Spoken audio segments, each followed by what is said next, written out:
Hello, my lovelies. Oh, the music's a bit weirdly volumed. Hang on. Let me turn it down here. And then turn it up. Whoa.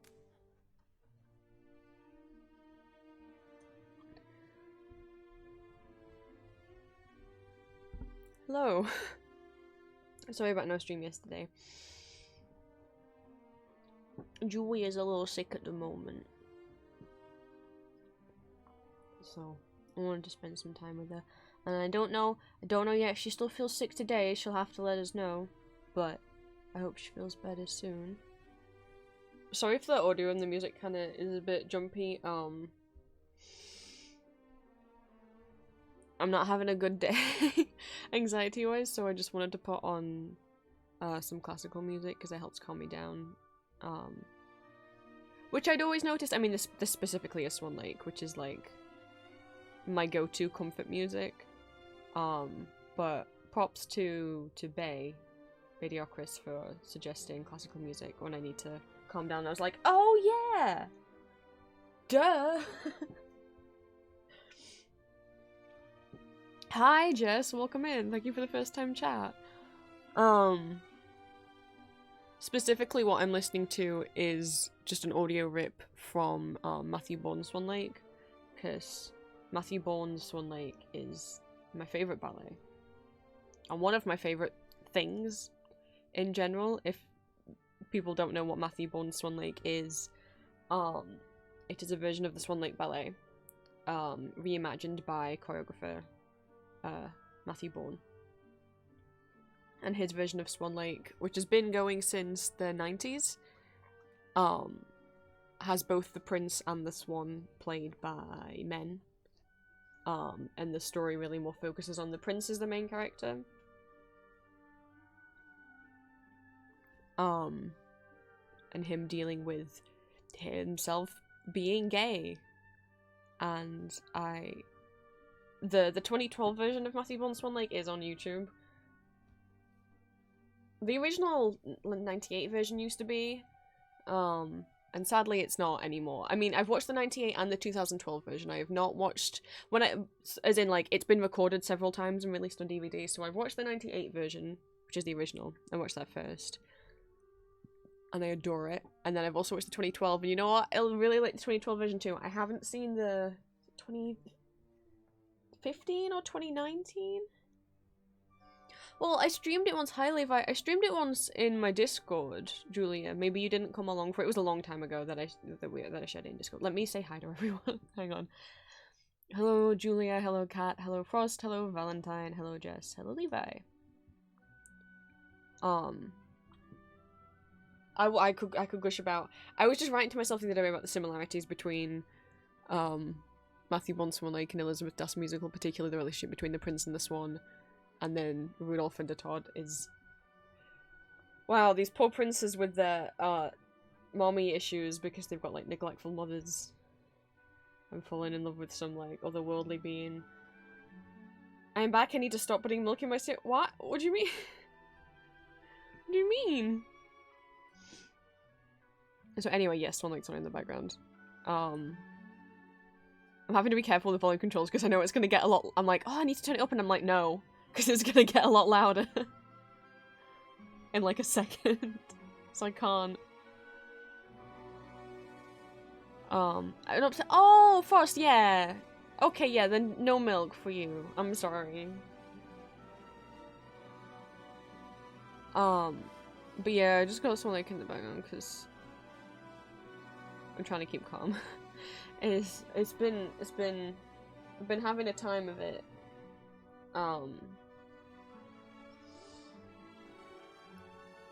To the point where, oh, what segment's back? It's Prince's Health Update Corner. I'm on antibiotics again. Because I got another skin infection. But this time, instead of on my eyelid, it's on my elbow. And it fucking hurts. So, at the moment, it's like this lump, like my left elbow's swollen, and it's painful all the time. Painkillers aren't really having much effects. And I can't really move my left arm if I kind of keep it at a 90-degree angle and it still hurts, but it, you know, if I make the move to either, like, flex it tighter or straighten it out, no. No. I can't move my left arm, basically. So we're gonna see. I figured I'd still try and stream, because I am right-handed. So I can still draw, but normally when I draw, I keep my left hand on my keyboard, like, on Control-Z, so I'm ready to, like, undo at any time. But having my arm stretched out on my keyboard and typing with my left arm at the moment is painful. I mean, it's painful even when I don't move it, it's just more painful when I do. It's weird because it's not even that big of a lump. It just, like, for something that's quite a small lump is...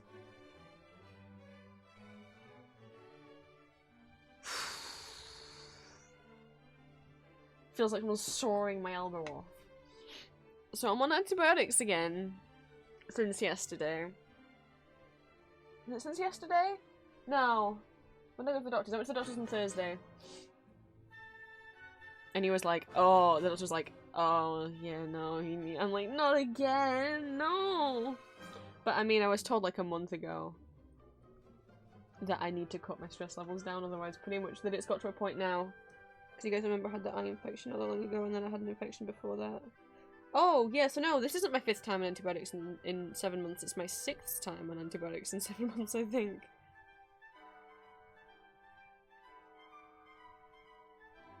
Yep, never mind. My Discord status is factually incorrect.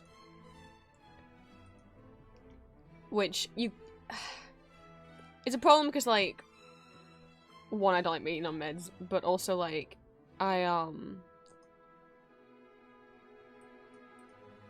you shouldn't be on antibiotics too much, otherwise your body can start becoming, like, build up an intolerance to them, basically.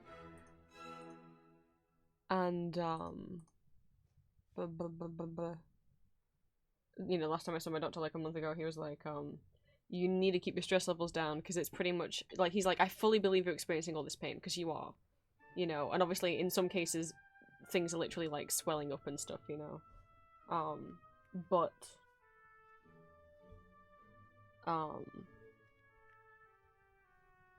basically at the point, like, I gotta stop, he's like, you gotta stop being stressed and anxious and upset, because it's getting to a point now where it's affecting your body to the point that, your body is struggling to fight off infections now, because of how much stress you've put it on. I'm like, great! That's great. And it's like, you know, I'm trying to not be stressed, but sometimes things happen. Like, I don't go into detail on streaming with many people, you know. I have a goal for being able to move out of this house with my parents for a reason. So it's like, it's home life stuff, and it's like...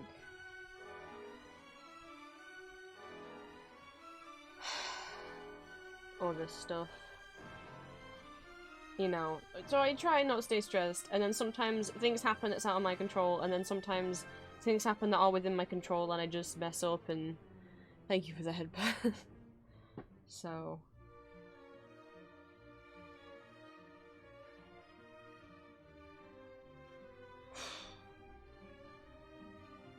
we're gonna see how I go on stream. I've been having kind of an anxiety attack all day, so, because I've been quite nervous to stream recently as well, for a few reasons. I mean, one of which being fucking... let's hope it's not about to get worse for trans people on Twitter again, on Twitch again. I'm not gonna go into stuff that's been happening in VTubing land. For those that don't know. And for those that want to know, you can look at shit that I've retweeted. I just have personal reasons as well, but, you know. I don't want to quit. I don't want, you know, so... we're gonna see how well I go with drawing today. And if it just means I'll be slower because I might be having to reach across with my right, like, just do everything one-handed when I need to reach across and press Ctrl-Z, then that's what it's gonna be. We'll see how we go.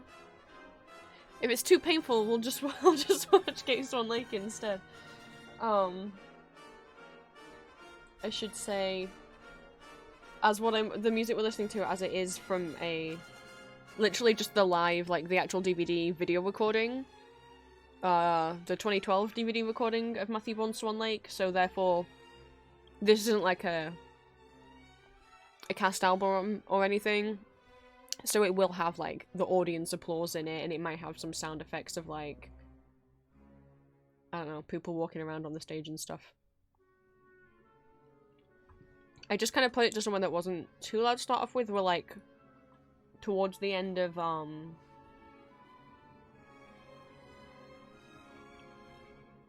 Act 1. The way that Matthew Bourne's Swan Lake works. Hi Lauren. Because every Swan Lake is different in terms of where it puts different pieces of music. And Matthew Bourne's Swan Lake especially does restructure things. Or not just with, obviously, the different gendered casting. I'm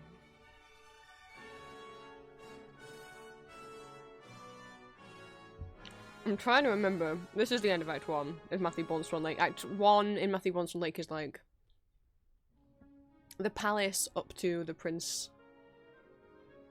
You see the prince kind of grow up to him leaving. And then we go, and I'm pretty sure where we're at right now is when he's in like the bar nightclub. And then he gets drunk and he gets kicked out. And then Act 2 is him in the White Swan. And then Act 3 is the dinner party in the Black Swan. And then Act 4 is... I guess I should say, it's like spoilers for Matthew Bourne's Swan Lake, but also like, I would say some light trigger warnings going into Matthew Bourne's Swan Lake, as much as it's like, you should watch it. Joe! Sorry for shouting. I get excited when I see Joe. Hi, Joe. Sorry for shouting. What time is it for Joe? I hope Joe is resting well. Has been resting well. I'll give shoutouts in a second. What was I gonna say, Matthew Bourne's Swan Lake? Yes. As much as like everyone should watch it. Oh, okay, that's okay then, Joe.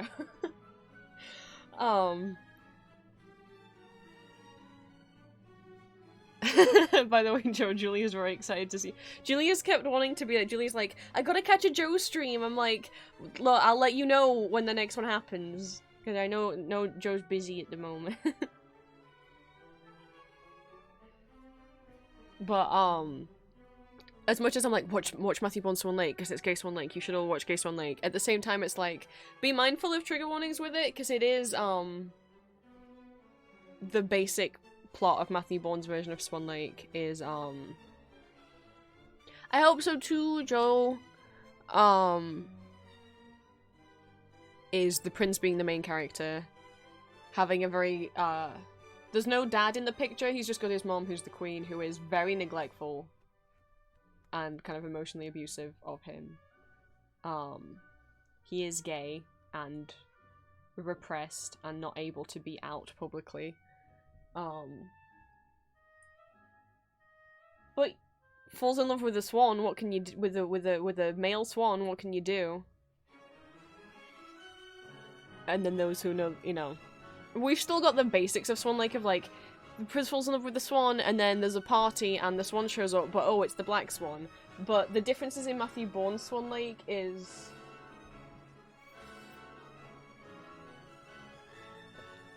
you know, the black swan's not there to seduce the prince in this version. The black swan turns up, the prince is like, holy shit, it's my swan, but it's not. Because you can interpret whether the white swan is like a figment of the prince's imagination in this version or not.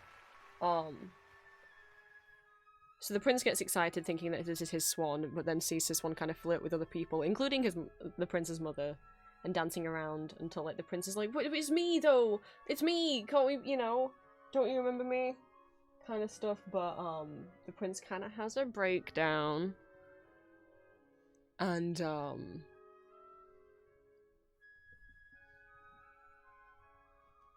I guess trigger warning for guns. There's a firearm.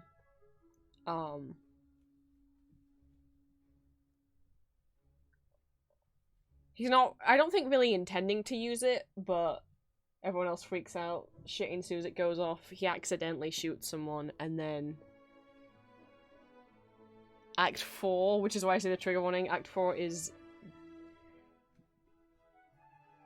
trigger warning mental hospitals for Act 4. Like, Act 4 is it's hard.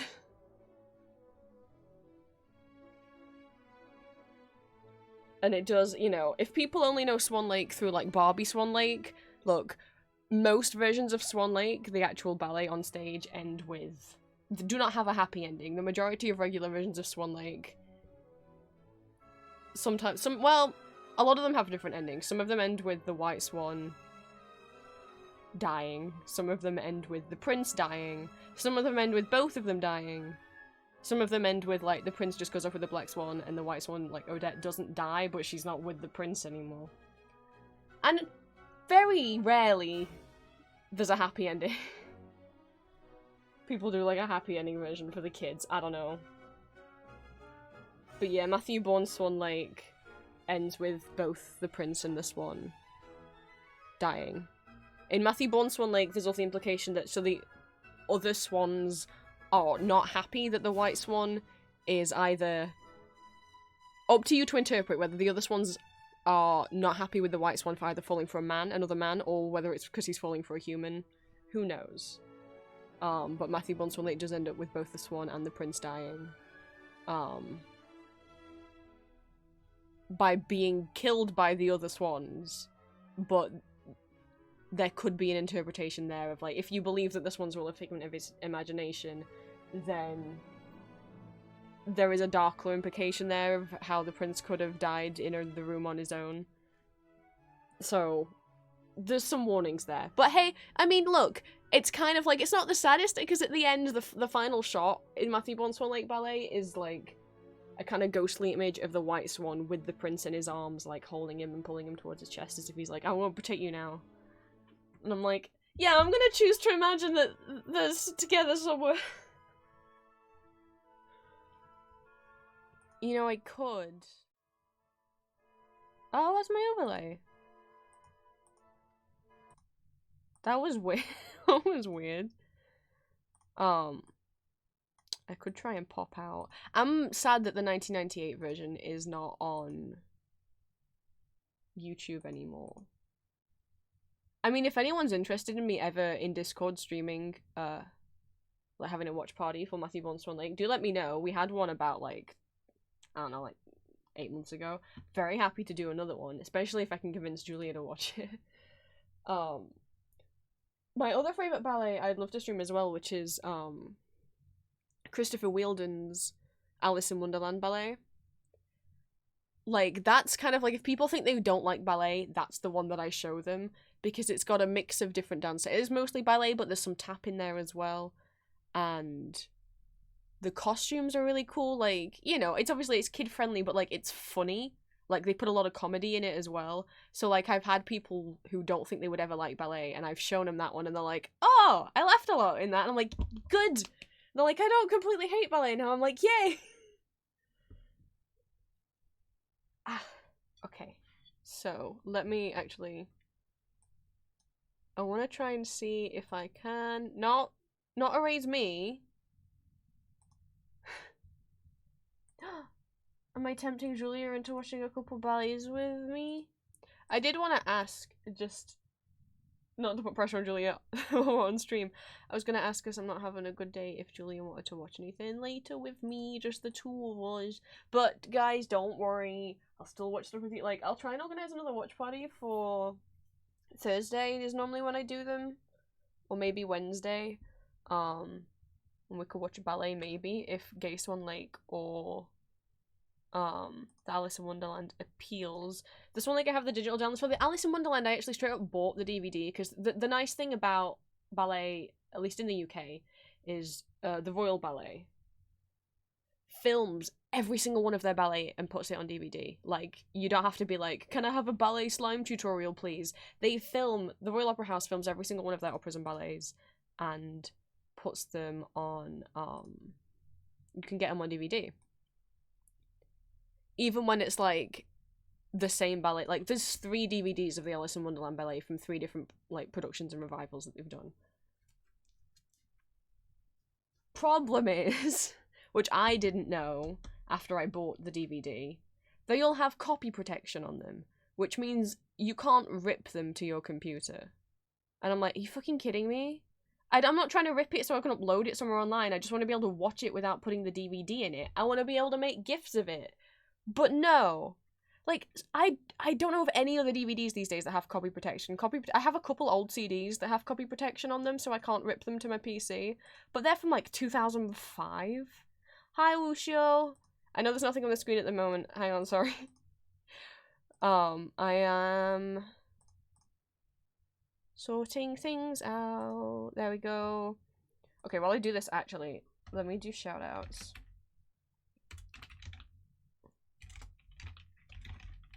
I am gonna post the Magma invite code in Discord to start off with. Trying to get the codes and stuff sorted out. Clip my little singing to this song? It's my baby. Or this music? Please follow my baby. Oh my god.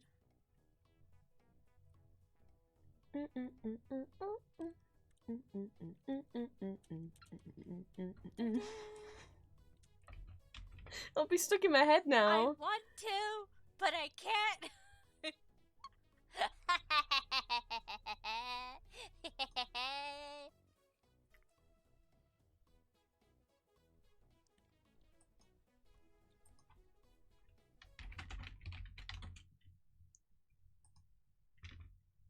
Okay, let me plop that in Discord. Yes, Valentine, of course. So,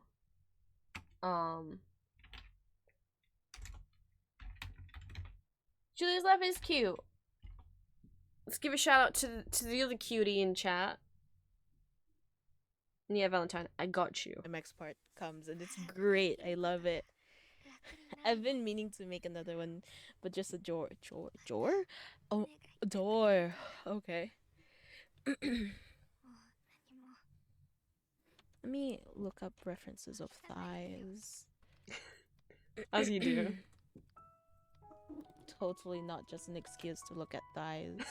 It's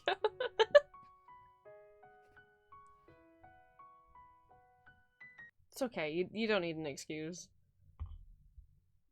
So,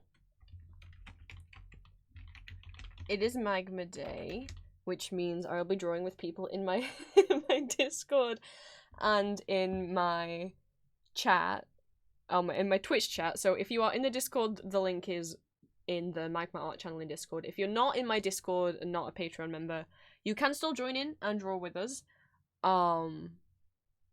I just don't post the link publicly in the chat, but what you will do if you are just a Twitch chat member who wants to come and draw, just type in chat that you want to come and draw and I will DM you via Twitch the invite link. Hi Nix.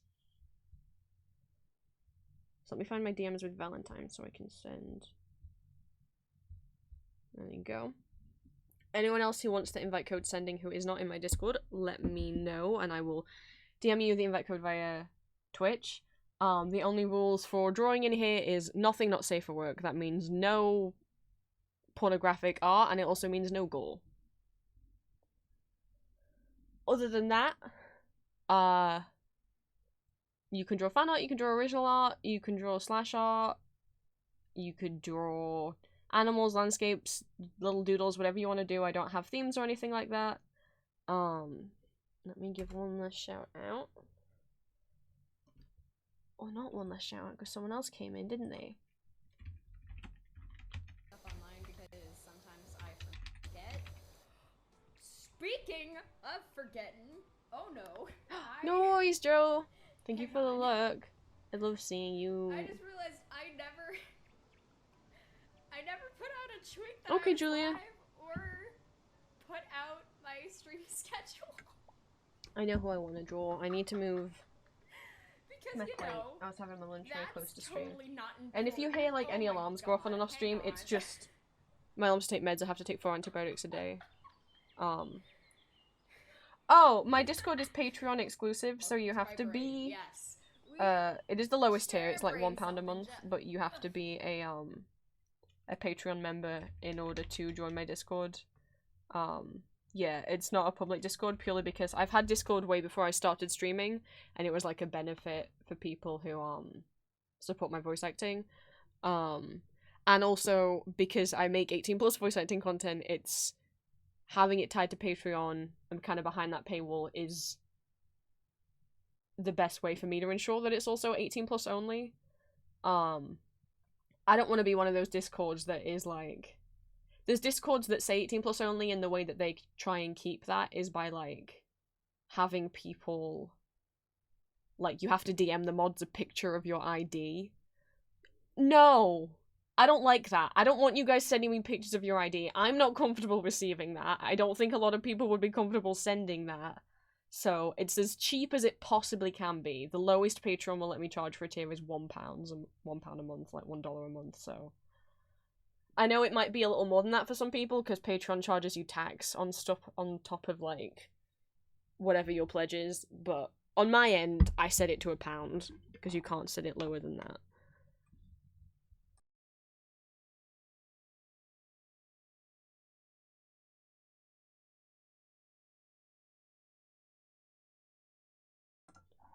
The reason why I paused the music, though, was not just for shoutouts. It's because I was going to look at popping out, I did see what Frost said earlier, and absolutely we can stream. I assume by the Transformers movie you mean the 1986 movie? That's the only Transformers movie that I recognize. And, I do have the, what is it? 40th anniversary? No, 40th anniversary. That doesn't seem right.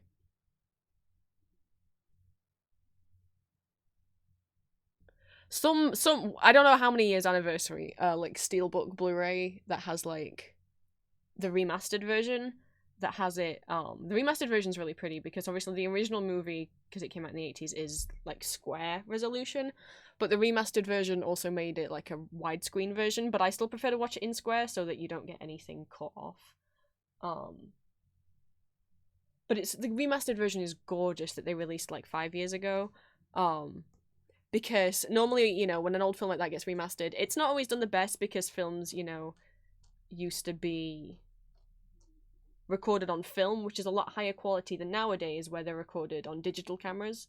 But what they managed to do with the Transformers movie is, like, in the back of this old warehouse, they just by chance found the original film reels and they hadn't been destroyed, so they actually managed to upscale it with the actual original film.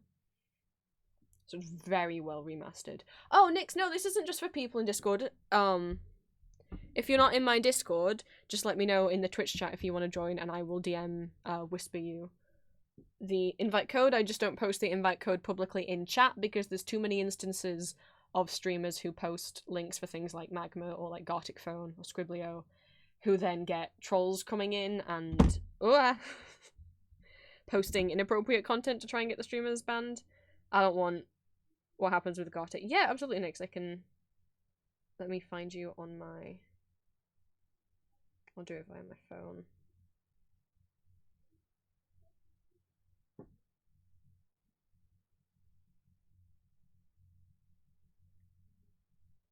Again, only rules is don't draw anything not safe for work that means sexual and gore.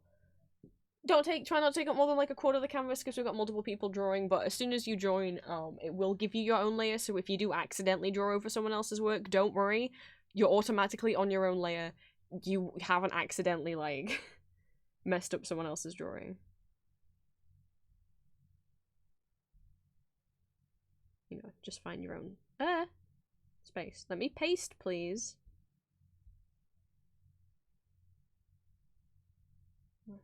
There we go. Alright, Nix, you should have a whisper from me. Hi, Ali. What I was gonna do...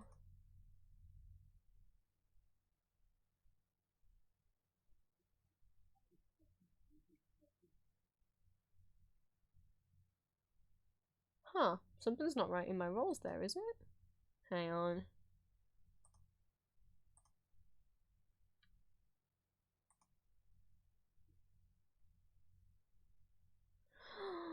I messed something up in Metric. It's fine. I was gonna bring up the video instead of just playing the music, I was gonna pop the video out to try and tempt people to be like, see, you should watch the Gay Swan Lake. Thank you for the hydrate. It's not time for me to drive to work, so I won't stay much longer, but have fun. Oh, no worries. And if anyone's ever bothered that they like miss the end of stream, the VODs always stay up on Twitch for like at least a week. But I also have a side channel on YouTube called the Vampire Prince VODs. Where I put all of my... Yes, Lucio, Gay Swan Lake. I was playing Swan Lake music. Oh, why is my thing lagging?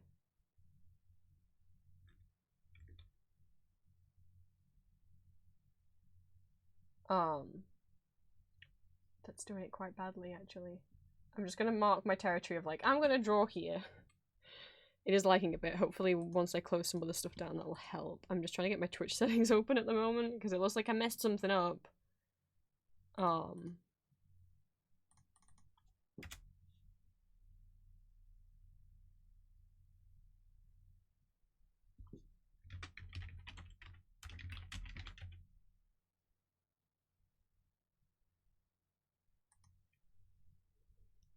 I don't know, and I don't know how to access all this stuff from the Twitch app. I don't even know if some of this stuff is accessible on the Twitch app. But yeah, so I did do a watch party. I'll put the music back on while I try and sort stuff out. For Gay Swan Lake, aka Matthew Bourne Swan Lake. God, like 8 months ago maybe in the Discord, but some people seem interested who didn't watch it before. Valentine, Frost would like to know if you mind if they put a little character reacting to your drawing. But yeah, there's some people who, like, weren't in the Discord earlier when I last streamed it, or, like, weren't interested back then but are now. So I'd happily stream it again. Frost Valentine does not mind.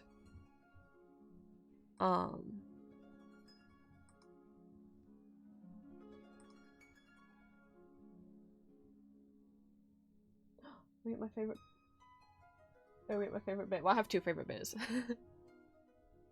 I love that Matthew Bourne Swan Lake includes the Russian dance, because normally that doesn't get included in most versions of Swan Lake. Like, it's in the original score, but it's not often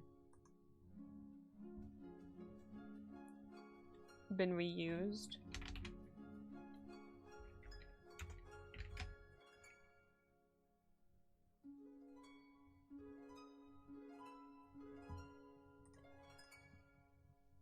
Oh, Ninja, thank you for the head pats. Shit, they're still all the way over there from when they were patting Elmo. Let me scroll back up in chat. Because I realised I forgot to do something. Because I got a couple new mods on board the team. And I forgot to give one of them the role. So, Ali, sorry, you're getting it now. I just saw Ali talking, I was like, why isn't there a sword next to Ali's name? Ah, shit, I forgot to... Shit.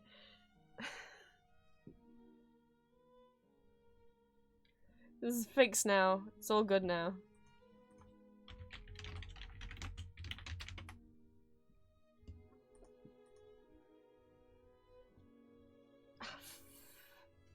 There you go, now you got your little sword. I'm sorry, I forgot.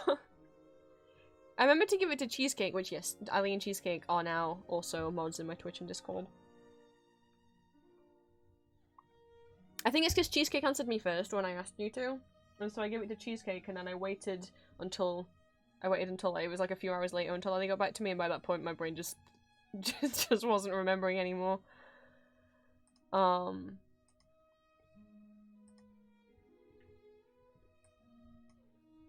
Let me try and sort my PC out. I know who I want to draw, because I want to practice drawing this character, because I'm gonna need to draw them for a thumbnail for YouTube soon.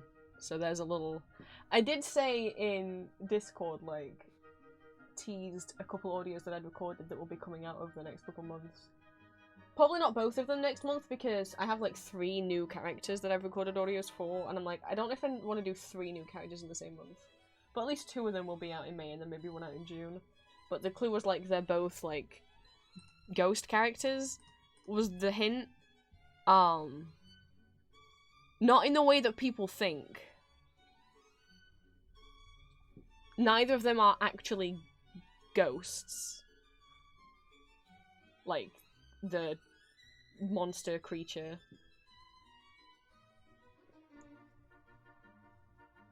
But that's up to you to figure out what fandoms I've been into. Where that could be a descriptor. But we won't be guessing much longer because I'll be drawing one of them today because I need to practice. I want to get a bit of practice in. And they are two different fandoms. They're not the same fandom. But there. I don't know my alphabet. I need to open something, so let me take the display capture off for a second. Yes, Lucia?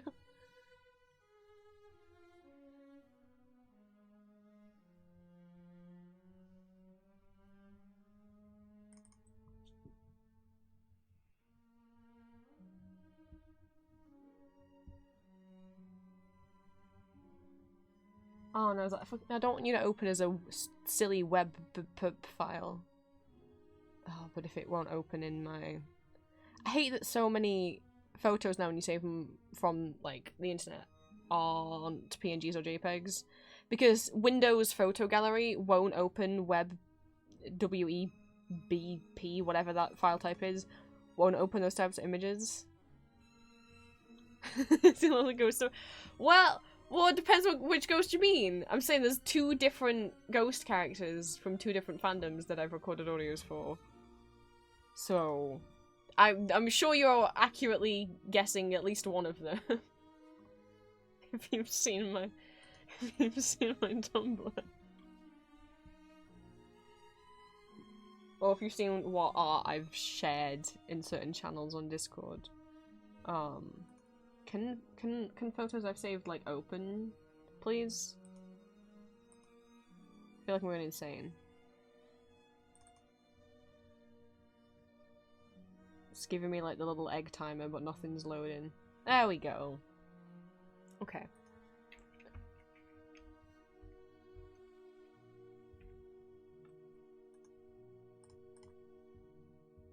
The Call of Duty one?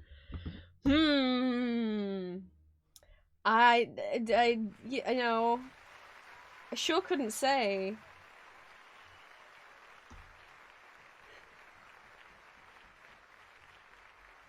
But,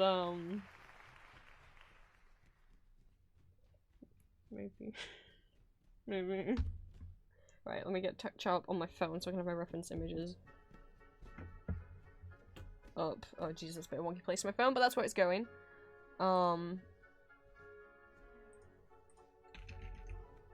Try and see how well this image opens here. Well, you know, you've sussed one of them out. Okay, yeah, no, that image isn't gonna... It's not gonna... Okay. You know, the colours go real wonky if I try and open it in Photo Gallery. Right, So it looks like that's not gonna happen. Which means it wants to open in Google Chrome, which I don't want it to do that, because I don't like Google Chrome. Can I change it so it opens in Firefox instead? That would be nicer. It was gonna be Blukey. Blukey's not a new character that I've voiced. I mean, I said that they're both new characters who I haven't voiced before, and I've voiced Nabstablook before. And I said that neither of them were actual ghosts. Like, neither of them are, like, ghost, spirit, poltergeists. Like, both of them are human. Okay, there we go. I got it to open in Firefox. Yay. Okay, let me put my... There we go.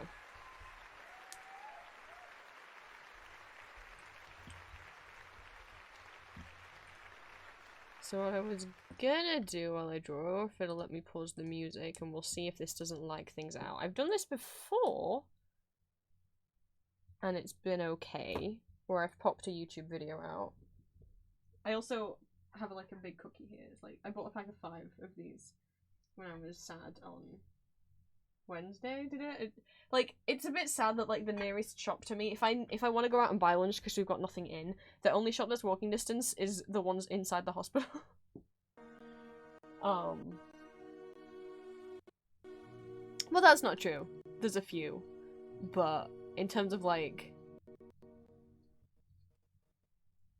that's got, like, fresher food. Anyway. I bought cookies. This is my last one. And they're like proper, nice, big, freshly baked ones. And it's just sitting here on my plate because I didn't finish my lunch before stream. And I've been neglecting it. And that's not very nice.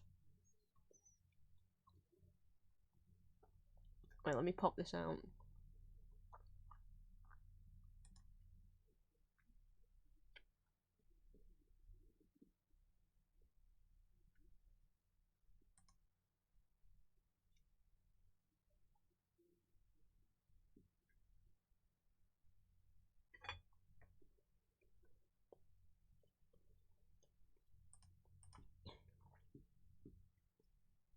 Oh, it's still really small from when I had the Stanley Parable soundtrack playing last time. Where can we put you?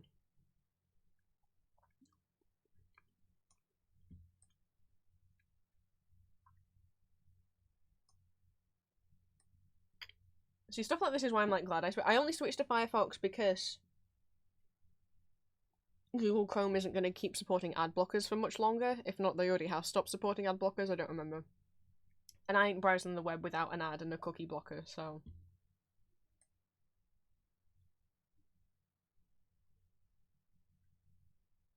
I'm trying putting it there for now, and I'll draw here.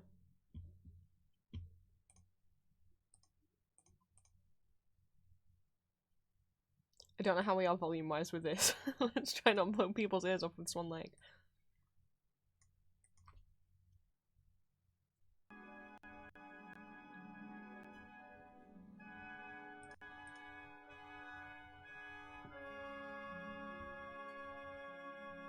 But enjoy some sneak peeks. I might stream it in Discord if people like the look. Well, for the second time. I've only streamed it before, but I'll stream it again. I don't care. If I can entice people again.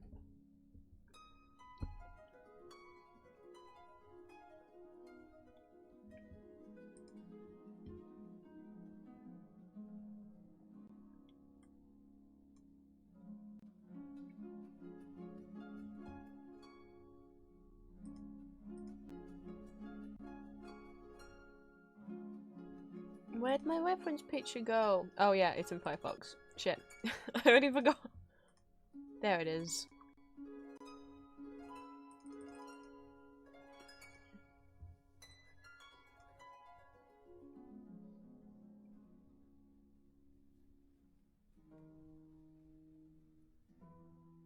This is one of my favourite pieces. This, and then apart from Act 3, are my favourite parts.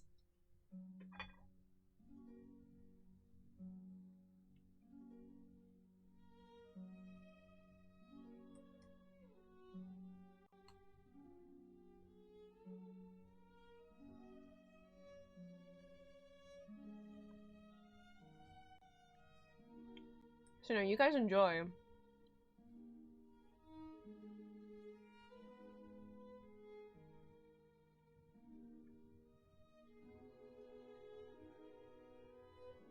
I love the designs of the swans. I have still never done Matthew Bond's Swan Lake fan art to say that this ballet has been one of the loves of my life. Dandy! For, like, I don't know, over 10 years. Let me pause. I was showing them Gay Swan Lake. Hi,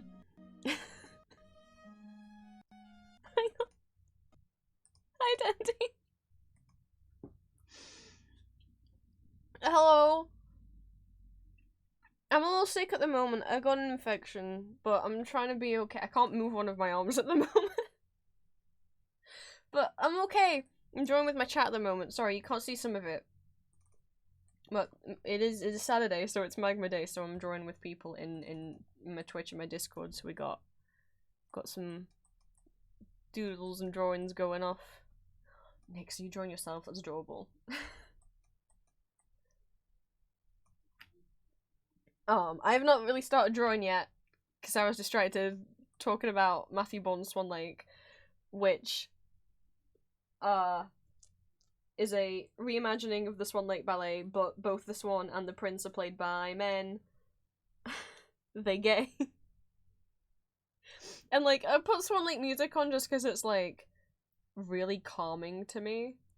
And I've had a very anxiety day. Jesus Christ, a very anxious day. And then because I was thinking about the music, I was talking about my favorite version of Swan Lake, and then people were like, "There's a gay Swan Lake." I'm like, I've rambled about this so many times before on stream, but I'll ramble about it again to newer people. Right, hi. Where's my noise? There's the noise. Thank you so much for the resub. Welcome in. Let me...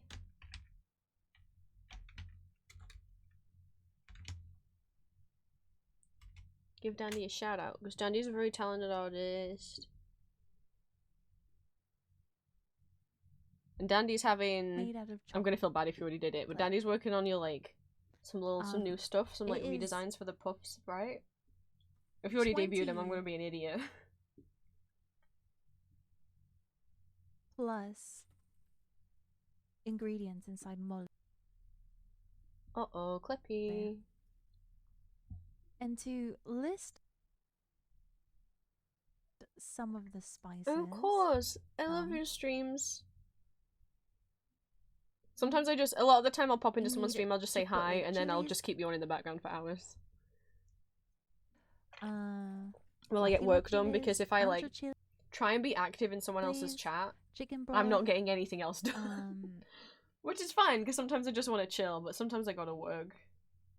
And I can't work and be chatting at the same time. But yeah, I was,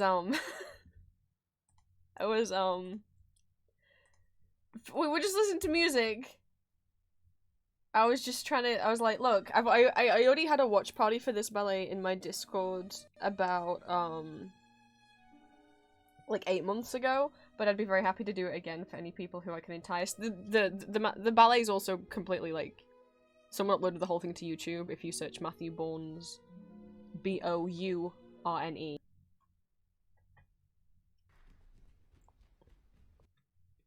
I don't mind getting the trailer up, though. Again, because it's a Royal Ballet, they always, like, professionally record all of their ballets, so there's, like, you know, you can get it on DVD and stuff. So we saw some White Swan. Is anyone curious about what the Black Swan in the Gay Swan Lake Ballet looks like and acts like?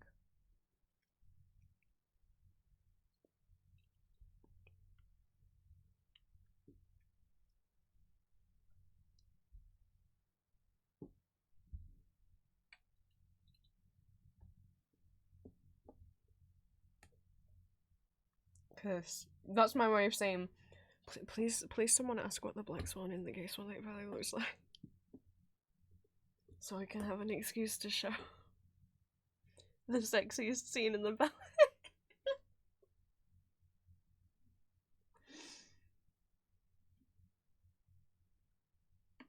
Welcome back, Frost.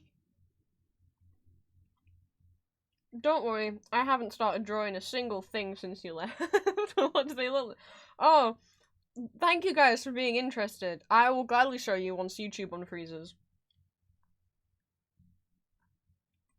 That's so cool of you for asking.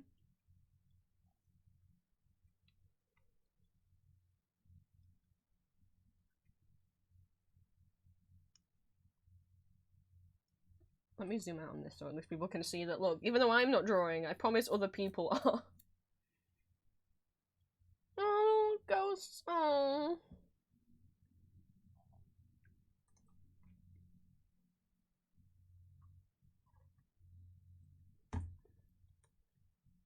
YouTube, work with me. I swear to God.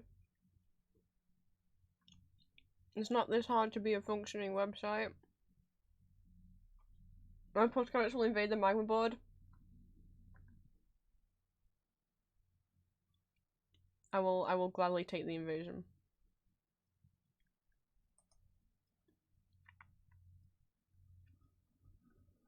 Okay, well, while that tries to sort itself out, I'll put the music back on.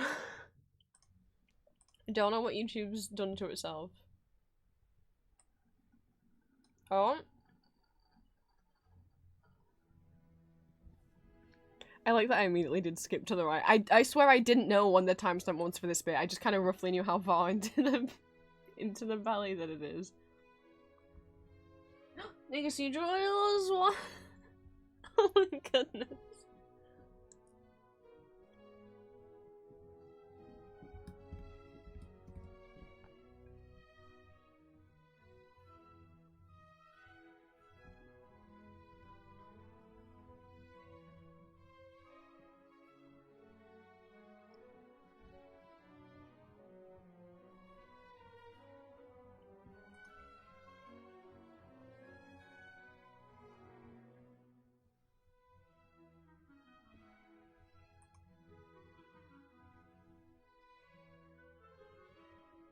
I don't know why YouTube suddenly decided that playing videos was too much for it. It was doing it just fine a second ago.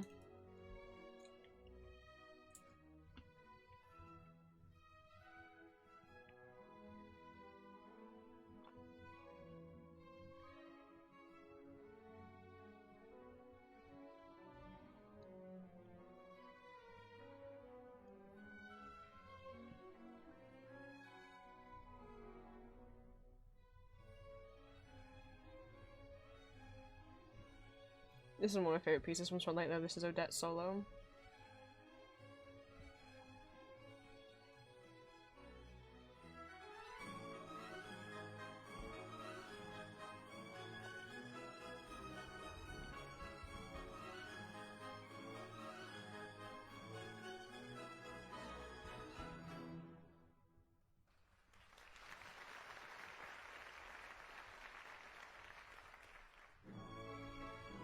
But just like in regular versions of Swan Lake,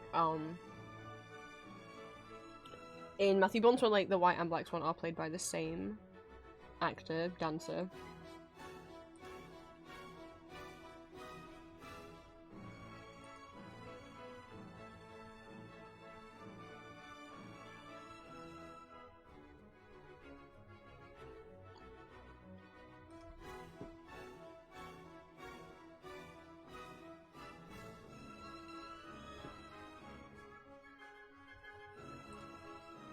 Oh, YouTube's giving me audio. That's something. I didn't really ask it to do that yet, but...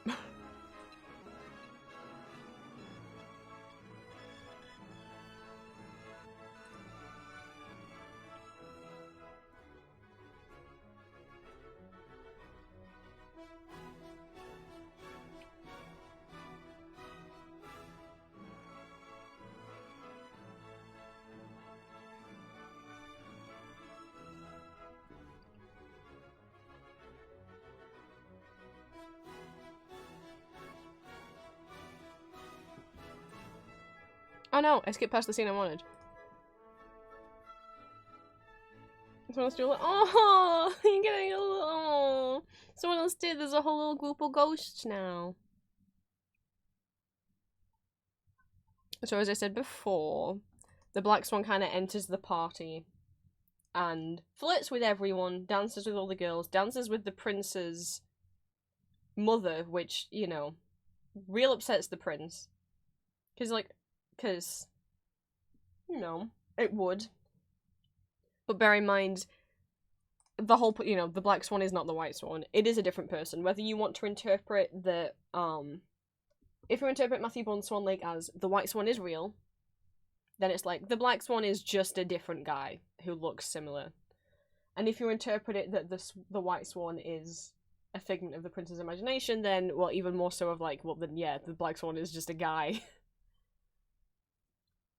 And that, you know, you must think the Black Swan, it's not like in regular Swan Lake where the Black Swan is straight up like either sometimes like a clone that Count von Rothbart's made of Odette, or is like his own daughter who he's, you know, who just happens to look like Odette, and he's like, go and make the prince believe that you're real. The Black Swan here doesn't have that motive. The Black Swan here is still kind of an asshole, but The Black Swan is not thinking, I need to seduce the prince and pretend to be his lover. This Black Swan has no fucking clue that the prince has a swan lover who looks like him. So, the Black Swan in this is clearly, like, a bit confused in certain scenes, is like, why is the prince trying to pursue me? But he's also definitely got, like, he's also a little aggressive, so he's an asshole, but we still get the pas de deux. Pause. Please play. People asked. So that's the queen. That's the prince's mother in the red dress.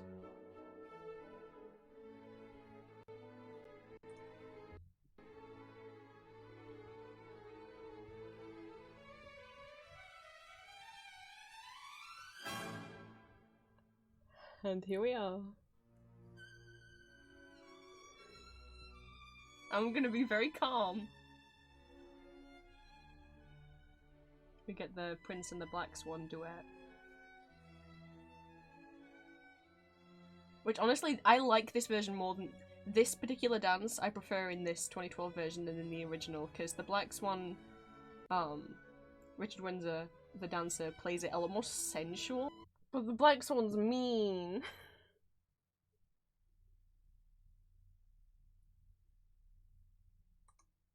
There's your teaser. I'll try and find the Frankenstein ballet. The whole Frankenstein ballet is not on YouTube, but I do have it. I have a digital copy of it.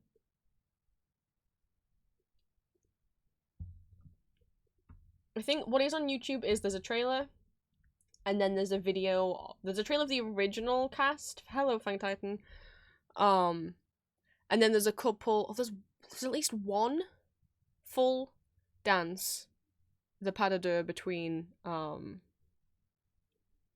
the creature and Victor's girlfriend slash cousin slash sister slash wife. It's Frankenstein's a whole book. You did make cave swans. I love them so much, Nyx. I love them. Though it isn't the original cast, because the original creature is played by Stephen McRae, who's one of my favourite ballet dancers. Who is back to dancing after, like, really terribly badly injuring his Achilles tendon, and it's a miracle that he's, like, back to dancing. But the clip on here is Ryoichi Hirano as the creature, who still does a job, but that's not the cast that's in the DVD version. Need to point out, because Ali's here, my coworker doesn't be screaming about Chris Hemsworth playing the young Optimus Prime when they were so confused and closely on the storm. Oh no! See, I've seen a lot of people on Twitter complaining about the new cast, purely because Peter Cullen isn't playing Optimus Prime, and you know, that's not by my beef, because there's been other good Optimus Primes other than Peter Cullen. Obviously, he's my favourite, but you know, we've also had David Kay and Gary Chalk, like, voicing Optimus. Peter Cullen hasn't been the only Optimus. I'm not annoyed with the casting because it's not Peter Cullen. I'm annoyed because none of them are voice actors. They're all, like, Hollywood actors. And I'm sick of voice actors no longer being cast in major animated movies and picking, like, stunt celebrity casting over voice actors. Because, no offense to the celebrities, most of the time they do okay, but they aren't trained to be specifically voice actors. It's pretty much, that's why you get, you know, like, Chris Pratt as Mario sounding like Chris Pratt, because he's not a voice actor. They're not used to putting on different voices for the roles they play. Maybe sometimes putting on a different accent, but they're not used to actually, like, changing their voice for a character, you know? Whereas if you compare to, like, some voice actors, when you're like, holy shit, this voice actor is doing this character, but they sound completely different from when I watched them in that other thing. Yeah, because they're a voice actor. It is just like more and more voice actors are finding it hard to get film work, because Disney, for example, mostly is just casting known celebrities as the main characters. Which is such a shame, and is so not necessary. Your movie should be good your animated movie, especially if you're Disney, Pixar, DreamWorks, your animated movie should be good enough on its own on how it looks and the character that you don't need to stunt cast.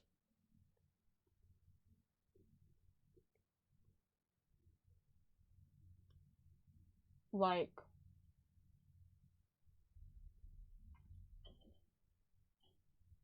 the fucking that 3D animated Scooby-Doo movie that came out a couple years that was all like celebrity stunt voice acting, like, which the movie didn't do too great anyway. It was just such a shame because some of the concept art and the original plans for that movie looked a lot better than what it ended up being.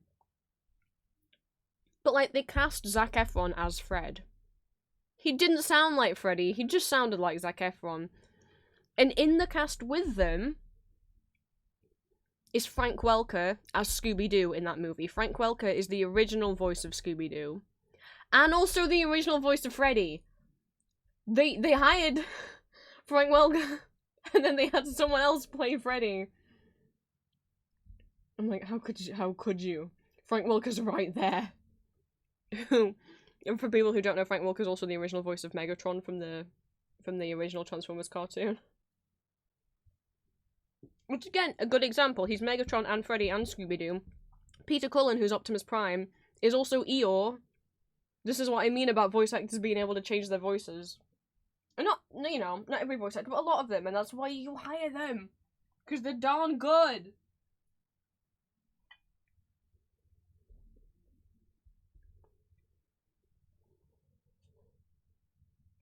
Anyway, I'm gonna play a clip from the Frankenstein ballet.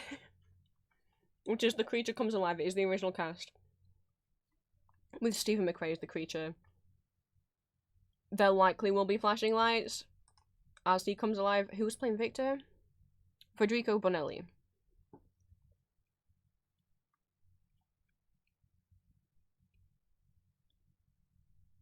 Oh, no, you know what?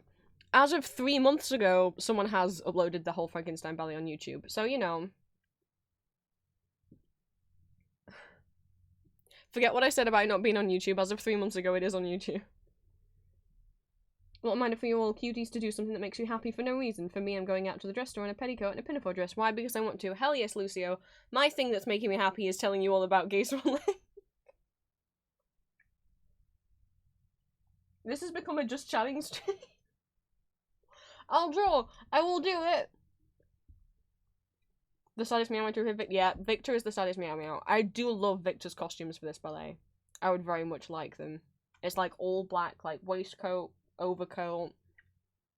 Yes, please. Okay, so this is a 2-minute long clip. There's some lights at the beginning, and then I think after the first 20 seconds...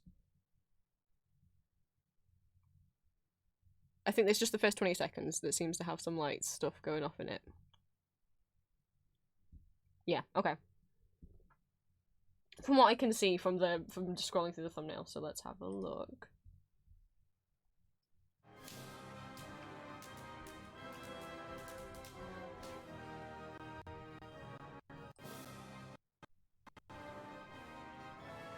This is choreographed. The ballet's by Liam Scarlett. It's a little bit stuttery at the moment.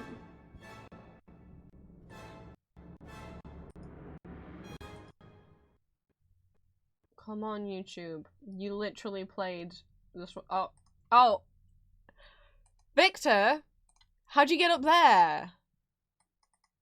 There's one particular picture from this ballet that's very...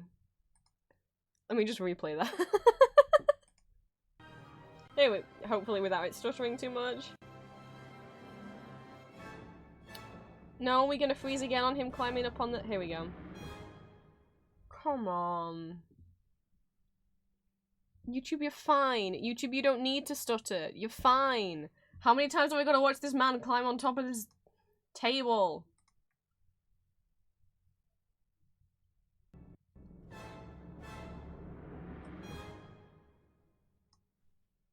Now it's not moving at all. Oh. Oh.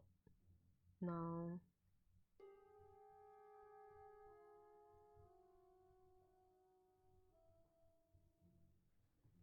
I'm sorry, it's a little bit jumpy.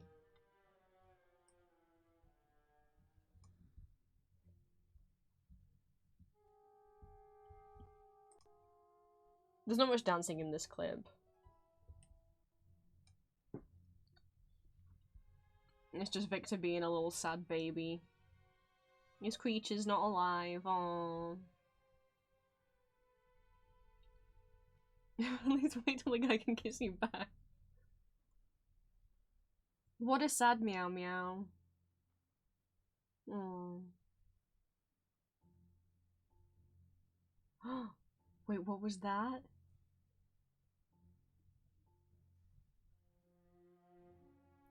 Oh shit. Henry was right there. I'm sorry it's stuttering. There's not much I can do about it. Oh, Victor is a horrible parent. He's a horrible science parent. Like, you're like, why can't you just be alive? And then the creature's alive and now he's like, oh my god, you're ugly. It's like, I'm sorry, he looked the same as this before he was alive. So I don't know why you're suddenly acting like he's ugly. He looked like this before he was moving. Why are you only noticing what he looks like now, you prig? Don't freeze on me! The people gotta see! Come on, he's only there for like 2 seconds and all he wants is a hug. He just wants a hug. I know, but like Victor could teach him. I mean, in the book, obviously the ballet doesn't have him talk because no one talks in a ballet. But like in the book, the creature's fully articulate and like a fully like sentient, like very, very articulate, can speak very well and think and have like complex thoughts and stuff. It's not like he's got the mind of a baby. Like he's got like, he is like a child, but like he does have the intelligence of an adult. He doesn't have the street smarts, you know. Could you play without stirring, please? He just wants a hug.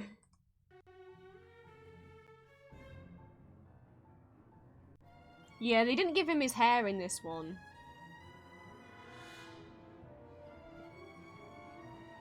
He deserves his hair. He's just scared and he runs away. But he takes that coat and then he wears it. Kind of just the coat. Oh, hey, Henry.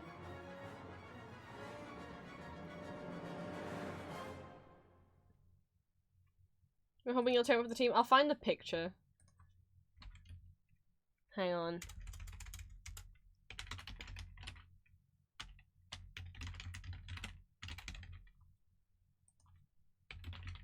He has food? I'm glad she has food, Julia.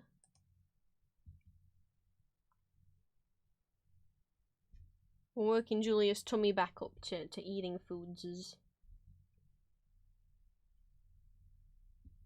Just want to say that's true. Okay, let me put the Swan Lake music back on while I bring up. There's some gifts. I don't know how much of some of these gifts I'm like, because the creature is basically naked for. I forgot about this. Let's just bring up some gifts.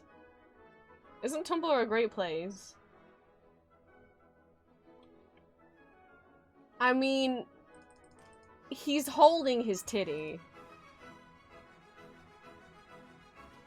That's, you know.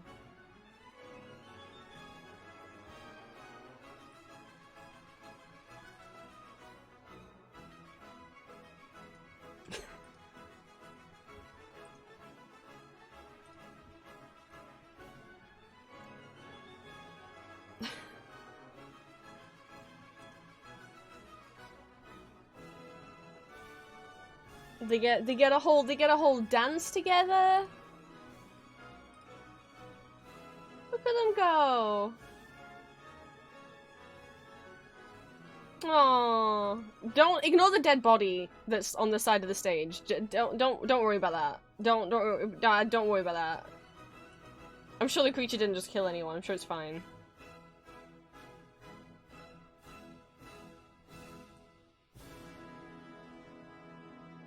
Just, you know, don't they look sweet?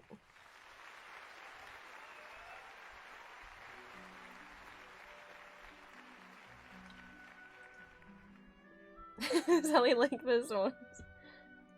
Oh, TV head. I just wanted the one picture to show up and it's not loading. How can I show you guys the one picture? Tumblr, this is homophobic.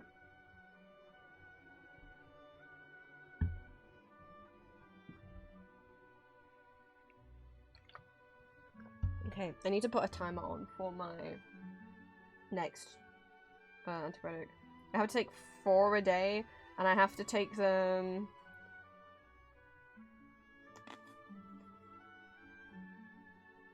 Oh, no, I need to put 2 hours on. 1 hour before food, 2 hours after food, so I have to be on like a strict kind of schedule of when I can eat. It's awkward. There's the picture.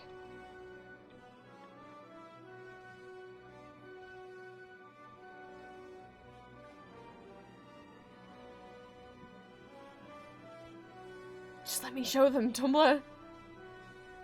It's one of the pictures. If you go to my emptymasks.tumblr.com blog, I have some pictures in my like custom theme, and all of the pictures are from things.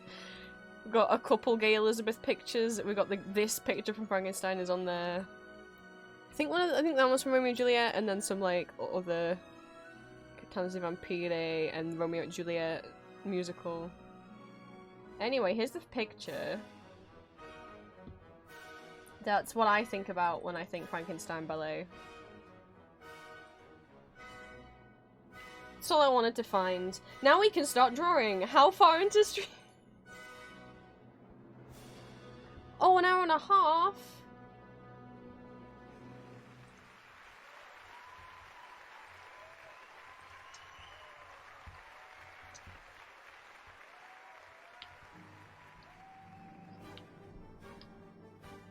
Right, 3. And I didn't show you the Black Swan's entrance scene where he just comes in and like dances with every lady. It has his tiny little like whip thing, I'm not exactly sure what it is. You want to do too, Julia? I can definitely like play more ballets for just the 2 of us or like stream more. The ballets that I really like, so if I can continue to gush about Matthew Bourne, the man behind Gay Swan Lake. He's done a number of ballets. I want to be able to see his Swan Lake. His Sleeping Beauty was touring last year, and I didn't get the chance to see it. But so he also has a version of Sleeping Beauty. All of his ballets are like reimaginings of classics, right? So he also has done a version of the classic Sleeping Beauty ballet, which is the same. It's one of the Tchaikovsky ballets along with Swan Lake. But his Sleeping Beauty, it is still straight, but it's like dark gothic aesthetics. Maleficent's character essentially is like, which Maleficent is the Disney name, but the Dark Fairy is a guy in Matthew Vaughn's Sleeping Beauty who is in love with Aurora and kind of wants her to be like his Dark Fairy queen, as well as there also being like a Prince Philip character who's in love with her as well. So it's like, ooh. And like, look, his costumes, like the Dark Fairy's costumes, or like, I feel like you can even interpret the Dark Fairy's gender fluid. He's played by a male dancer, but in the first scenes is wearing a dress. And then later, when disguised as a human to come visit Aurora, is wearing a suit. So I'm like, oh, there's some gender at play there. His version of Cinderella is really pretty. He hasn't changed anything gender-wise there. It's just set during World War I or World War II. It's just like a different setting to the musical, to the ballet. He has made a ballet adaptation of the film The Red Shoes, if anyone's familiar with that film. I love his ballet because the film itself is about like a ballet dancer. And some romances that she has and wanting to dance, and it's a tragic movie. There's also he made a Dorian Gray ballet, but it wasn't filmed, so I can't show you guys.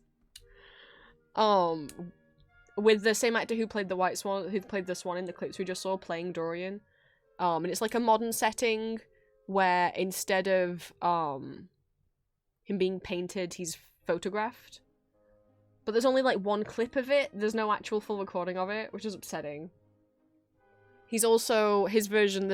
I think his version of Romeo and Juliet is on stage in the UK at the moment. His version of Romeo and Juliet is still straight, but it's set in a prison. I think, is it a prison or is it a mental hospital? I don't remember. I think it's a prison. Don't take my word for it. It might be a hospital.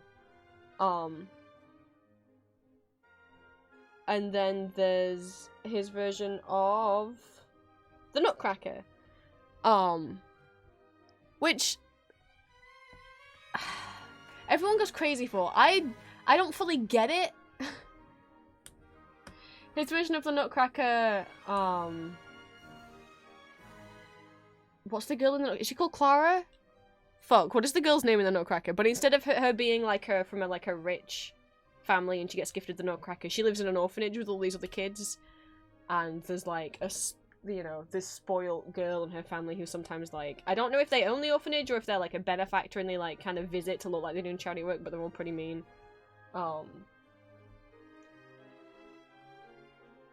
And so, yes, okay, so it is Clara. So her and the other kids are in, like, an orphanage, and they're not treated well. And the Nutcracker is kind of this kind of, like... She gets gifted him, and then he's like, oh, shit, and now he's, like, a whole man. And she, like, follows him kind of White Rabbit style into, you know, the Candyland and stuff. And there's a bunch of little scenes. I'm not exactly sure what the fuck the plot is meant to be once they get into the Nutcracker land. With all the candy people and whatnot. There's some kind of villain situation, but I think what it is I don't think there's a Rat King. I think it's like the Candy Princess is also wanting the Nutcracker, who's also played by like the same... Anyway, right, so it's more like a romance kind of thing, which I mean, whatever, I would ship Clara and the Nutcracker anyway.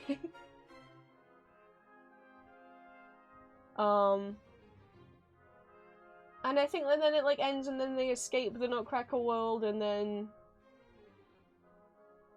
it's like, was it all a dream? And then I can't remember if then all of them managed to escape the orphanage at the end or if like the Nutcracker helps them. I can't remember. It's still very like family friendly, their version of the Nutcracker, but like everyone, a lot of people love it here and I just don't really understand his version of the Nutcracker. Yes, Tim Curry voices the Rat King in the Barbie one. I only watched 3 Barbie movies as a kid. I know. Technically 4, because actually there's a Barbie movie, the first ever Barbie movie, but no one ever counts it as the first Barbie movie. So, what most people class as the first Barbie movie is the Nutcracker, which was the first 3D animated Barbie movie. And the 3 that sorry, I've watched 4, but I can't find the DVD for one of them. Maybe we never owned it, which is the Nutcracker, Swan Lake, Rapunzel, and Princess and the Pauper. I don't have the DVD for Rapunzel, don't know if we used to. I still have the DVD for the other 3. And those were the first 4 3D movies they did, and then after Princess and the Pauper, I just wasn't interested in Barbie anymore. I didn't watch any past then, because I wasn't into it. So I haven't seen any movie past Princess and the Pauper, and I didn't realise there's been a shit ton since Princess and the Pauper. In my mind, I'm like, yeah, Princess and the Pauper was like a pretty late Barbie movie, right? Like, maybe it was like... Maybe like 2008? No, it was like 2002 or something. I'm like, it was what? Oh no, like, it's a lot earlier than I thought. So I've seen those 4. And then what is actually technically the first Barbie movie, because there was a Barbie movie before the Nutcracker, but no one ever counts it. It's called Barbie and the Rockers. It's from the 80s. It is 2D animated. I had it on VHS growing up. It is Barbie, Ken, and like another guy and 2 girls who have this like band. And it's also set in the future. It's like in 2 parts. So part 1 is like them doing the whole thing. They're a band, but not only are they a band, they're the first band who's gonna be played in outer space. So they get on their like Barbie space shuttle and they go to space and they go to perform on the space station, because why wouldn't you? Why wouldn't Barbie be doing that? But shit, they get sucked into a wormhole that takes them back in time. This is a real movie. And they end up in the 1950s. And they end up landing in this little tiny airfield where there's just this dad and his daughter called, the little girl called Kim, and they're like, they get out the ship and they're like, who are you? Are you guys aliens? They're like, no, I'm Barbie. You're like, okay, what? They're like, we're from, what, it's 1950, we're from the future. I scrotum McGee. And, they just believe them, because, I mean, to be fair, they did just see, like, a rocket ship land. And the dad's like, don't worry, even though I only work on 1950s airplanes, I'm sure I could fix your spaceship.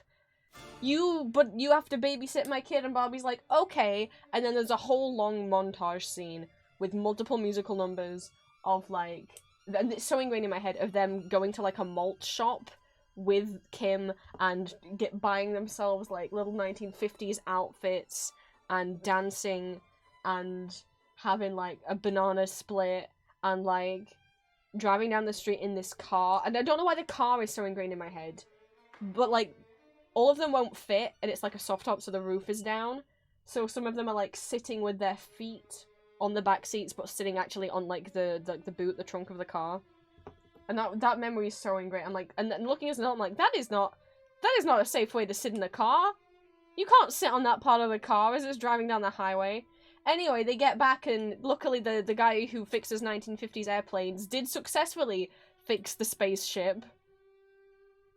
And they're like, bye! And they go back to the future. And they're performing the concert at the space station, and then there's this woman in the front row, and she's like, Barbie, over here! And Barbie goes, and while she's on the stage and looks down, and this woman who's holding a baby opens her locket, and it's a picture of Barbie with little Kim, because this woman is Kim, all grown up. I don't know how that makes sense, because she would be a lot older than, like, 30 with a newborn, if they went back in the 50s and this is meant to be set in, like, 2000 and something. But okay, time doesn't make sense in the Barbie world. And then she goes to Barbie, she's like, look, I have a daughter now. I named her after you, and her little daughter's name is Barbie. I'm just like, okay.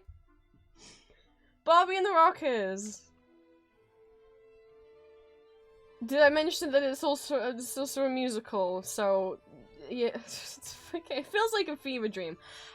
And I'm like, it's technically the first Barbie movie, why does no one include it? And then I remember looking for it on YouTube, and apparently people don't like it. That's why. People think it's stupid. Which is me.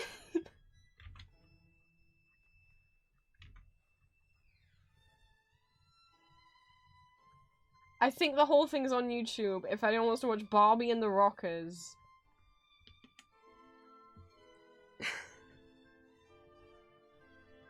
Apparently when it was released, it was like a VHS that like came with a doll, but I definitely don't have the doll.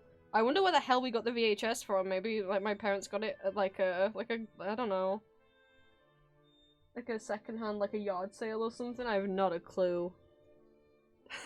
You gotta watch Barbie and the Rockets.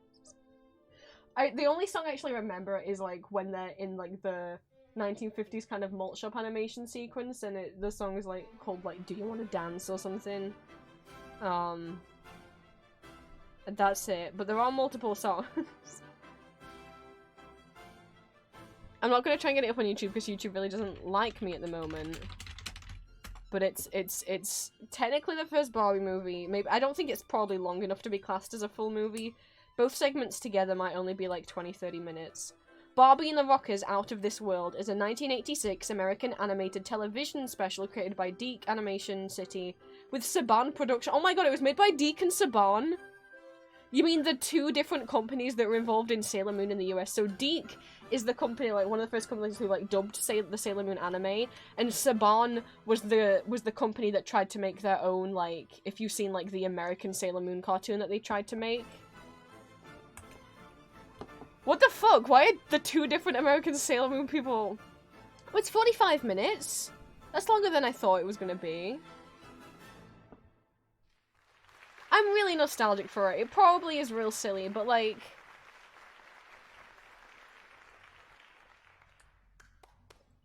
Oh! I forgot what the concert's promoting! So, there's only the plot on Wikipedia is described in one sentence of Barbie and the Rockers Out of This World. What the fuck? Barbie's rock band completes a successful world tour and decides to perform one last concert in space to promote world peace. Because why wouldn't you? Wait, what do you mean additional voices, Gary Chalk? What do you mean additional voices, Gary Chalk? What do you mean additional voices, Gary Chalk, aka Optimus Primal from Beast Wars and Optimus Prime from Robots in Disguise, Armada, Energon, and Cybertron? What do you mean? What do you mean, Gary Chalk's additional voices? Ali, everything comes back to Transformers.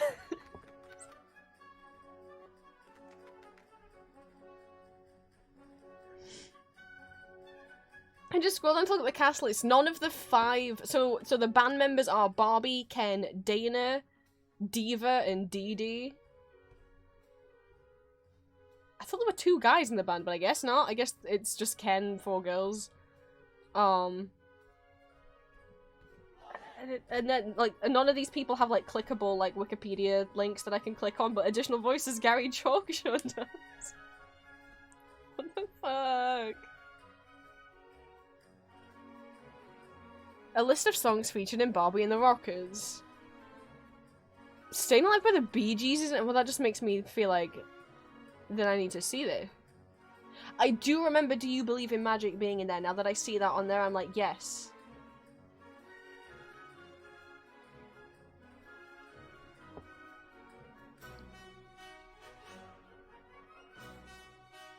That is familiar to me. That Do You Believe in Magic is in there.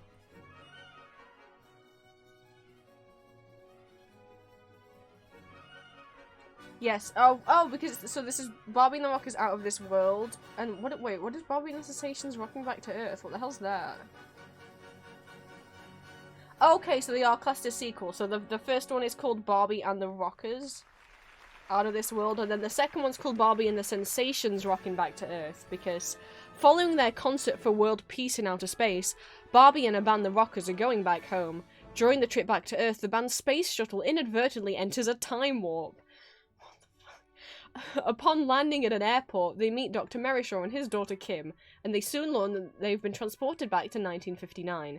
The band then decides to go on a tour around the city alongside Kim, performing at several... That's right! They're literally, like, fucking rewriting time! Like, they're a band from the future, but they just decide, well, now we've crash-landed in the 50s, why don't we just set up our... We've got to pay the bills while we're here, so we'll just become a successful band again and be played on the radios and stuff. As if that wouldn't, like... Who's flying the ship? Barbie.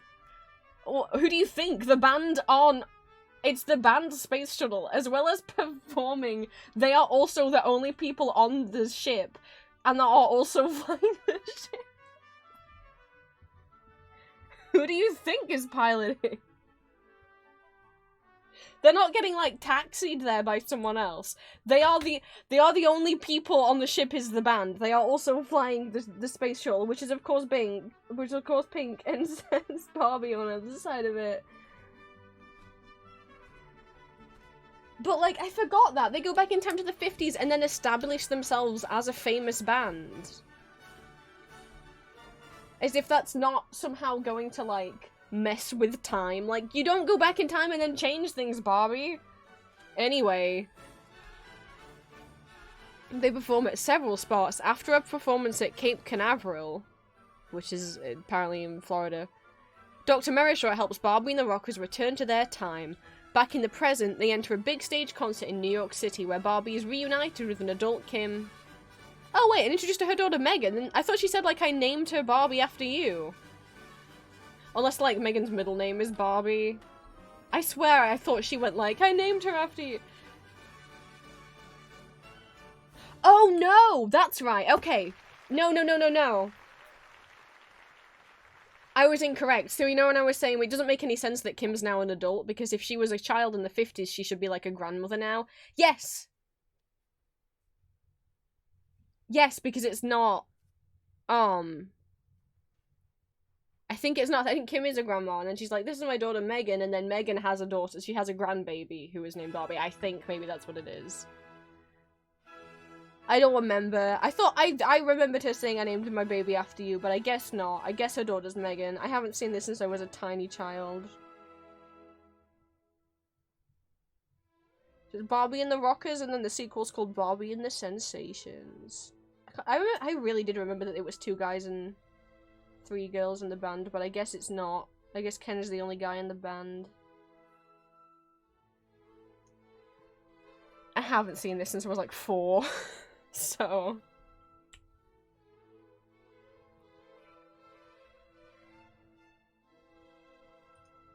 I still think, like, the characters look cute, though.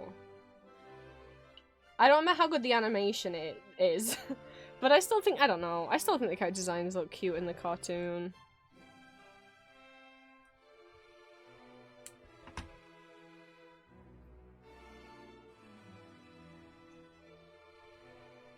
The other dolls they released don't actually, like, match how they look in the cartoon. Like, the dolls for the Barbies and the Rockers don't have, like, the same outfits and stuff that they wear in the cartoon, but, okay.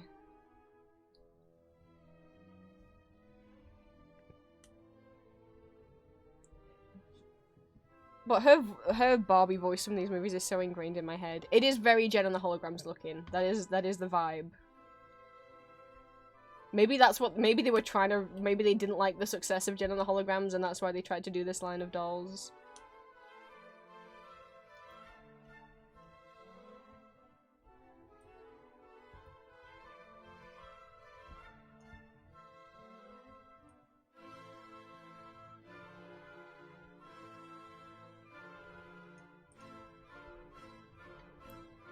Wait, there is another guy, because that's not Ken.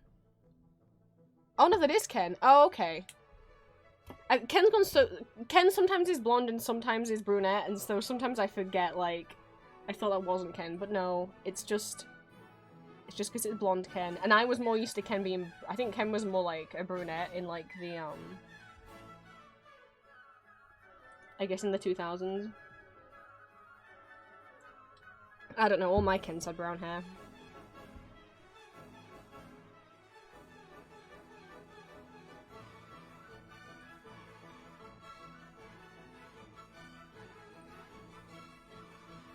But, like, the dolls they released was of them in, like, some kind of, like, 80s looking jumpsuit-y kind of stuff, and I'm like, I want Barbie in her space shuttle costume, please. Like, I, right now, as an adult who doesn't collect Barbies at all, would buy the shit out of the Barbie if they released one of her Barbies and the Rockers, like, space get-up. Yes, please. I'll have this Barbie.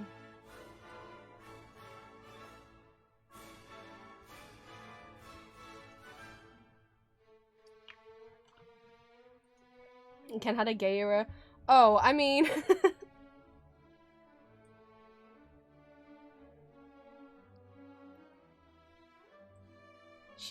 she honestly, looking at him like, you know what? Even if I don't remember how good the animation is, but I at least think that, like, they didn't draw them, like, badly or creepy looking. I think she looks really pretty. I would play part of the video if it probably wouldn't crash the stream.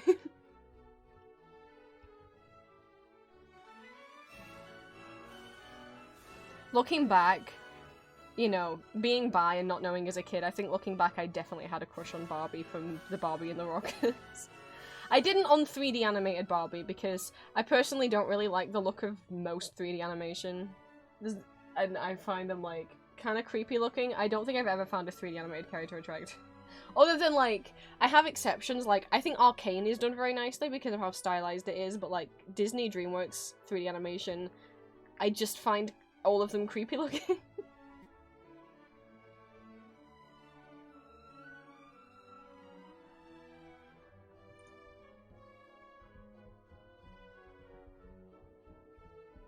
But yeah, Barbie and the Rockers, it's on YouTube.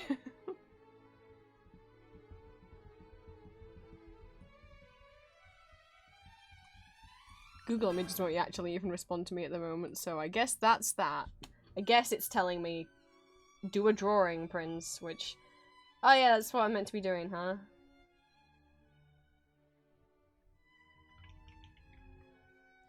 Let's try and do one drawing, considering other people on here have done multiple. Is that the riverboat person from Undertale?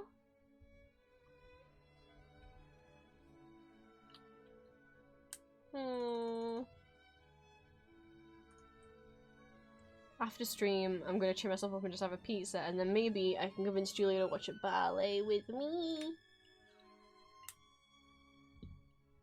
I'd love to watch the Alice in Wonderland Ballet. The Alice in Wonderland Ballet. Like, I've always wanted to do fan art of it, and I haven't, because I just love the costume designs. Like, it's not like someone in a bunny suit. But speaking of ballets, did you guys know, were people in a bunny suit? Did you guys know that there's a Beatrix Potter ballet? And it's adorable. This is becoming a just chatting stream. Look, I've had a sad time. I really like ballet. I like stage things. Okay. I get really anxious sometimes watching movies and stuff, but I never get anxious watching something on stage. I wonder if it's because, like, watching a movie, I'm like, oh, like, I feel more like it's real, whereas if I'm watching a stage thing, I can see the edge of the stage and I can see the audience. Okay, I'll get up clips from the Beatrix Potter ballet.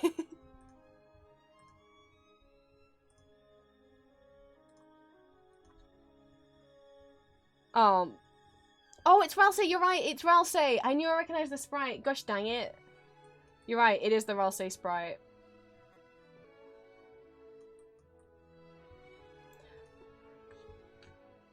I'm a silly. I'm a fake fan. Let me apologize by using Mavis emotes.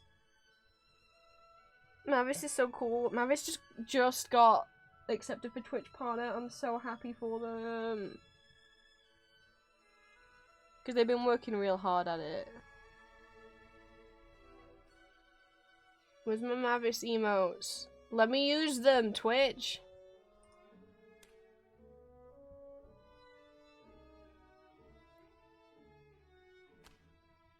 And then people will understand why it's relevant.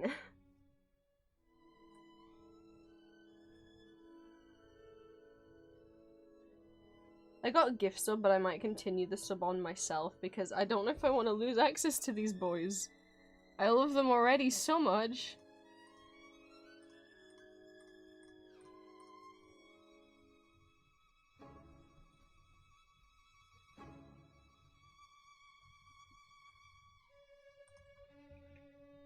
I love them so much. Mavis's husband is one of my husbands, which is... Look at them go! Rules card. I was like, oh my god, you have rules card emojis? And they were like, yeah, hang on a minute. And then they have a VTuber sit that's like a body pillow with rules on it.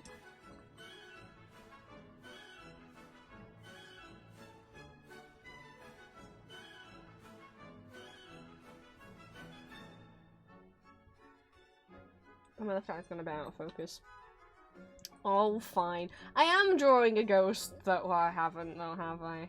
Alright, alright. My ghost is gonna look like...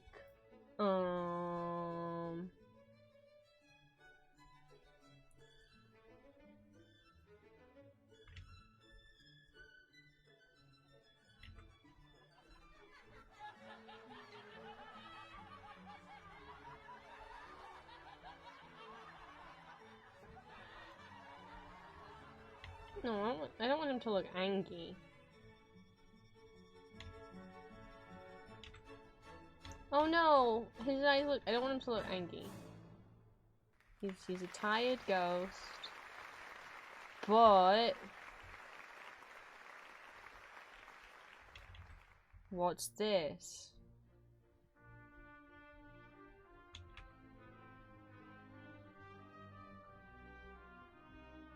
He might be tired, but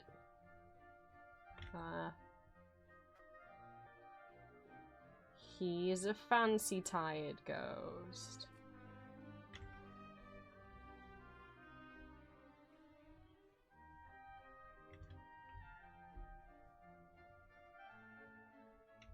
And then they all have blush, so I'll eye drop from your blush colour.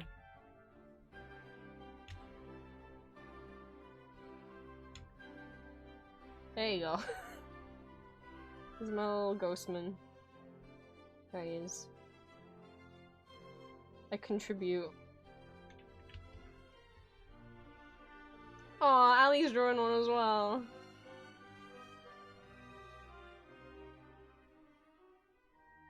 I draw one ghost, have a ghost army. Sometimes this is just what happens in Magma streams. It's happened before, like, one person drew a frog and then we were all just drawing frogs.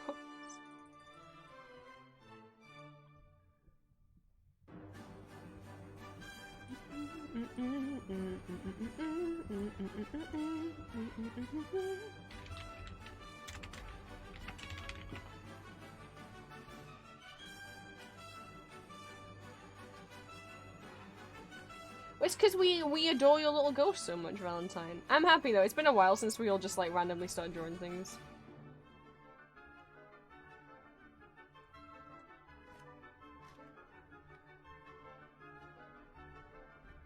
I'll try and get the Beatrix Potter Ballet up if I can. It was... So, the Beatrix Potter Ballet was created in 1971. And it was like a... It wasn't done on stage, it was done on sets. And it was filmed for like a TV special. But since then it has been done on stage by the Royal Ballet. They added again.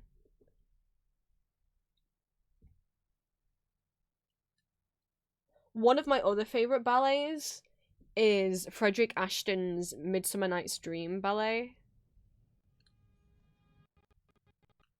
Mostly because of the costume. The costume, Oberon's costume, I want it. It's so gender and his makeup is...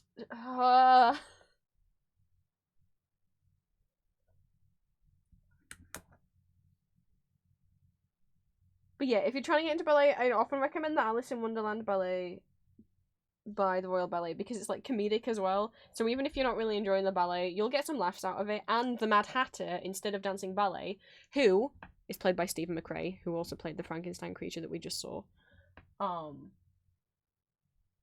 tap dances instead of doing ballet, which makes so much sense for him as a character. And I'm so happy that they like thought about like, how would the Mad Hatter be elegant? It's like, he wouldn't be.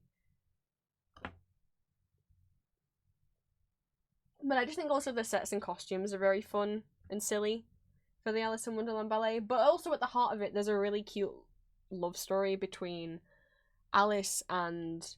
So there's Alice and her family, and then within Wonderland, some of them play the same character. So, like, Alice's mother also plays the Queen. Jack, who is, like, a kind of servant boy who, like, works for them, or, like, I think he's the gardener. And they kind of fall in love, but their mother, like, sends him away because you can't be in love with a poor person, Alice. In Wonderland, he's the Knave of Hearts. And, they fall in love with each other again in Wonderland. And it's so cute. I know I said I've never drawn fan art, but I might have, perchance, if you're ever like, gee, I wonder if this ballet has an AO3 tag. It does. Because I made one. I've written the only fanfiction about the Alice in Wonderland ballet. I couldn't help it. They're so sweet. Which is another reason why I want Julia to watch it with me, because I want us to watch the gushy romance. Okay, let's see. I'll try and show you guys the Beatrix Potter ballet. I hope you're ready for Fursuit's ballet, but it's like, it's sweet. Why is there no there they are. But the Alice in Wonderland ballet is just like people, like the White Rabbit is just a guy with some ears. He's not wearing like a bunny head fursuit. Not like this. It's Jeremy Fisher! It's Squirrel Nugget. It's Peter Rabbit. I'm sorry, it's still choppy. Maintenance not that great. It's Mrs. Tiddlywink. I forgot all the characters' names. For shame, my Beatrix Potter book collection's up there. I've had it since I was a tiny kid.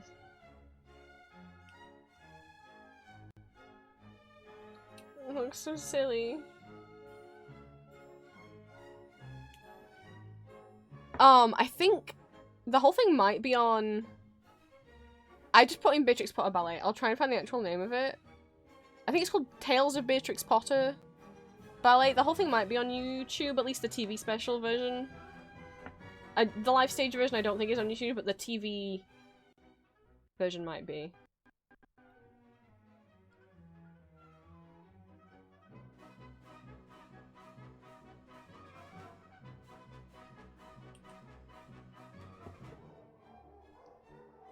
And props to the dancers dancing with all these on. Oh my god, the fox has got some thighs on it. It's my boy! I love Jeremy Fisher so much. I love it! I have a little Jeremy Fisher plush, and when I met Lucio, when Lucio came over in January, they bought me a little Peter Rabbit plush for it was a Christmas present, and he's the exact same size as my Jeremy Fisher, and they sit together. Yes, Ali, oh my goodness. I think we've talked about Beatrix Potter before.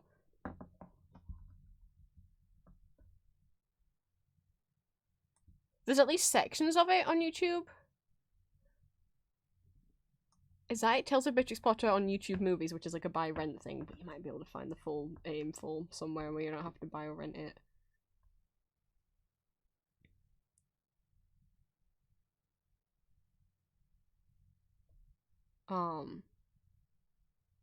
But traditional Swan Lake's good too. They are always sad. God, what's a ballet story really like? La Bayerede is really pretty. I love the music for that ballet. But also, like, I mean, traditional Sleeping Beauty, because for most like ballet things that people have heard that, Jesus, for people who've not into ballet, probably the only exposure you've had to ballet is probably like Barbie Swan Lake, which does use the actual music from the ballet.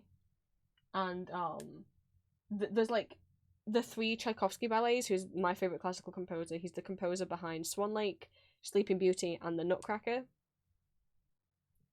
Which I think the Barbie Nutcracker movie also uses the ballet score as well, like Dance of the Sugarplum Fairy and all that. So you will have heard those pieces. And then as for Sleeping Beauty, while there isn't Barbie as Sleeping Beauty, I think they tried to do Barbie as Sleeping Beauty, but Disney got involved and like told them they couldn't. Because I think they were gonna do Barbie as Sleeping Beauty using the ballet score, but Disney were like, no. It's like, you don't fucking own Sleeping Beauty. But if you've seen the Disney Sleeping Beauty, the song Once Upon a Dream is actually, the melody for that song is taken from the Sleeping Beauty ballet.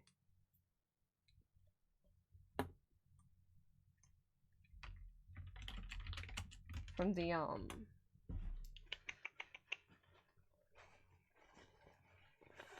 it's normally just called the Sleeping Beauty Waltz.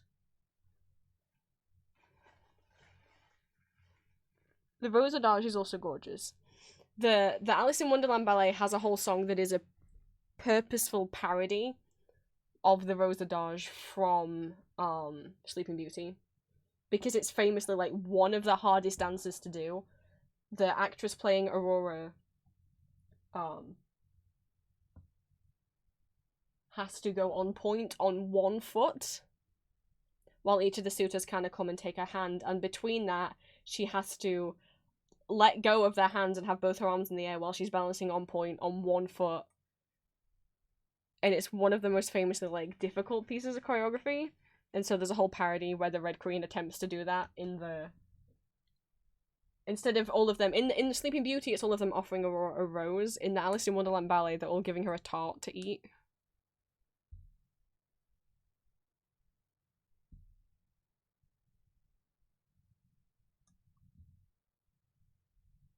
My one proper bit of rotoscope animation was me with rotoscoping over the Rose Adage from Sleeping Beauty, and then I haven't done any animation since.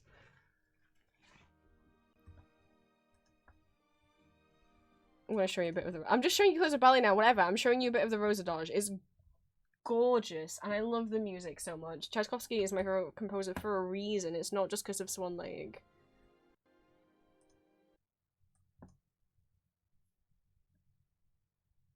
And I'll try as well then to show you why Matthew Bourne's Swan Lake is. How's Magma going so far? Oh, Frost. I've done so much work, as you can see. Like...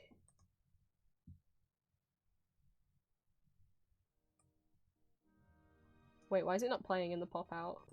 Why is it not playing in the pop-out? It's playing in... What the fuck? That's never happened before. Where I've popped it out and then it's not played it. And now it says it's playing in the pop-out. It's not, because I closed the pop-out. YouTube. I just want to share one of my interests with people.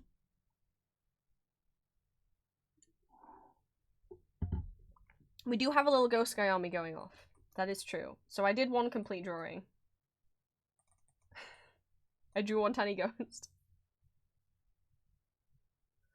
There's the tiny Oswald? Oh, look at the little guy. He's so small.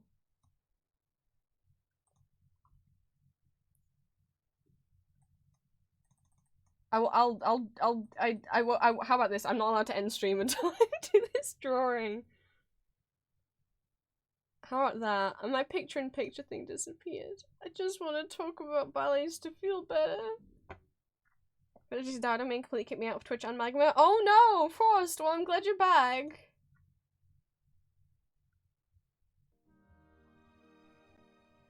Why do you play the first few seconds and then you freeze up? That's what I want to know. This isn't even the most difficult part of the choreography. Why is it not playing? YouTube, it's really not that hard. Oh!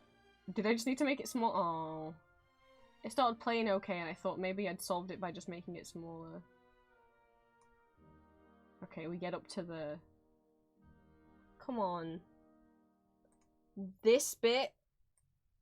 So this is for like, if I ever show you guys the Alice in Wonderland ballet, this is what the silly scene is referencing. Because the Queen doesn't do it as well. The Queen's like attempting to do this. But the point is, the joke in the Alice in Wonderland ballet is that the Queen, while played by an excellent dancer, like the dancer playing the Queen can dance, but the joke is that the Queen as a character isn't very good at dancing, so she's like purposely like falling over and doing things wrong. Oh, first of all, don't forget some chores done. But this is insanely hard.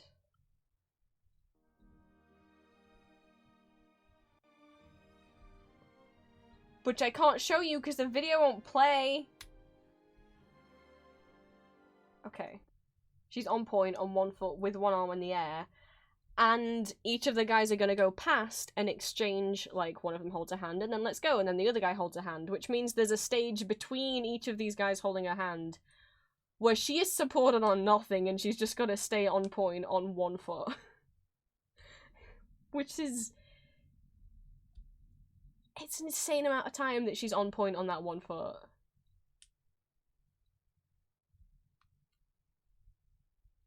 Gonna get going for now. I want to say thanks for everyone out there on Little Ghost. Of course, Valentine, thank you for stopping by. It would make a lot more sense if you guys could see. But YouTube said no.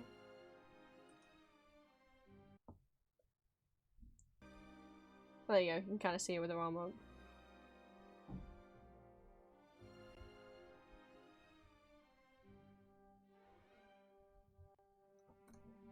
I would like to show you at least the trailer for Matthew Bourne's Swan Lake. I think my favourite ballet creators, Matthew Bourne. I mean, I listed earlier every single one of his ballets so far. He's still making more.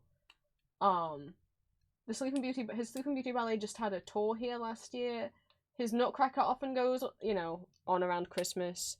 I would love the next time that Matthew Bourne Swan Lake has like a performance, I'd love to go see it. The only time that I was like available for the Sleeping Beauty tour was when it was in Sadler's Wells, which is in London, and that theatre is expensive. Like sometimes they permanently perform in Sadler's Wells, and I'm like, Wait, what? Wait. Wait! Oh, that's Matthew Boy's Sleeping Beauty. Okay, yeah. I was like, wait, a 2022-23 tour? I thought you said Swan Lake, and I was like, what? No. No. But yeah, so I think... Oh, sorry, the entire Matthew Bourne Sleeping Beauty is available on YouTube in full for free, if you guys want to watch it. I love the weird gothic vibes of it. I love the weird gender-bent performance of Maleficent, of it. She's a male dancer, but switches between being male and female presenting. There's a whole scene where Aurora is like sleepwalking. Well, yeah, the implication is like she's sleepwalking, right? And so to kind of also convey that, she's dancing with a blindfold on.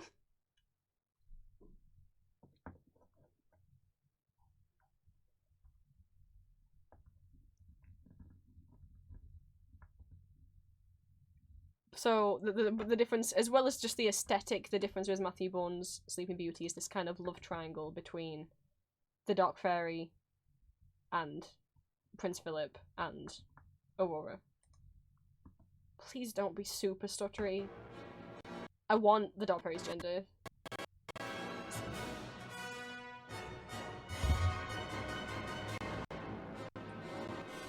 Oh no, don't curse the baby.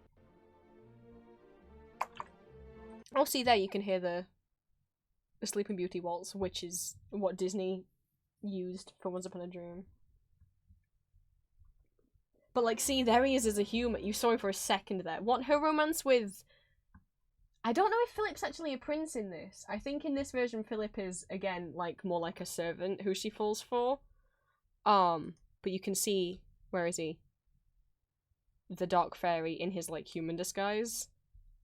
And he's got this kind of long black hair in this ponytail, and I'm like, yes, please. Your gender. Sir. I would like it, please.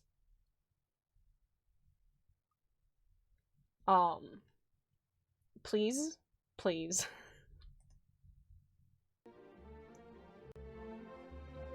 It's gonna be stuttery.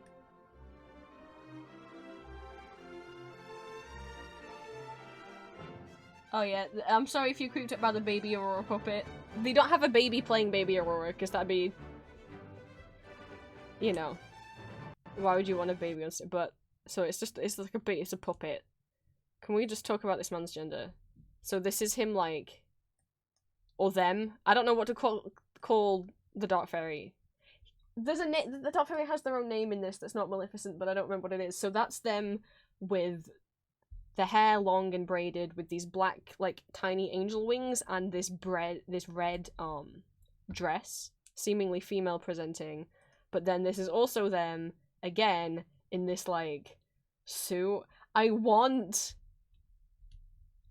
this gender, please! Give it to me! Is it too much to ask?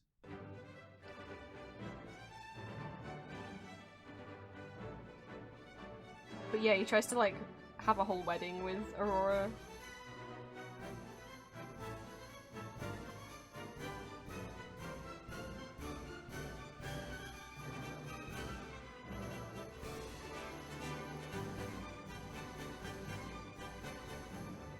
See?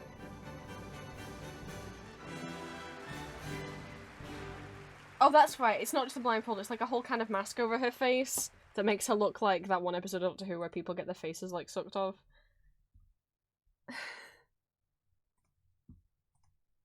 And they have, like, a face but no facial features. Yeah. Oh, the strength ballet dancers need is insane. When you forget your computer is a tablet and you have a pen... Frost, Jesus Christ. I'm so... I got out of it. Clockwork's not even here. Don't know why I almost called you Clockwork. I do apologize. Shall I try and do some drawing? That would be a probably good idea, right?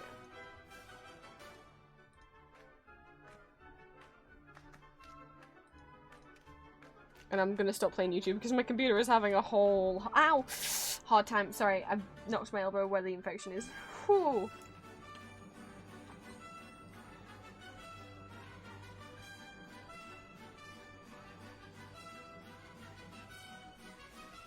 I didn't mean the gas mask kids. I mean like the Wire episode with the 10th Doctor and Rose, where there's like the creepy lady in the TV, and then they have no faces. If you like, I can't remember the episode very well. I can't remember how the faces get gone, but I think it's from looking at the lady in the TV.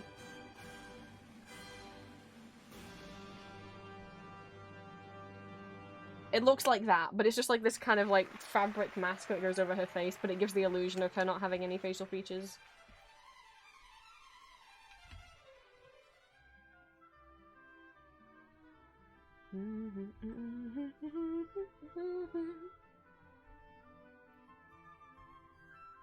Okay, it kind of gives off those vibes. Right, let's try and draw.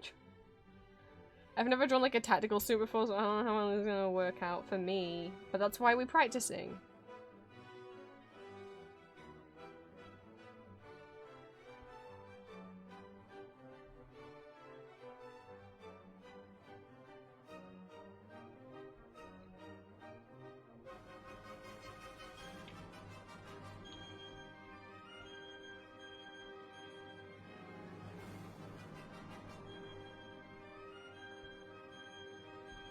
That's not like a vampire collar. It's not. He just has like.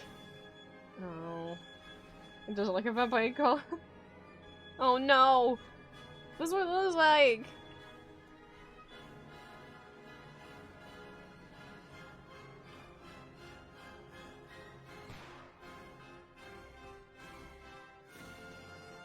Sorry, sad stuff's happening in this one late now. Why do you think I've selected everything?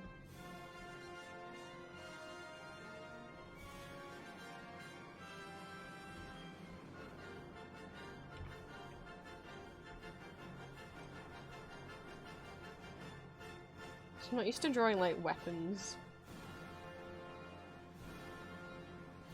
Normally I wouldn't draw the clothes on the sketch layer, but I think this is going to be kind of complex for me, so I'm going to have to a bit. Here's, like, one. Trigger warning, I will be drawing firearms.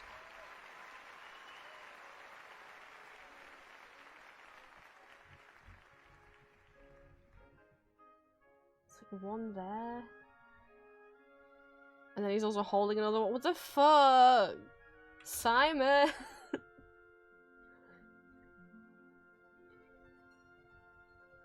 Like, you don't really need this many guns, do you?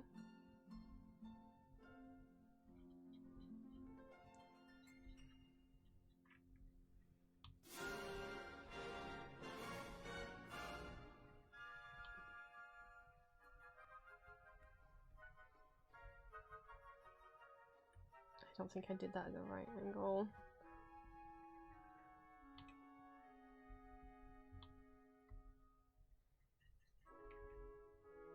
We're gonna get a drawing done, guys, and by we, I mean me. You already all did drawings.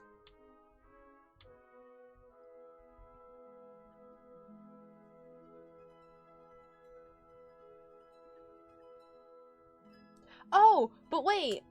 I actually forgot with me saying, you know, I just remembered after saying, like, I hope Julia will watch the Alice in Wonderland ballet with me. Did I already?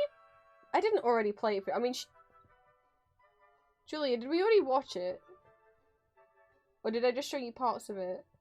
Or did we already watch it? Because I just remembered that I was like, I just had the thought of, I'd like to draw me and Julia as Jack and Alice, and then I remembered that I did for Art Fight last year. I don't remember if then we watched it or if I just chose to draw us. But for Art Fight last year, did we watch it? We both forgot. I mean, I've watched it like 5 times, so I can't remember who I've watched it with. Do you remember it? Oh no! I have a terrible memory. I've watched it so many times I don't remember who I've watched it with. Oh no!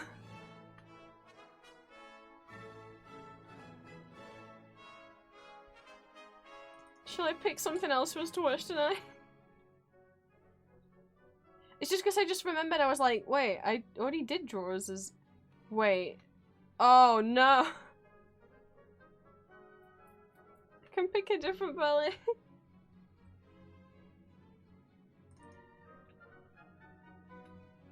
I'm such a dummy.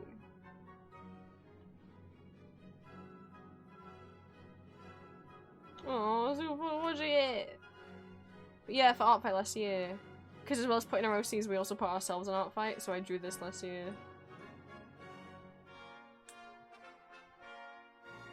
Which is like a screenshot redraw, basically, from the ballet, but with me and Julia. I'm such a such a little dum-dum. Oh no!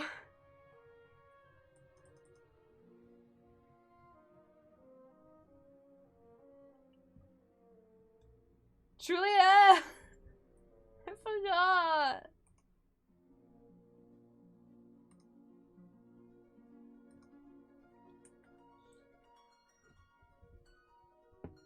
I'm sorry. You still want to watch a ballet? We can always pick a different one. I don't know which one's interested you. I got a lot.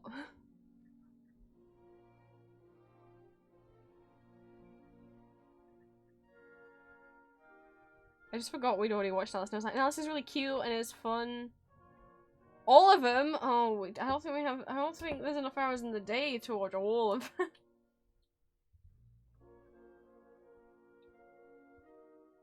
I was thinking Alice Kiss is very light-hearted. Every other ballet is like tragic. It's really bad. It's true though. What ballets have like happy endings? Jesus Christ, like.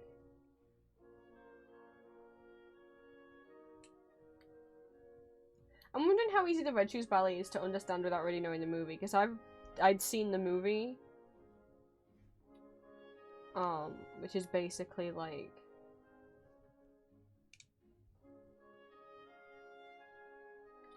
I can't remember the plot properly.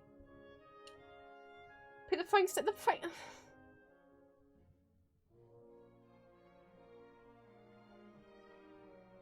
Frankenstein has a lot of death in it.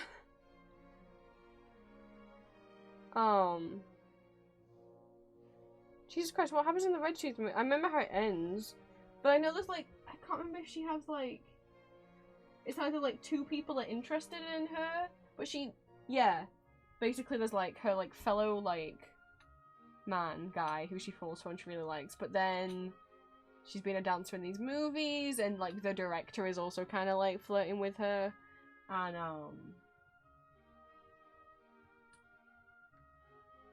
she has to choose whether she really wants the career or wants to be with the guy that she loves. Oh, you want to watch Frankenstein?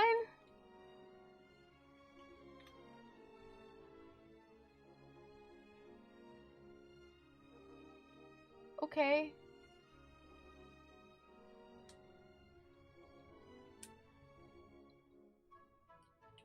We could.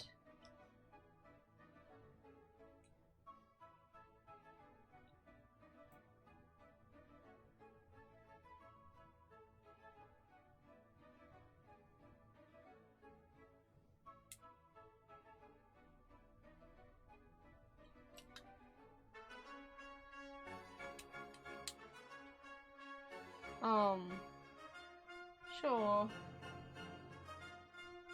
I mean, I wanted to watch it at some point.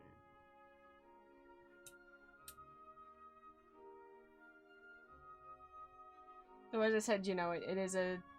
I mean, a lot of them are tragedies, just that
Sorry, I'm just playing with a fidget toy instead of actually drawing.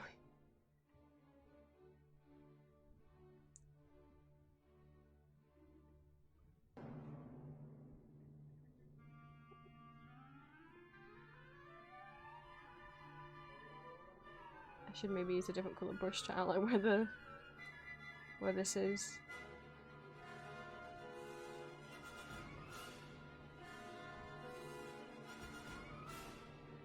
Okay, so let's move in.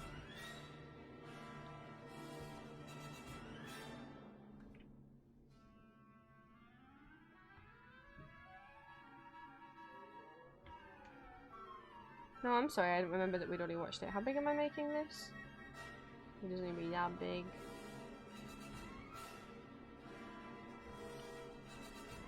I just didn't remember that we'd already watched it, so I had it all like geared up in my head that we were gonna watch that. I'm silly and I forgot that we had already watched it.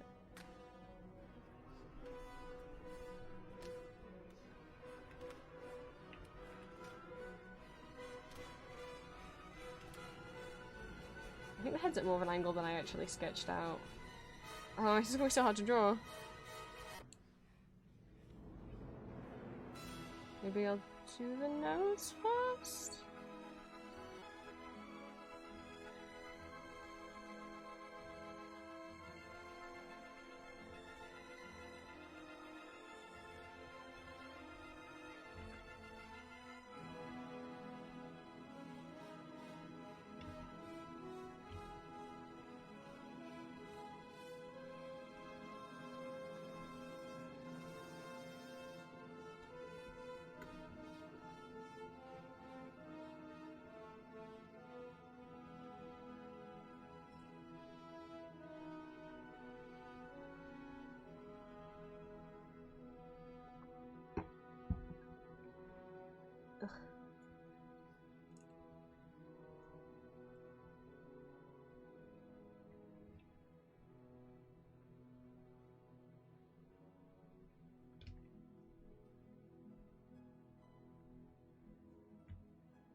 Not really sure.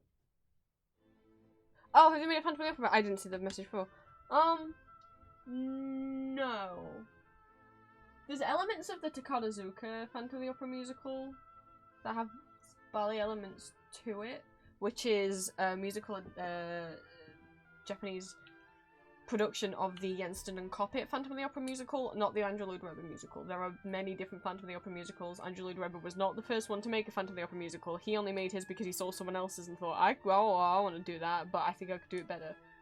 So it's based off the Yenston and Coppet Phantom, which I can't remember if in itself is partly based on the original novel and partly based on the Susan Kay novel Phantom, which is like a Phantom of the Opera kind of prequel sequel fanfic, basically. It's basically a fanfic, but you know, it's a published book. I don't like the Susan Kay Phantom novel. It gives Eric this whole like backstory of him and Daroga, but and like what Eric's life was in Persia, but it really doesn't have good like the way that she imagines the Persian people being, which is very like the women over sexualized and the men being very aggressive and bloodthirsty. I'm like, it's not the best.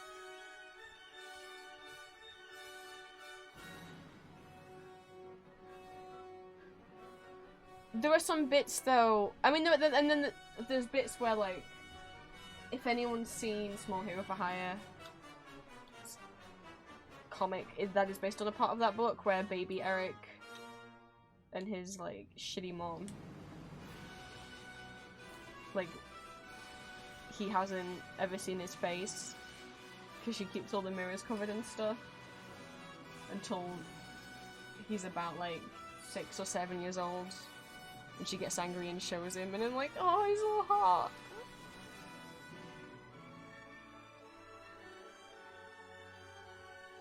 That is a scene from Susan Kay's Phantom novel.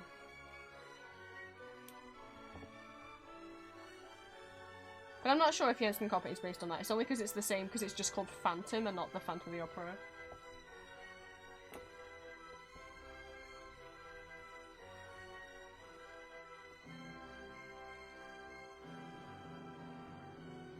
a ballet piece that I like that is not a full ballet is Frederick Ashton choreographed it's about 8 minutes long, I think, ballet to go with the music from the Roger and Hammerstein musical Carousel. I love that little 8-minute ballet.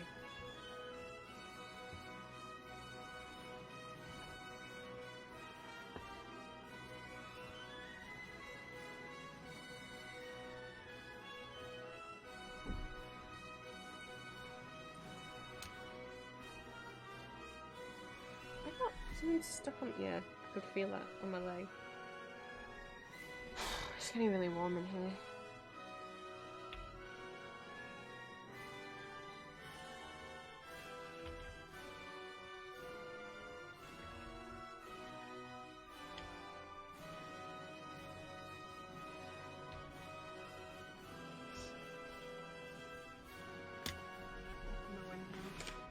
Oh, it's been raining.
That's very.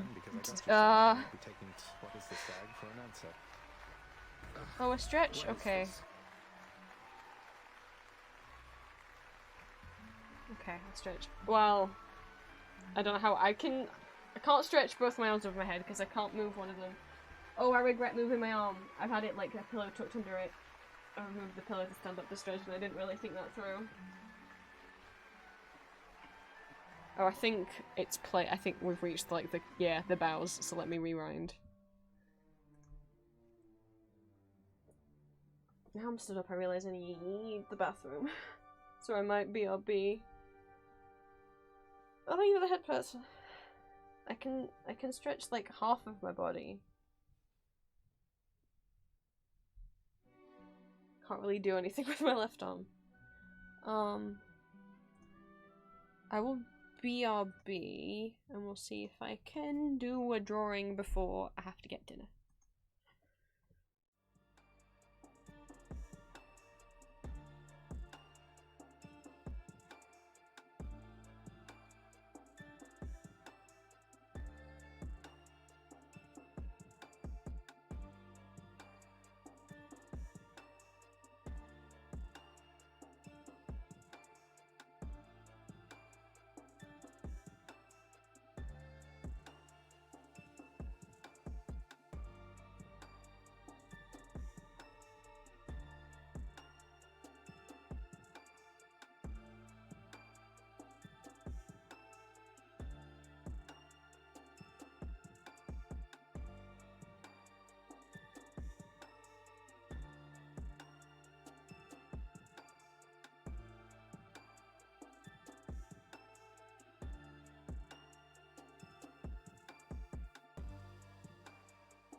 Draw this stupid man.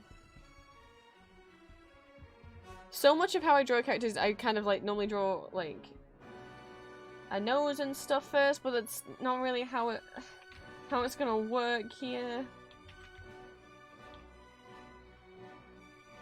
And like, oh, I draw the jawline, but you can't see his jawline.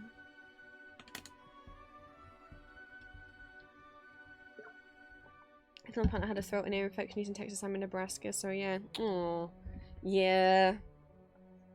Julia's in California. And I am not in California.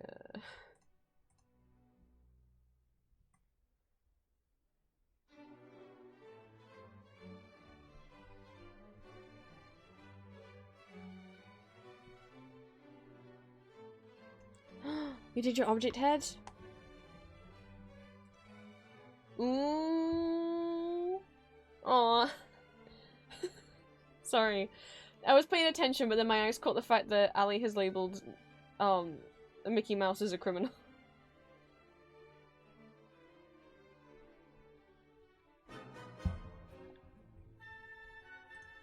What are his crimes?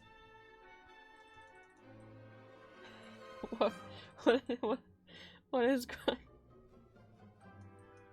But yeah, I was paying attention. I just saw that out the corner of my eye and I got a little caught off guard. They're adorable, Frost.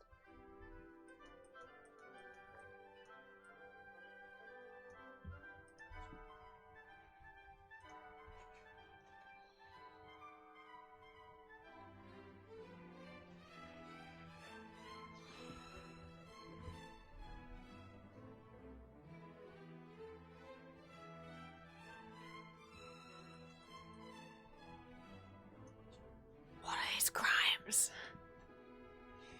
Also, yeah, Oswald is a baby. I don't know if the Just a Little Guy is a Disney character that I don't know of, or if it is potentially Bendy, or potentially Felix the Cat. Yeah, Ninja, look, Ali drew a criminal and labeled him criminal so that we would know that he's a criminal.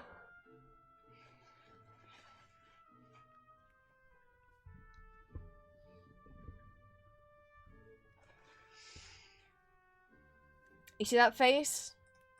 It's the face of a criminal.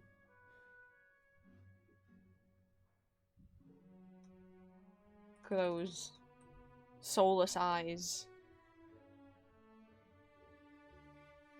It is Bendy! I like the out of the guy who's killed people that he's not the one labeled criminal. Crimes Against Dragons. Oh no! Was that Mickey's fault? Oh, darn it. For those who didn't see, Disney had like a celebration thing and they had a big like... I don't know if it was an animatronic or a statue because I didn't actually... I just saw the photos of like the Maleficent dragon and no one was hurt, so we can have a little jokesy about it a bit because no one was hurt. The dragon caught fire. There's some, frankly, kind of cool photo. I mean, like, I would only say it looks kind of cool that the dragon's, like, got all this fire around it, because it's a dragon, because, like, no one was hurt. Everybody's fine. But yeah, they had a little bit of a pyrotechnics issue. Hi, Cheesecake! Cheesecake's coming to investigate the criminal. Wanted for crimes! Cheesecake. Oh, gee. I wonder what he looks like, and I wonder if we can find him.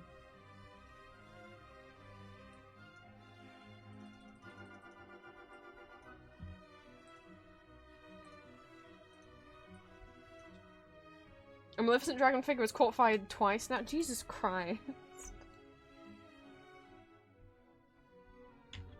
See, normally I work with a jawline, but my boy... He's in my boy now? Oh, Jesus. My baby girl don't have... You can't- I mean, he do got a jawline, but you can't see it because he's got this baggy fabric mask that just, you know...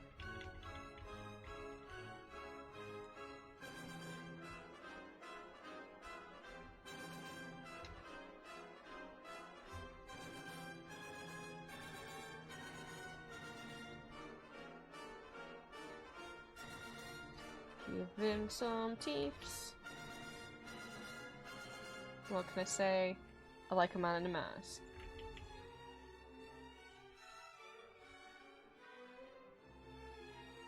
And for every time I listen to Dragon Court Fire, I'd have 2 nickels. Oh no!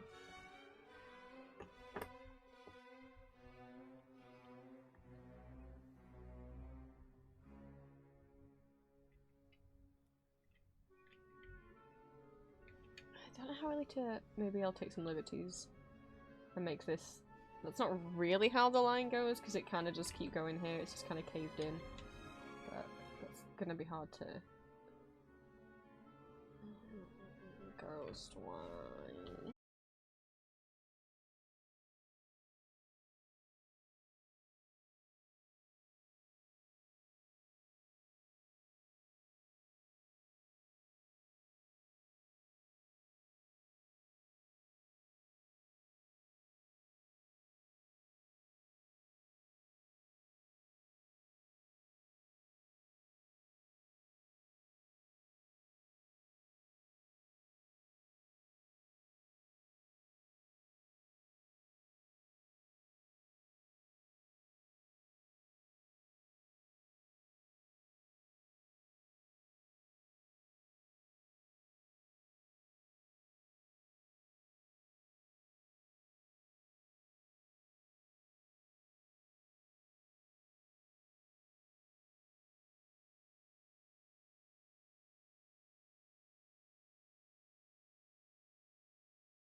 Yuvi! During the stage 2 where Mickey declares, well, this is my dream. Oh! So Mickey went, well, this is my dream. And then... arson happened. As if he was admitting that his dream... is arson. He says, this is my dream, and what's supposed to happen is the animatronic just sparks a bit, but instead it's caught fire. Oh my god. I see. Mickey showing us his true colours. I see how it is.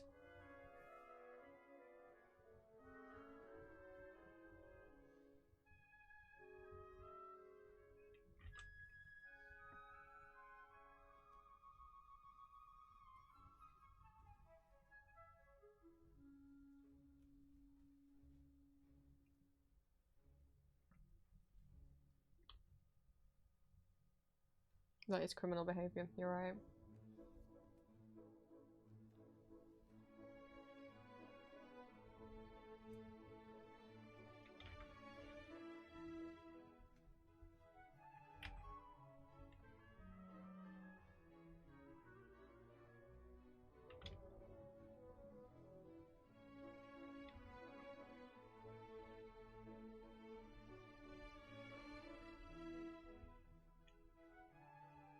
The true criminal should now be caught by a handy dandy poster so we can identify. Thank you for the help, Cheesecake. Guys, if you see anyone who looks like this, report him to someone. I'm not exactly I don't know who. But I mean he's obviously like dangerous.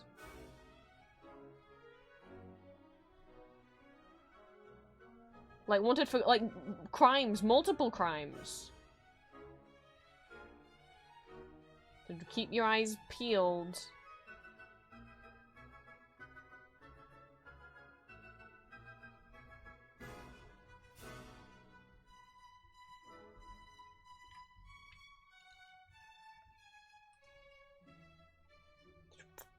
What the hell is my computer doing?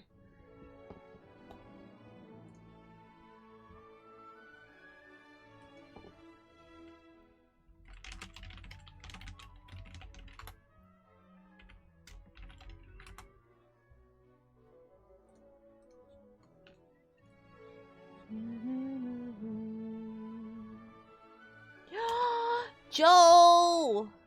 Have you finished League? You would like link to the Magma, okay? Let me make sure that it's I don't know if that's what's currently in my clipboard, so let me go copy it again.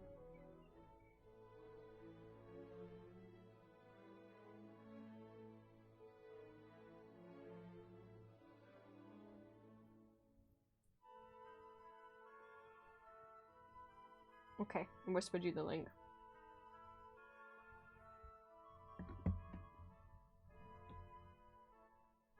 Of course. Oh, phone, please, please, please, please, please, please. Thank you. Jesus, they kept falling over. There's still plenty of space left if anyone else wants to hop in.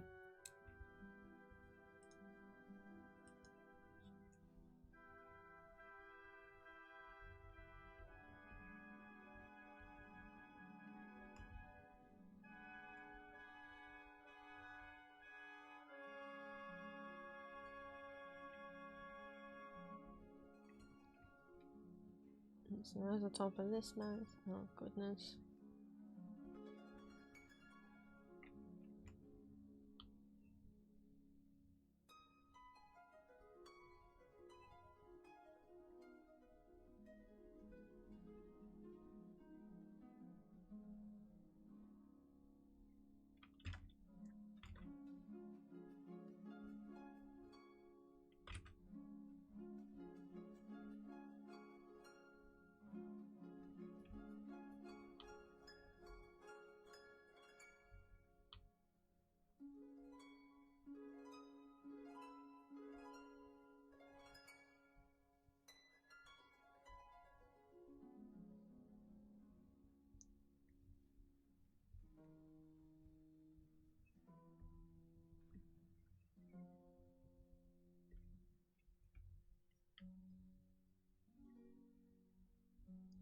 One pair of pieces. Oh gosh. Magma, don't do that.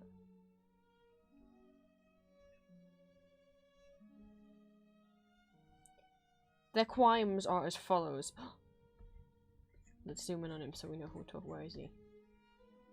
Hang on. Hang on. Let me read this. There we go. Right. Their crimes are as follows. Stealing cookies from the cookie jar.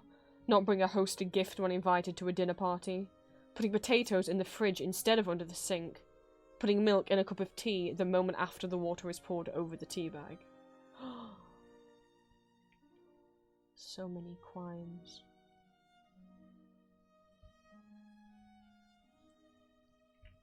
If you see him, let us know so we can bring this individual to justice. Truly an individual who must be stopped. Oh, window.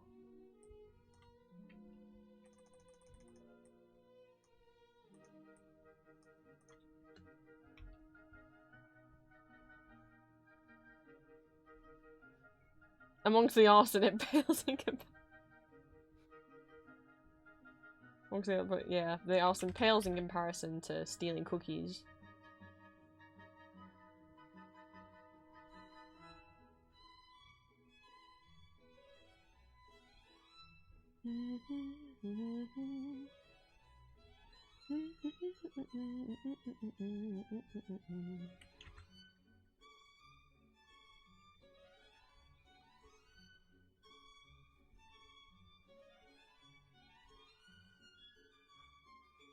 Wizard hat theft, that's right, that is true.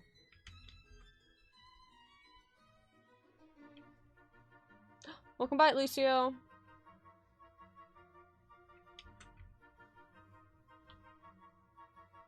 We had a good little trip.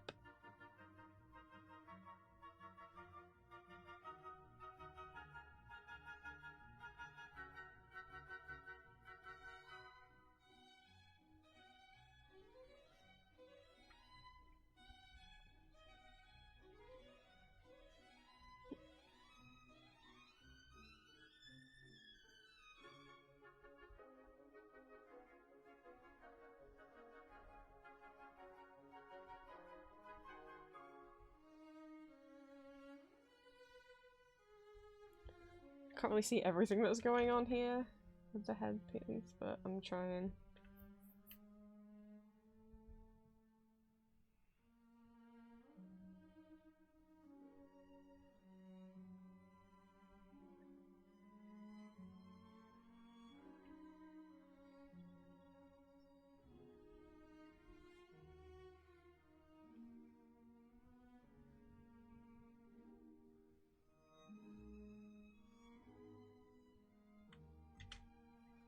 Oh no, he's been crying.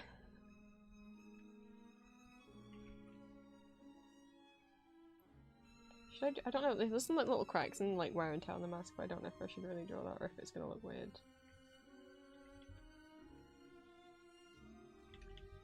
If it looks more like a kind of design pattern, I think.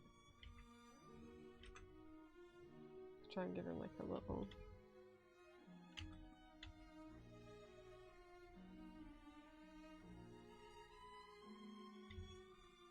Oh, a nice whole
Oh, now he's gonna. Oh no!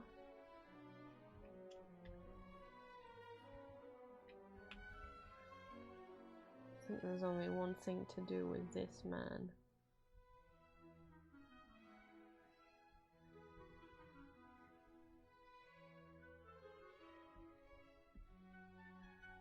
I will delete that if you don't want that. We got him, boys!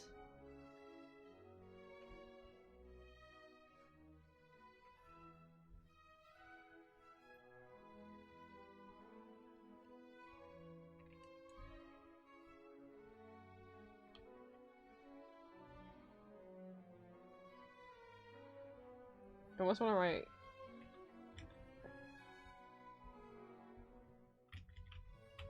I want to make it look like kind of like badly, like the L, like I don't know, one of the letters is backwards or something. That's tripping me out though doing that.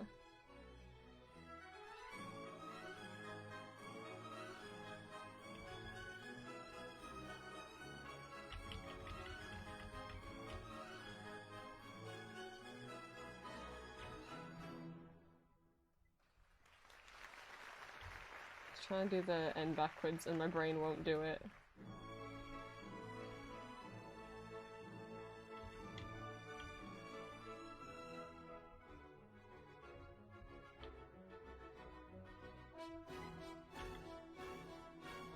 There you go.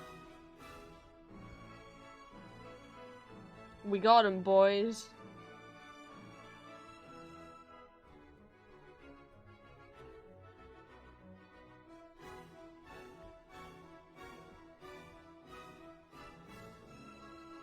The evil has been apprehended.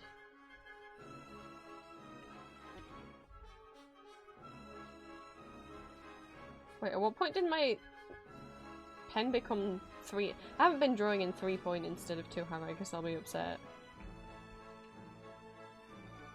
Okay, no, it's fine. If you want me to get rid of the jail, let me know.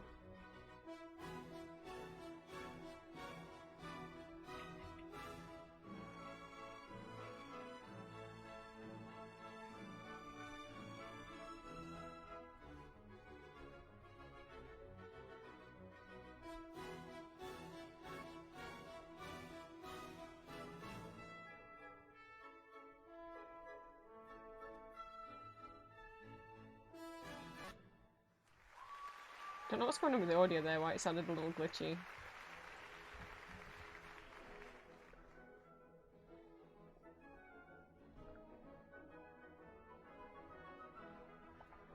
I've got 19 minutes till my next. Till my alarm goes off to take the meds. Just letting you guys know ahead of time if it pings and I don't catch it in time and you hear a little noise.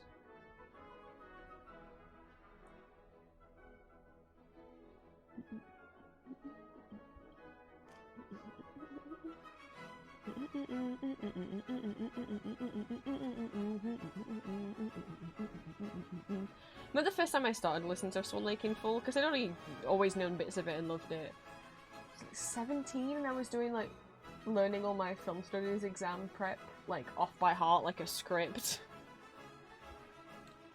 Because it was the only like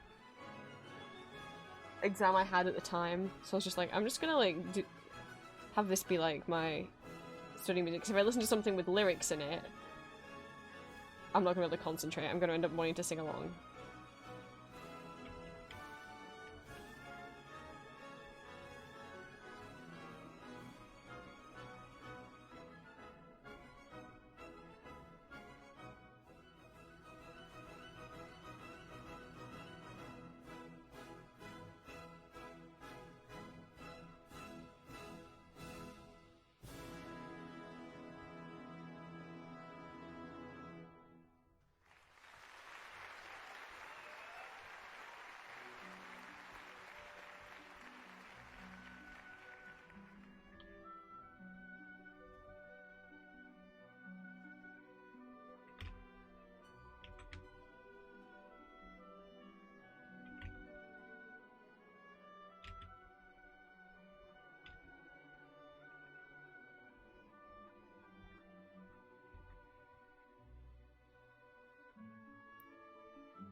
goodness. I'm not destroying weapons.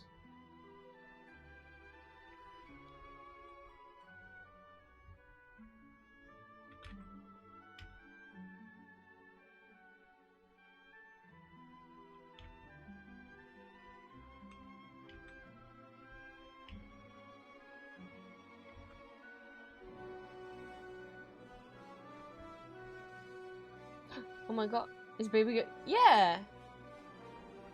This is my new baby girl.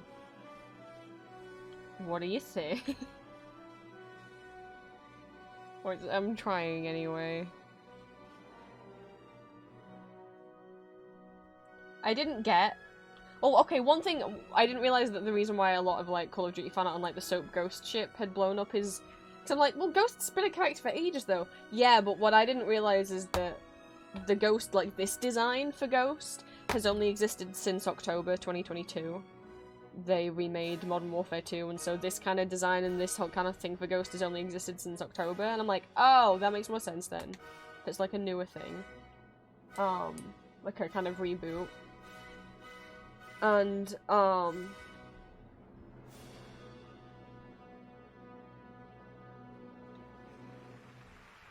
he has a sad, tragic, trauma-ridden backstory, which I didn't know, and like it's basically kind of that he's got trust issues and he doesn't let people close, and then so in a lot of fanfics and stuff, people write that like he doesn't believe like he deserves nice things and love, and I'm like, oh well, now I have to love him.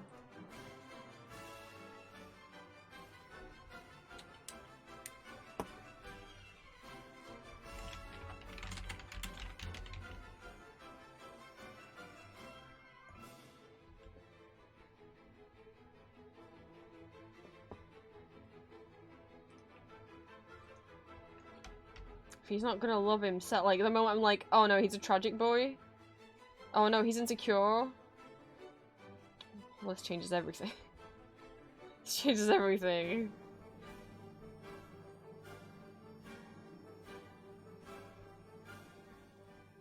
It's okay if you don't love yourself, Simon Ghost Riley. I'll do it for you!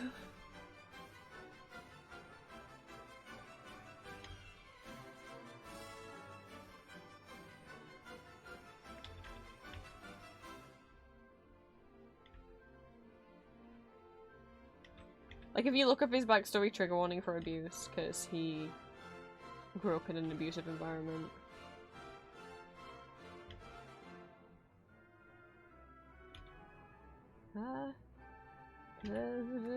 To be an S. That's my attempt at writing. This is fine.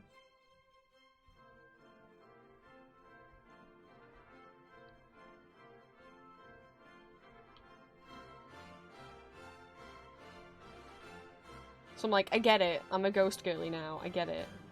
I mean, I'm not a girl, but yeah.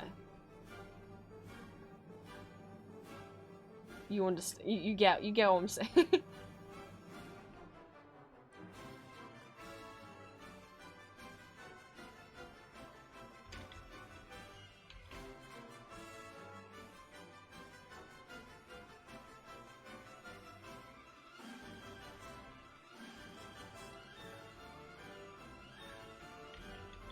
No one told me that the men in Call of Duty had emotions. Like, if I knew- well, okay. If I knew that the male characters in Call of Duty had emotions, wow. But, you know, I just kind of, like, avoided it because every man I've ever met who plays Call of Duty is a fucking asshole. He's, like, the worst person I've ever met. Oh my god, I was on Ghost's Wikipedia page, and someone's put like reputation or something like at the bottom, or like legacy, and like they were talking at first about like Ghost being like the most popular character, and in the original Modern Warfare from like 2009, spoilers, he gets killed off. But in the current reboot from 2022, he doesn't. He's alive. He's fine. And they were talking about how that'd be like being like a big shock plot twist. And then there's another paragraph, and I can't believe it's on. You can go on Ghost's Wikipedia page and see it. They're like, Ghost has recently become, how did they phrase it? Basically, like, Ghost has basically become a victim to people drawing homoerotic art of him, Johnny Soak McTavish. I'm like, is this necessary to put, meaning that now it's reaching like an audience far outside of its normal heterosexual male fan base. I'm like, did I feel like whoever added that is like upset, because look, every single character has had gay fanfiction and gay fan art written about him, but you don't see on like Iron Man's Wikipedia page that it says, by the way, a lot of people ship him with Captain America, does it? No. But on Ghost's Wikipedia page, it's like, people have recently been drawing a lot of homoerotic art of him. And I was like, what the fuck? This isn't like fandom wikia. This is Ghost's actual Wikipedia. I didn't know Call of Duty had lore though either. I thought it was just pew pew and slurs. And then a lot of the not safe for work artists I follow on Twitter started drawing art of him and one of the other male characters together, and I was like, oh. And then like especially Umineko-chan art, who I fucking love that art. They used to draw a lot of Marvel stuff, and then they fell into a JoJo brain rot that lasted 2 years, and they drew nothing but JoJo for 2 years. But then recently in the last year they've drawn a mix of things, a mix of like JoJo and Demon Slayer and Sandman and Spy Family and a lot of Call of Duty recently. Soap Ghost is their new brain rot, and you know what, I love all of that art. But yeah, if you go on Ghost Call of Duty, it's like character design, appearances, reception and legacy, and it talks about he's one of the most iconic characters of the franchise, like, and like he's like one like coolest character in video game, whatever. He's postalized to being a playable character in this spin-off, and then the presence of Riley, along with other male characters in fanfiction of the series, has been the subject of scholarly attention. Huh? It has? Riley's depiction in Modern Warfare 2 has led him to become the subject of homoerotic fan art and shipping with series protagonist Soak McTavish. Critics note... I'm really trying.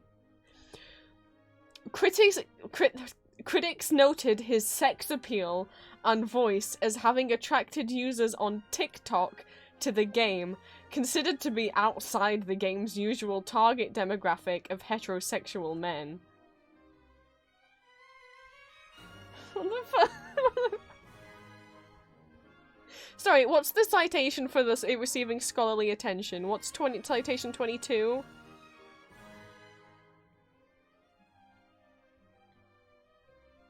What is this? Is an essay? Heartbreakers and Life Takers negotiated readings of military masculinities in Modern Warfare's fanfiction. I'm sorry. Someone wrote like a full like college essay. I mean, I don't know if it's for college. It's a full like essay by Jessica E. Tompkins. Heartbreakers and Life Takers negotiated readings of military masculinities in Modern Warfare's fanfiction. I conducted a textual analysis of romantically themed fanfiction stories inspired by the Call of Duty video games. My analysis of popular romantic fanfiction based on the Call of Duty Modern Warfare games demonstrates how some fans, particularly women, disrupt dominant meanings of hypermasculinity by writing depictions of male characters in games as emotional and loving, portrayals not always found in the source material, suggesting that scholars may look to fan communities of player-contested meanings of gender in video games. This is like a proper essay!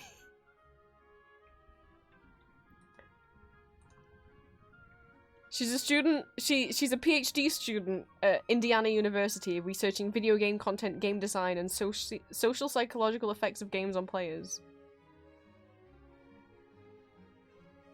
Good for her! This is an article, this is someone's PhD essay! This is for a PhD! I'm not laughing, I think it's amazing, I'm just laughing because I'm like in shock.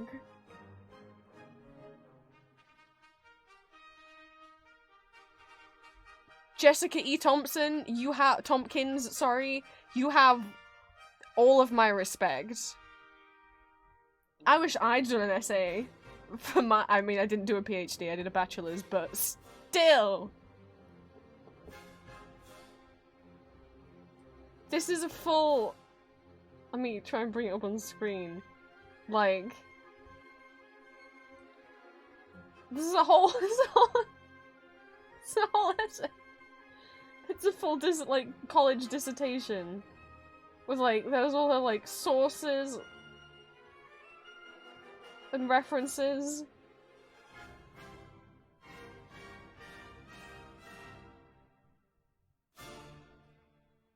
Like this is.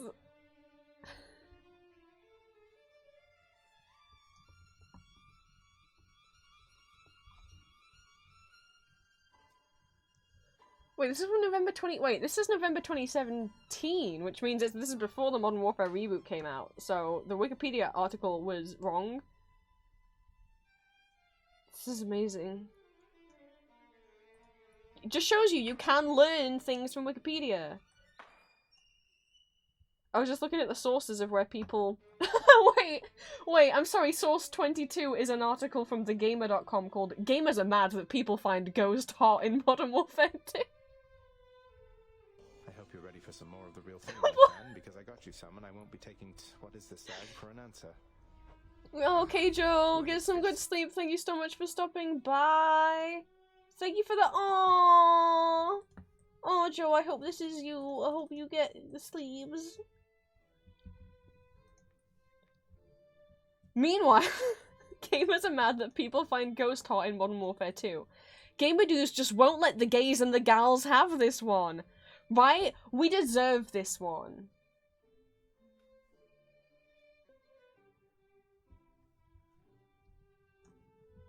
Doesn't mean it's been without controversy. We're not talking about the matchmaking debate or that god-awful bit where you de-escalate civilians by pointing a gun in their face. No, what's broken the Call of Duty fanbase is a debate on whether it's okay to find a Ghost hot or not. The gamer bros are accusing women of sexualizing Ghost. They're accusing his simps of demeaning a character who should be taken seriously, and furious that Ghost has become the latest character to get the soft boy treatment. Oh, I'm so happy.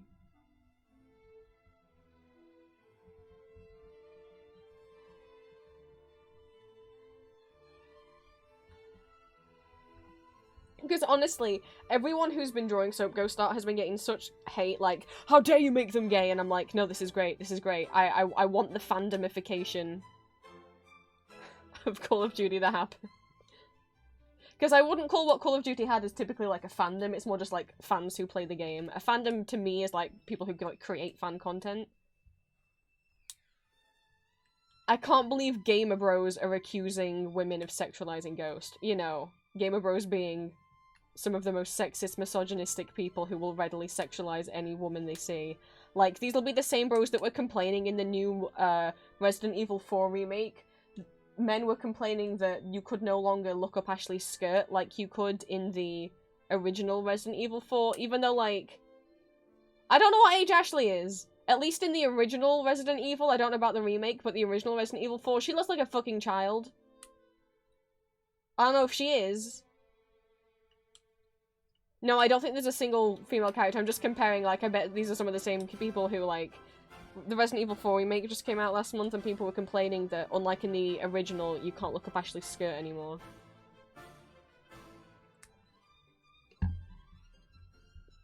You know these are the same types of men. While most of the fighting is light-hearted as the situation calls for, some dudes are getting way too into it. For some reason, some of them just can't sit by and let the gays and the gals enjoy the character, and are legitimately trying to argue that sexualizing Ghost is unethical. I mean, I'll just let the video speak for itself, and then the video isn't there. Oh my goodness. This is the most fun I've had on a Wikipedia page. This is one of the articles. Soap and Ghost are totally boyfriends in Modern Warfare 2. Only Ghost can call him Johnny.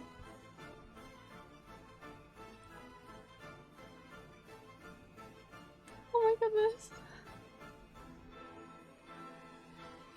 I'm not saying Call of Duty Modern Warfare 2's campaign was made better because I ship Soap and Ghost, but this unexpected headcanon definitely helps.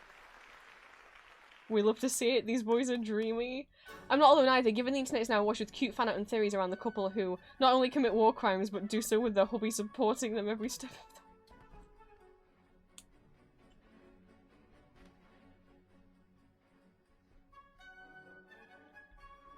Soap is badly injured and unarmed, nothing but his own intuition and Ghost's sultry tones to keep him alive.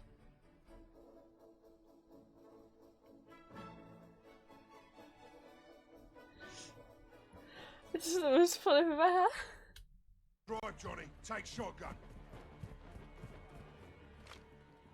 There might be gunshot sounds. Warning. I don't know what Alright, this clip Johnny. is. You made it. We made it, LT. Go fast. We made. You made it. No, we made it.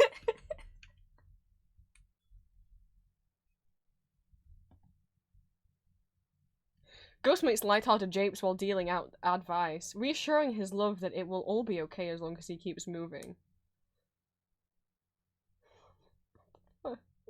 They are in love and I will accept no other explanation.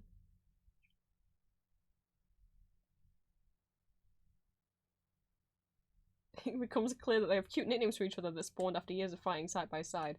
I'm not afraid to make inside jokes in spite of the trauma that brought them together in the first place.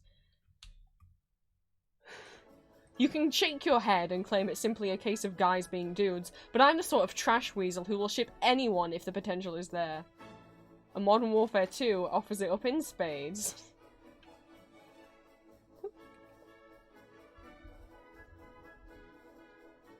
I love the queerification. Oh wait, what? Laswell is also a lesbian with her wife being brought up in an optional piece of dialogue. Damn, we got a canon lesbian in Call of Duty. I know, I loved the phrase trash weasel. I had to, like, take a second and take a breath before I read that sentence, otherwise I was gonna burst out laughing. Laswell's always with a wife being brought up in an optional piece of dialogue, so I'd love to think that Task Force 141 is actually a big group of LGBTQ plus legends trying to save the world from nuclear annihilation. With Ghost and Soap at the helm as buff gay himbos unafraid of what people think of their love. That's an alarm for me to take my meds. Oh, and Ghost is totally a power bottom? That's the last sentence of the article.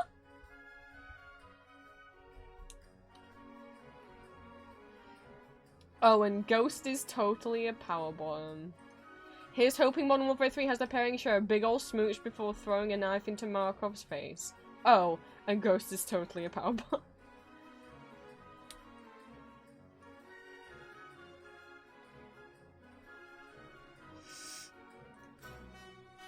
There's more of these articles. Oh, there's so many, like, references here. There's another article from Kotaku saying TikTok is bimberifying Modern Warfare 2's Ghost and veteran players are getting mad. Both those were two separate The Gamer articles, one written by Rihanna Bevan, one written by Jade King. We've got TikTok is bimberifying Modern Warfare 2's Ghost and veteran players are big mad from Kotaku. The baby girlification of Ghost from Call of Duty Modern Warfare 2 by Kotaku Australia. Imogen Meller for PC Gamer. I regret to inform you that TikTok is horny for Modern Warfare 2's Ghost. Destructoid, TikTok is thirsting over Modern Warfare 2's Ghost. Jonathan Wright for We Got This Covered. Latest gaming news, the internet is horny for Modern Warfare 2 as John Wick Studio pitches AAA video game adaptation.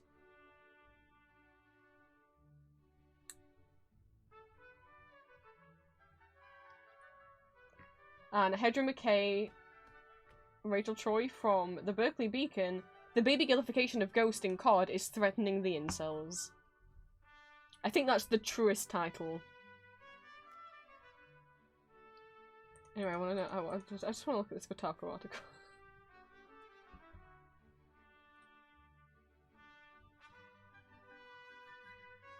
I just want to.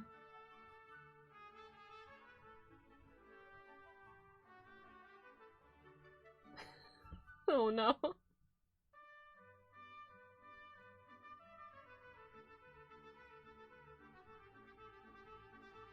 Oh yeah, I've seen that a lot. There is a bit of dialogue between Soap and Ghost where Soap says take it off in reference to Ghost's masks. He's like, show my face, never.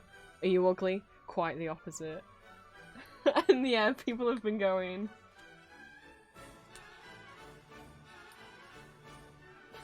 People are going crazy over those lines. Many of these TikToks are either made or targeted to femme and queer identifying individuals. Good. There's a decidedly feminine gaze at play here, with posters focusing on Ghost's forearms or the timbre of his voice. Or turning what is ostensibly a totem for military industrialized masculinity and making him a little femboy? What? That's not what people are doing. Booker, a 26-year-old who used to scour fanfiction.net for femme-leaning Call of Duty smut, tells Kotaku they're enjoying this influx of ghost porn. But he raises a good point. Hey, you know, to be serious for a second, to take such a strong stoic character as Simon and completely turn his image into something more sexual is funny to me. It makes the men rage, but I can't help but think of all the Cortana porn I saw growing up, or Lara Croft, or Princess Peach, or any female in any game, really. To take the guy's fan-favourite character and make him something for the girls is the best thing that could happen to COD. Why not?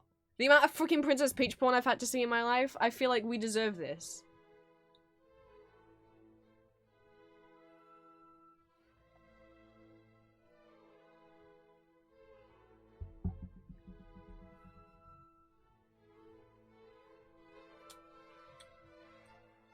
I'm gonna ignore the fact that the next sentence says Google show me this guy's balls please, because you know that kind of undermines the message a bit. Oh my god, what? What the fuck?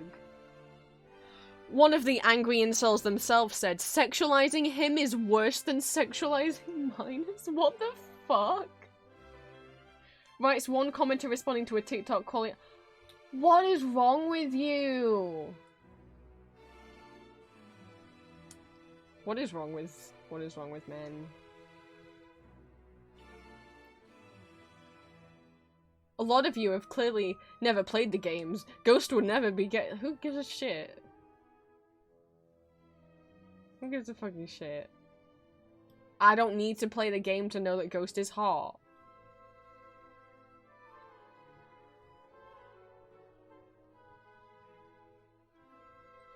Like...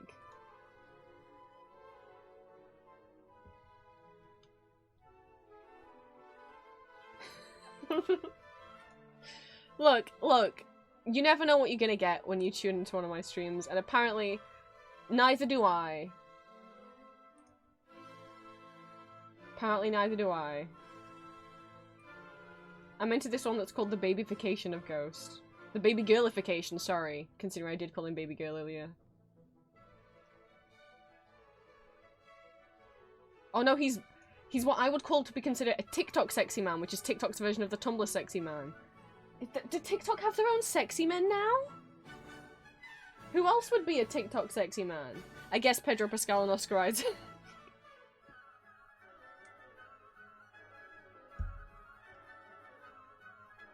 I never thought about that TikTok have their own sex. I've actually not seen a single TikTok about Call of Duty. I'm quite sad I've not seen any of these. Check in the box, Pascal. I've not seen any of these Ghost Call of Duty TikToks. I've just seen, like, it just suddenly all the not safe for work artists I follow on Twitter started drawing out of him. I guess I'll have to go on TikTok. I'm convinced it's because you can't see his face, but you can hear his low, rugged English accent. Corpse Husband, anybody? Person who wrote this article, Corpse Husband is not English. He's not. Corpse Husband doesn't. Corpse Husband is American. He does not. Corpse isn't British, but okay. Anyway, the TikTok girlies have decided that he is their favourite and that he is their, in quotes, baby girl.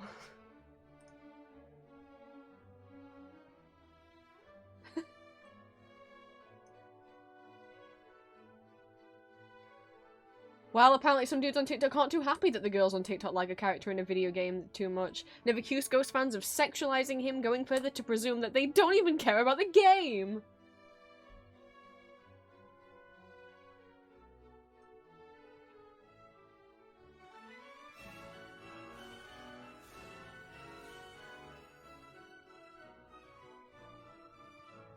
Sick of me to bring it up, but there's a lot of porn of female video game characters that are underage. A fan comes with Ghosts and things like that really comparable. No, they're not! No, they're not. Like, look, you're allowed to find characters... Like, look, we're all human beings, you know, and anyone who's allosexual is allowed to have crushes and sexual crushes on characters. it's not finding someone hot that is inherently sexualizing someone. It depends on, like, how they are exclusively being depicted. And honestly, most of the porn I've seen of Ghost is very humanizing and is like him having like feelings and emotions and stuff and not him as a piece of meat, so... I'm remembering this TikTok interviewing people at Comic-Con and their weirdest fictional crush, and guys were saying like Princess Peach or Jessica Rabbit, and the girls were saying like Xenomorph, Predator, and Michael Myers. Oh, yes. Yeah. I haven't seen it, but I can, yes, 100% believe that. I don't know what mine would be. I'm thinking this through and I'm like, I don't know. I guess some people would think like the fact that I have crush on some Transformers weird, but I'm like, I don't know. They're at least like humanoid, right? Like, I don't know. Xenomorph doesn't do it for me, I'm sorry to say. I find them too freaky. Not just how they look, but I can't think of them without thinking about how they... Without thinking about the Borth scene. And the... No, thank you.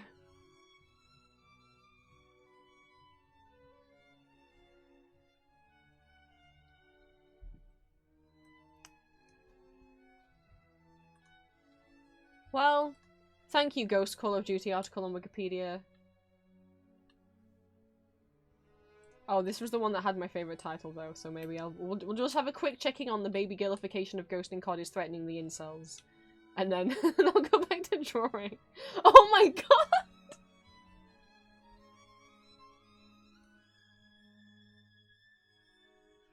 Oh my god. I was gonna leave this article up in the background in case I want a new profile picture. I kinda want a new profile picture on Discord. If anyone sees me changing my profile picture off the stream.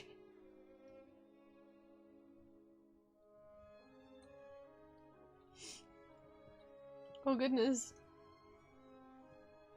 Ghost is, in the simplest terms, being baby girlified to the highest degree. Because that's a word now. From headcanoning him kicking his legs and blushing at a compliment to wearing cat ears, Ghost's menacing persona is being accepted as the cute little quirk to the girlies. Wait, the groom from Outlast? You mean, Tuck's hair behind it, Eddie Gluskin? Is that the weirdest?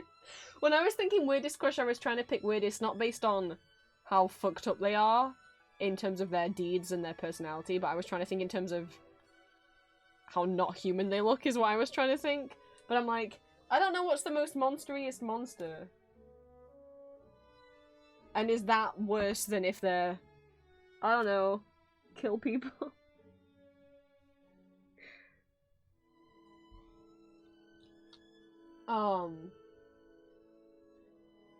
You know, it's been a long time since I looked at Outlast. That I can't remember. No, I was like, wait, is Eddie English? No, Eddie's not English. Does he... He either has, like, a English accent or he has, like, a transatlantic kind of old school American accent that sounds a little bit posh to the point where you're like, is he English or is he American? It's been a long time. I feel bad that I don't remember. Gears are turning in my head if he does have an English accent. Maybe even if he doesn't. It's like old school transatlantic. Okay. I'm just tucking that away into the back of my head. You guys don't need to worry about it.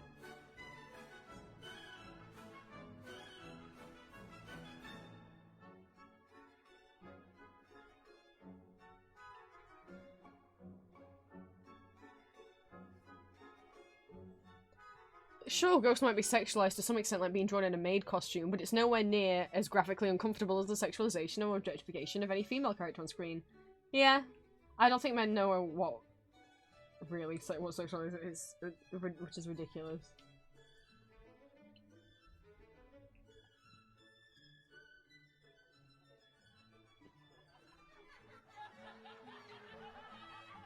Oh god, don't mention Huey, we don't need to talk about that.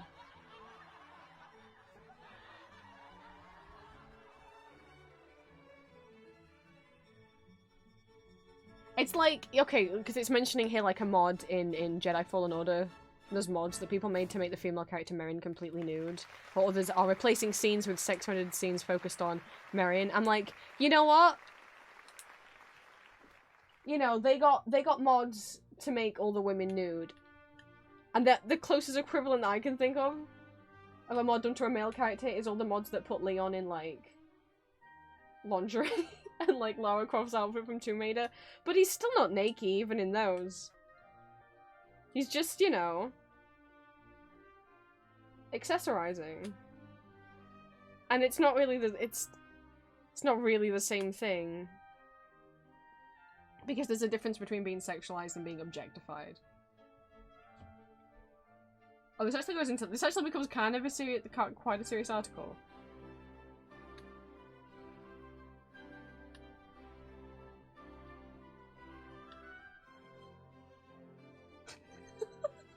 Sorry. It is a serious article, but then I see... The entire fiasco stemming from the baby... I can't say that word. Oh my god. The entire fiasco stemming from the baby girlification of a tall masked man is a perfect time to reflect on society's problem of perceiving both men and women. Male gamers being angry over Ghost being referred to as a teenage girl's little meow meow. And him and Soap cuddling on the couch is a model display of how misogyny, sexism, and homophobia bring on onslaughts of hypocrisy that traces back to the very foundation of how many men are raised. This whole article is good. It gets quite serious.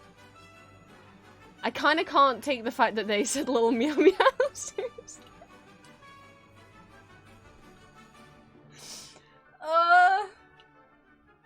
Just kinda threw me off that in the middle that they use the phrase little meow meow.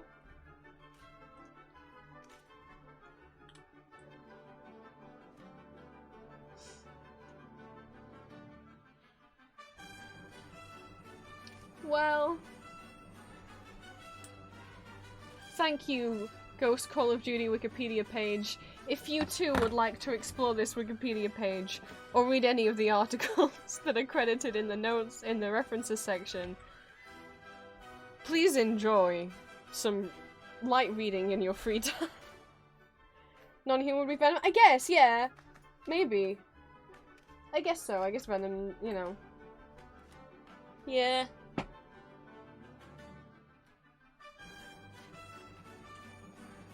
I guess the guys might find it weird. I don't know, everyone I know has a crush on Venom.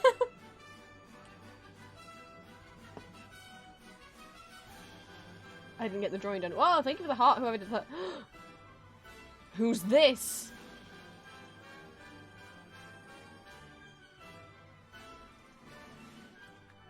Oh no. Oh no. There he is committing the crimes. He's committing them. And who's this? Who's this? Well, the man in this poster doesn't have a mustache. And I'm not sure. Or glasses. Could he have grown one that quickly? I'm not sure.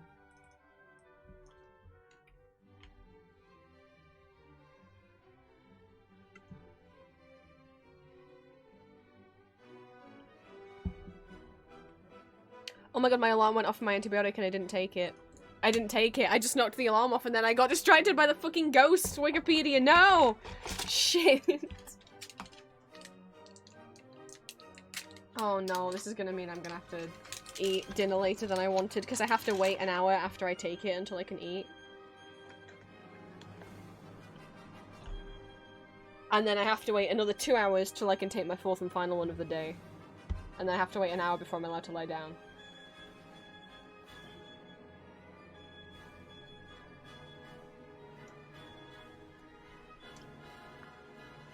Ah! They're not the worst tasting meds I've had. Ugh. But they are the worst packaged meds. Like, normally, you know, the little, like, blister pack things that you push the pills out of? They're normally, you know, pretty easy to push out. These ones are fucking shit. They do look big. They're not. They're like regular sized antibiotics, but for some reason they've been put in like the actual, almost like the little pods that they're in the packaging are like way bigger than the pill.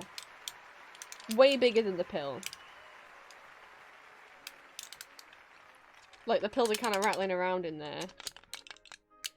And then also, like, the plastic's shit.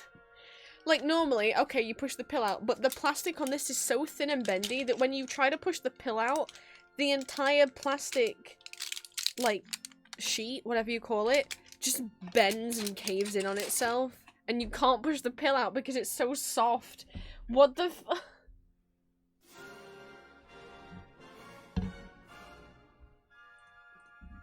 Who designed this?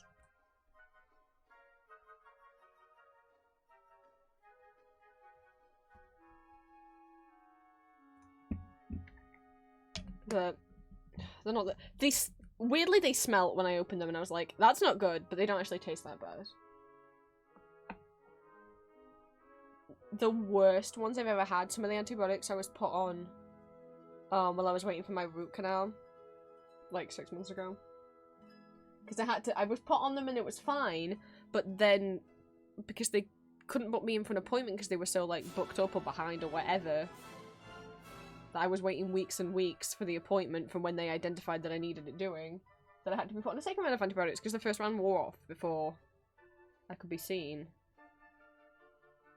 And like, what they gave me, like, from my pharmacy, they used like some, because you know, like different brands, which sounds so horrible when you talk about medication, you talk about brands, sell the same medication, so like I got some pills from one pack, and then they had to take the rest out of a different pack that was like by a different brand, right? So most of them were fine, but then like a third of them, and then they looked like normal capsules, and then a third of them were like these little round ones, and I'm like, and these are the same pills, right? Yeah, okay. I have never put a worse tasting thing in my mouth.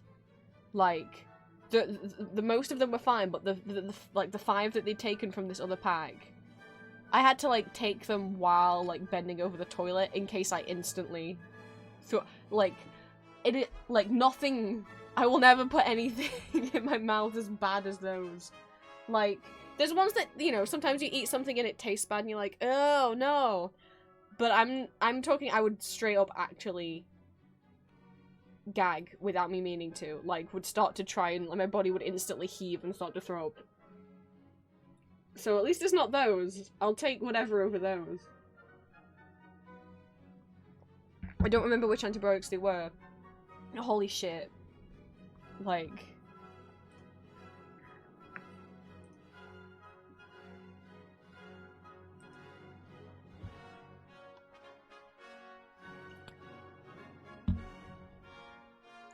Whatever they were, don't let people put you on them if they're from whatever the fuck that brand was.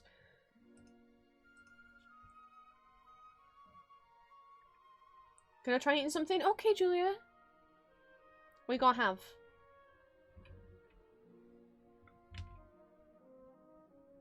Because we were saying last night, like, she was on plain foods yesterday to see if we could, to make sure that her tummy could keep them down. So I was like, look, have plain foods for the rest of the day, and if you go all night and you don't throw up, then you can have normal, like, more adventurous foods tomorrow. You don't know? Okay, well, you'll have to have a little scavenge around the kitchen and see what you've got.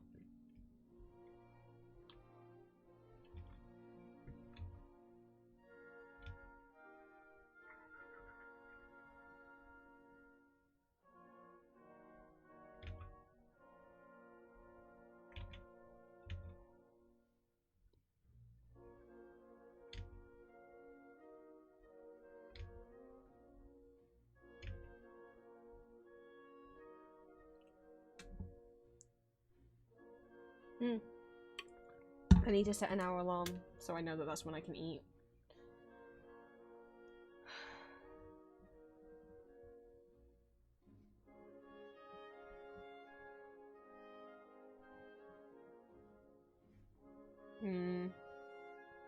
It might not put me, I might be okay, it might not put me behind. It's gonna put me a little behind schedule, but that's fine.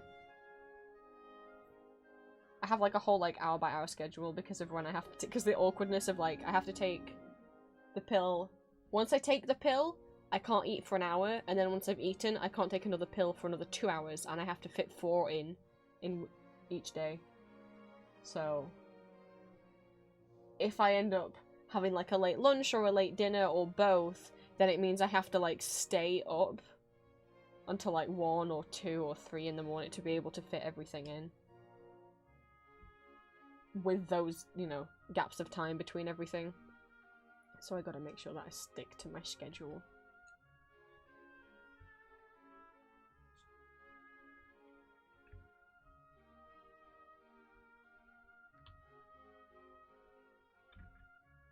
Don't go wonky at the end.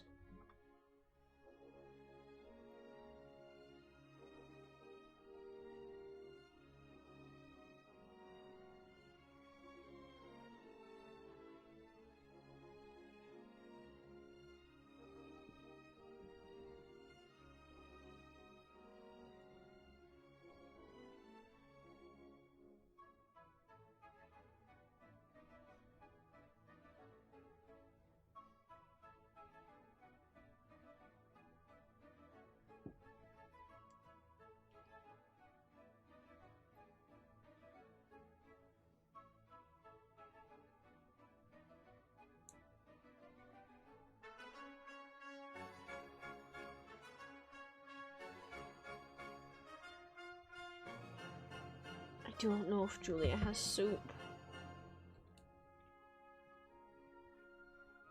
I'm not having a fun time trying to draw a gun.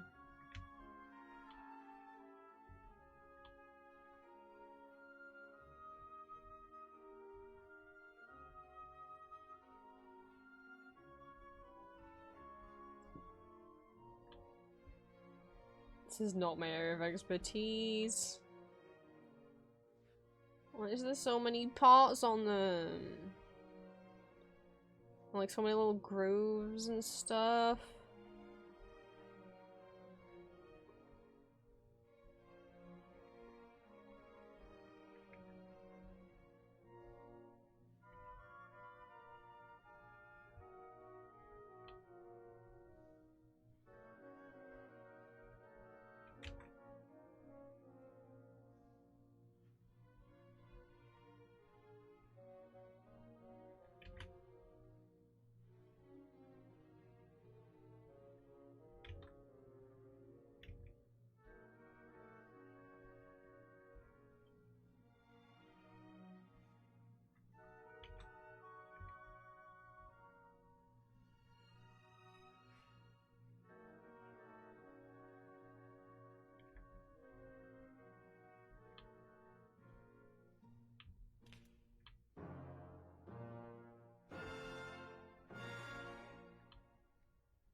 Oh, I don't think, huh? Oh no, the corner of this is meant to be like in line with the, well, it's not gonna be. It's not gonna be in line with that. So there. It's just not gonna be. It's fine.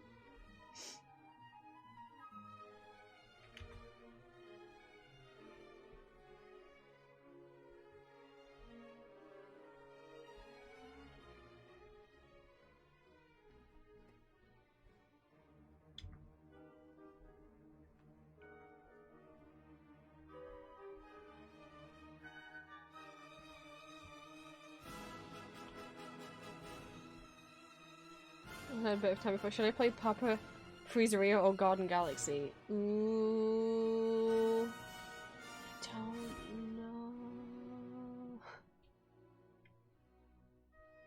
Is that one of those Papa Pizzeria games? I never played any of them, but I'm aware of them because I've had like video essays recommended to me about, I don't know, does Papa's Pizzeria have lore?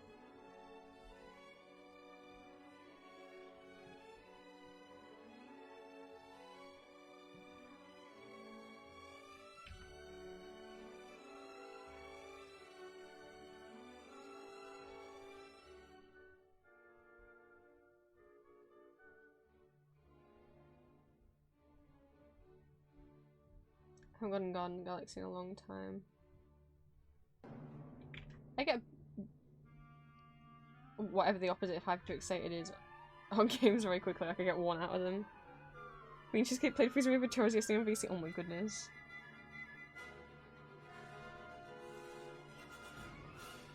But the most recent Garden Galaxy update is so cute. Like the little fruits, they're so cute. I played it for a bit. I've played it for a bit once since the update, but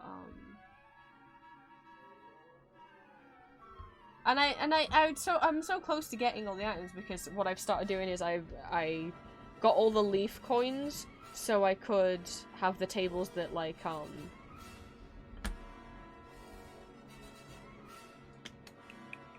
cancel out, you know, the little brown tables that stop certain items from spawning. So I just made sure that I got a bunch of those, cancelled out all the other leaf coin items, so now when I use a leaf coin I only get more of those tables. And I just have loads of those tables and I have every possible item on those tables. Well, not yet, but I have a good portion. And the plan is that I will keep getting more of those tables so I can put one of each item on the tables and then at whim I can just guarantee 100% every item that spawns out of the...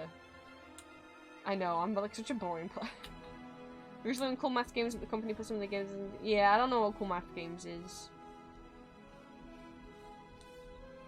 I'm guessing maybe it's an American thing.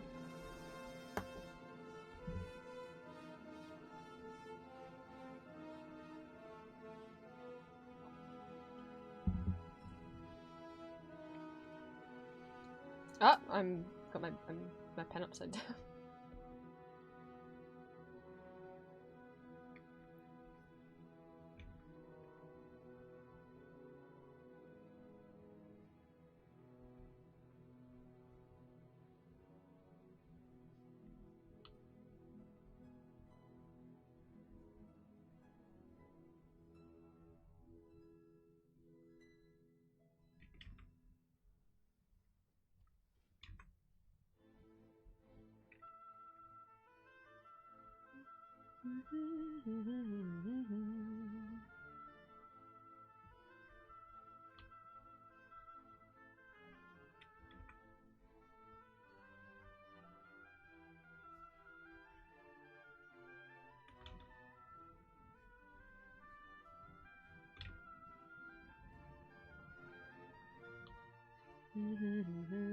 Honestly, I know this one like theme is like, I don't know, I think some people think it's too basic of a choice of like my favorite classical piece of music, but I'm like, but it is.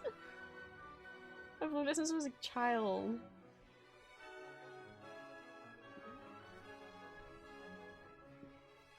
Remember the Pixie Hollow website? I don't. I was not into Disney fairies as a kid.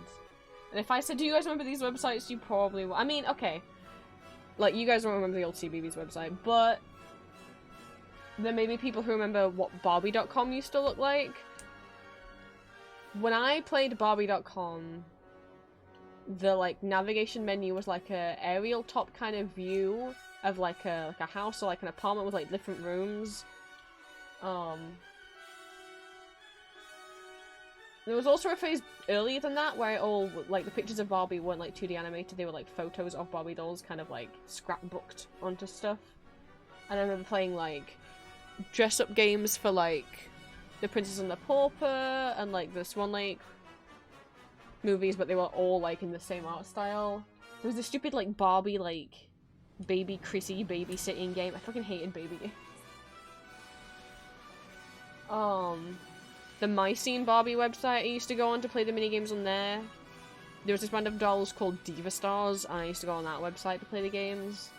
The old Cartoon Network site, when it used to have, like, flash games for, like, Scooby-Doo, and the Cartoon Island Resort games, where you play as this weird little guy walking around, like, this little resort, and all the different Cartoon Network characters from different games are there, like Powerpuff Girls and, like, Johnny Bravo, and you have to help, like, the pool, like, the pipe to the pool is burst, and you gotta find items to, like, plug the holes. And there was this, like, Halloween trick-or-treat game, or, like, Codename Kids Next Door, like, side-scrolling platformers. Dexter's Laboratory, Flash Games.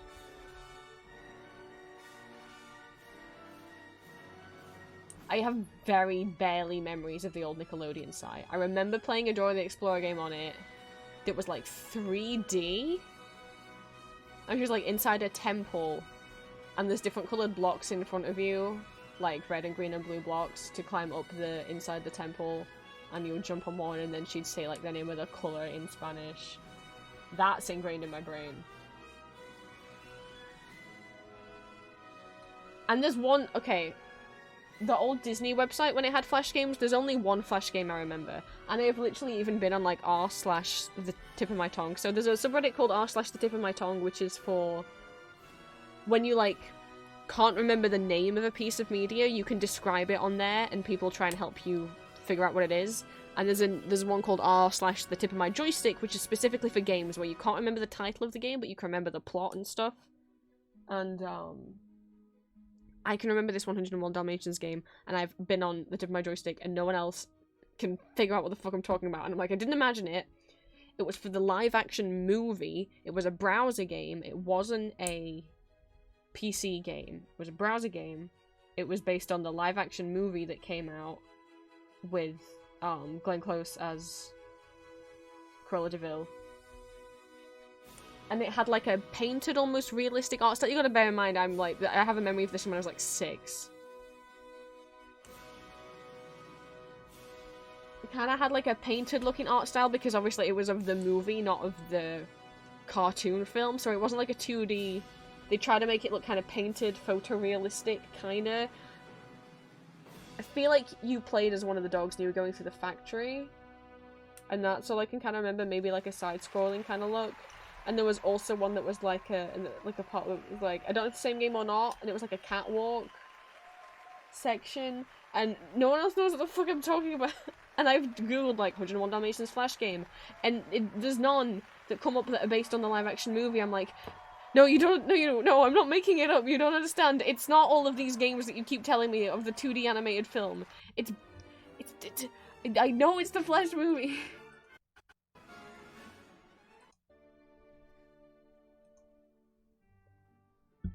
Anyway. That's the thing that no one else remembers other than me. I played a lot of PC, like, disc games, like CD-ROM games. They had, like, a Barbie scrapbook thing, and, like, Barbie Princess Bride, and, like, these Disney Princess PC games where, there was, like, Belle, Jasmine, and Ariel? And you would go into their little scenes, and it would be like, not like it's kind of like a hidden object game, apart from you weren't actually clicking on objects there. You were just clicking anywhere on the image, and then it'd be like, whoa, you found like a skirt, and then you could dress up your little weird 3D gremlin character. It wasn't a gremlin; they just had weird faces in outfits and stuff. And Toontown. Played a lot of Toontown.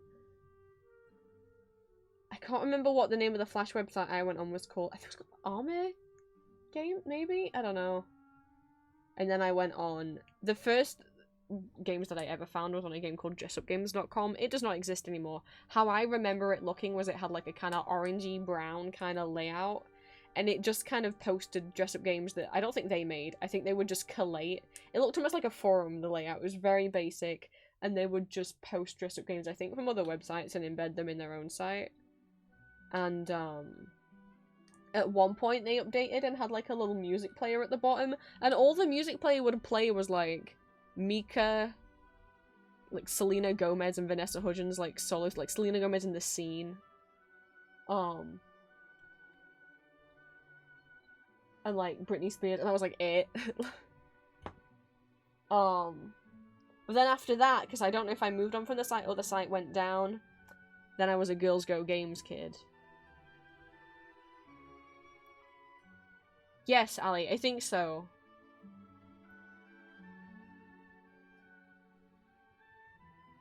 It was literally just called, like, dressupgames.com. But after that, when dressupgames.com, I guess, wasn't around anymore, then it was Girls Go Games. Which is still up, but doesn't look like it used to. It doesn't have all the games on that it used to. When I went on Girls Go Games, I went there for the dress-up games, and then I stayed there for, like, the more kind of puzzle type games, they had a series of like, I don't know if they were platformers or like puzzle game, like called like Haunted Mansion. There were like 13 of these little games. And like the dating, the kissing games, but not the ones where you try and kiss while the boss isn't looking. The one where you're like a girl walking around a school and you click on other boys that you pass with and your eyes shoot like pink laser beams at them, and you have to like click on them so you fill up this heart, and then once you filled up the heart, they then like follow you around like a zombie, and it's like a race in like how many boys can you get in your harem in like 3 minutes or whatever, however long the time is. And there's like 3 of those games with different settings. One's like a beach, one's in a school, and one's in a festival. Julia remembers them as well, and I have found them since, and I have played them recently. All of these Angel Devil games. There's a whole like. Someone made a video essay on kissing games, and someone made a video essay on the Angel Devil series from Girls Go Games. Like the Sue series of games. My god. But now like Girls Go Games just looks like it's mostly dress-up games and advertisements for those horrifying games. You know, there used to be like cool games on the site, and now it's like, at one point it actually hosted a couple of MMOs, which was insane. There was a mermaid one, and then I don't remember what the other one was. Which is ridiculous that it hosted a couple of MMOs. I remember talking to people on them. But yeah, you know, like if you look at kids' Flash websites now, it's not like hairdressing, it's like remove all of, it's like basically I'm like, is this meant to be fetish stuff? It's like remove all of these like pieces of glass from Elsa's foot. Like what? Or like Ariel's going into surgery, so put her under general anesthetics and cut her open. Or like Rapunzel's giving birth, performed the cesarean on her. I'm like, what the fuck are these games?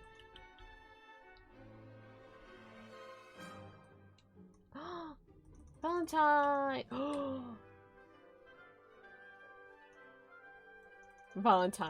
Valentine. Did you come in a MySpace and draw welcome home art? Did you do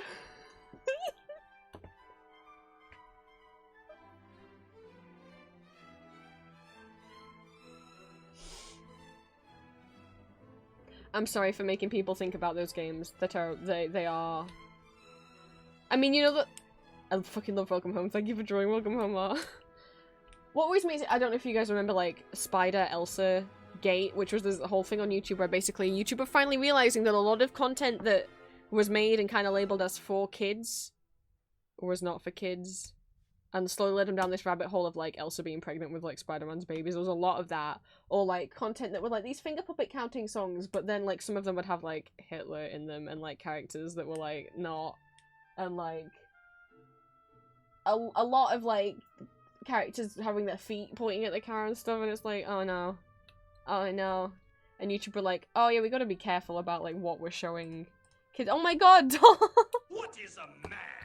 Hi, I was complaining about like shitty modern like Flash games and how they're all really, really like, I just used to be dress-up games when I was a kid, and now Flash games are like Disney princesses, but they're like going under surgery. What the fuck is wrong with Flash games these days? But hello, Raiders, welcome, Chief Rowlet, Chef Rowlet. Sorry, thank you so much for the first time chat and for the follow and becoming one of my children of the night. Welcome in. Let me find my thing. For the Planet Pimple Popping Surgery Dead. Yes! All of those! Why? They're all the worst things I've ever seen. And it's always like Elsa. Sometimes it's like Moana. Or like Rapunzel from Tangle. Let me... We got Swanlight playing at the moment. Thank you so much for the raid. What are you up to? You're playing Bioshock! I hope you're having fun! Hello, welcome Raiders, you can call me Prince. I'm a neurodivergent trans vampire. Welcome to become one of my children of the night. I am an 18 plus content creator, voice actor, and illustrator, as well as a VTuber and variety streamer. I post bi-weekly audio roleplays as various characters on my YouTube and bonus content on my Patreon. All my socials are listed on my card if you type !socials in the chat.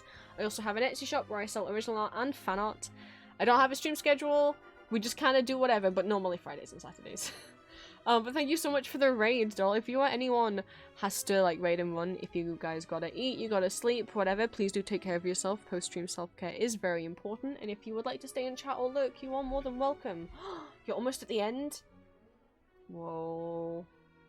But it's Magma Day today. I hope you have a good fun whenever you end the game. I hope it's a satisfying end. It is Magma Day every Saturday here, meaning I draw in a website called magma.com where you can draw on the same canvas as other people that you share the link with. So we have been drawing with other people in the Twitch chat today. I have not even finished. I've been trying to draw Ghost from Call of Duty before people assume, like, if people don't know about the baby girlification of Ghost from Call of Duty, I'm like, I'm not a Call of Duty fan. Just a lot of artists I follow have been drawing this man and shipping him with other boys, and I'm like, okay, I get it now, but I don't like, I'm not.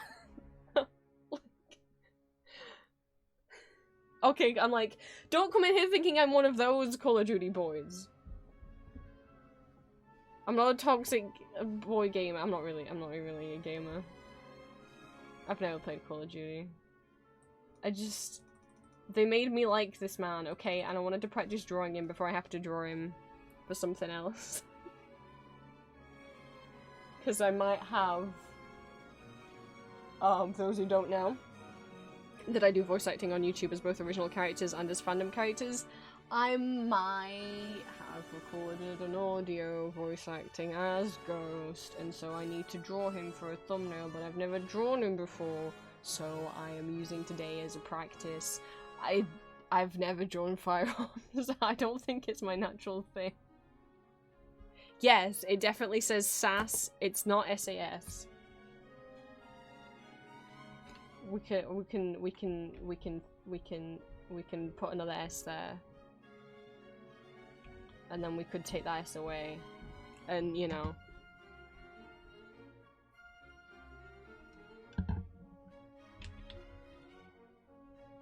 Welcome in.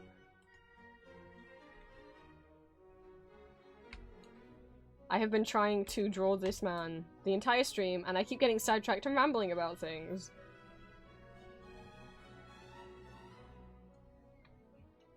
But I have, like, a while before I can have dinner, because I'm on some silly meds at the moment that make me have to eat at specific times.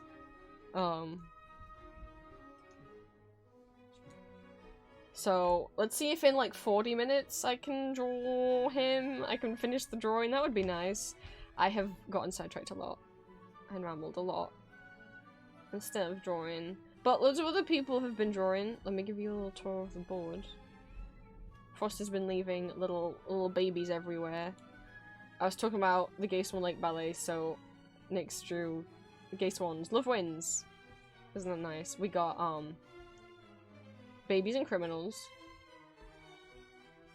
We've got a bunch of, Valentine's drawings, and then a bunch of us joined in and gave them, little ghost friends. We got, see, because this man is oh god. You see, because this man right here is a criminal. Because, you see, what he did is he set a dragon on fire the other day. So, he's wanted for arson. So, there was a wanted post. But don't worry, we caught him. Even if he's, there's proof of his crime.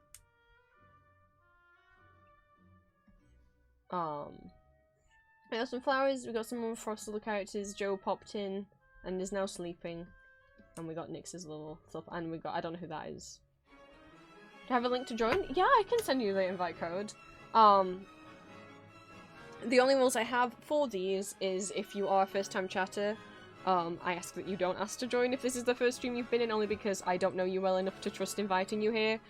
But if you come into a second stream, I will more than happily send you the invite. Don't draw anything not safe for work, so nothing sexual and no gore.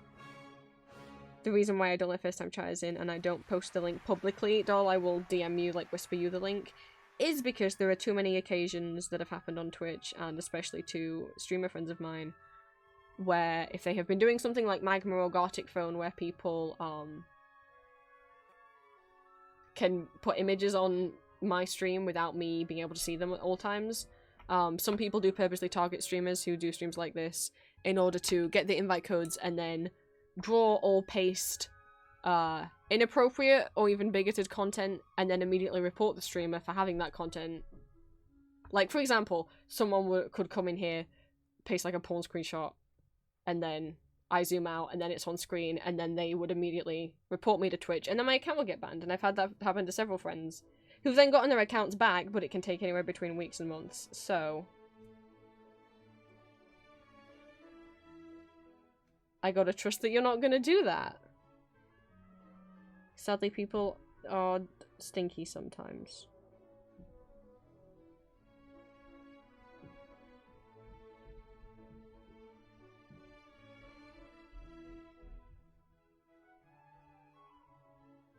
But even with, okay, I whispered you the link. Even with that, that's not an open invitation of, ooh, so I could ban print. That's not me giving you out your ideas. Like, before I zoom out, I can check the canvas in a different tab or on my phone.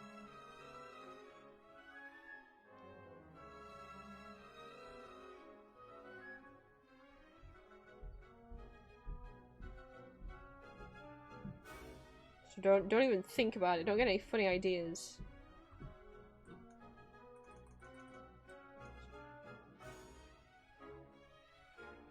Although actually the copy paste feature doesn't even work in Magma normally, so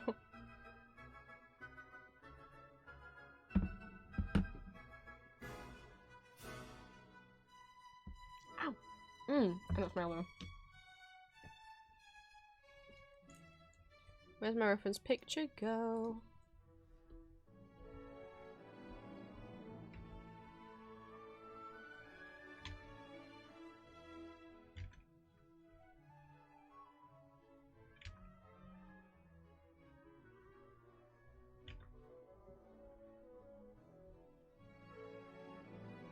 Yeah, I'll be streaming for like about another half an hour. Because then I can eat. Yay. I'd really like to eat.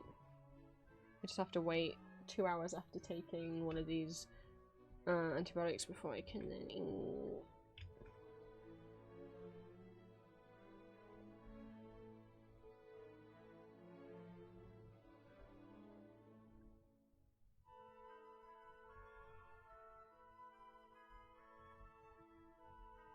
I'm getting kind of sloppy with this now.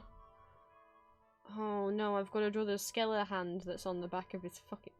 Oh no. I'm drawing a silly little skelly hand that he has in his gloves, you know, because he's edgy.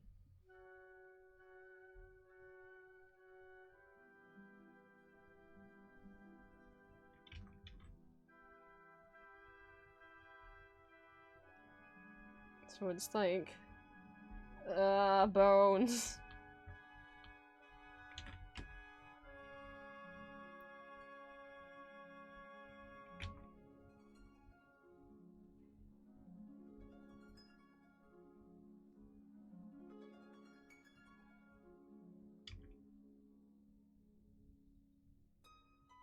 Actually, it's probably better if I just do it this way. And I'll close on my knot in. Making cards in Hero Forge for arms are hard to work with. Like, oh, you ate all your food. Well, I'm glad you got something to eat, Julia. Even if you inhaled it.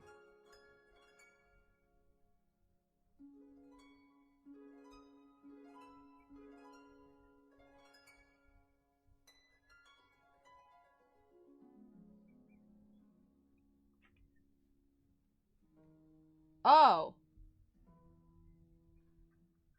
Wait. I missed it with yeah, no. That's not. I was like, wait, where's the thumb? Oh, because that's not where the... That's not where that happened.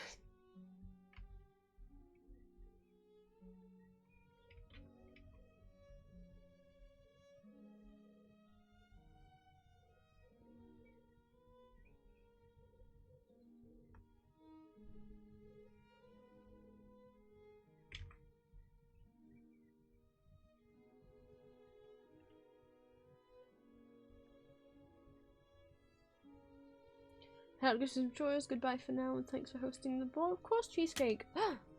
Oh, cat's redeemed plush prince. Okay, give me a second.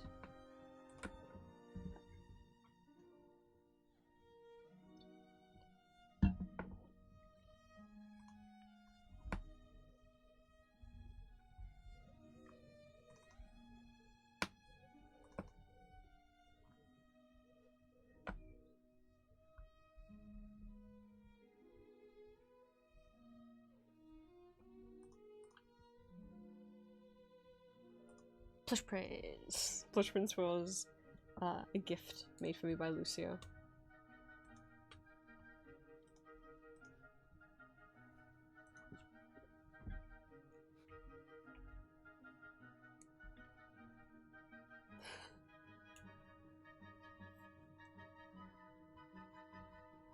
I have become baby. I have become a marketable plush.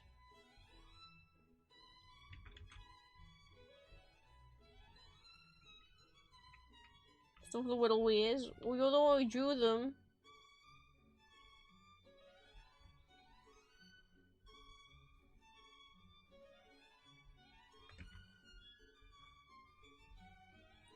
Lucio has streams too if you want to watch him draw.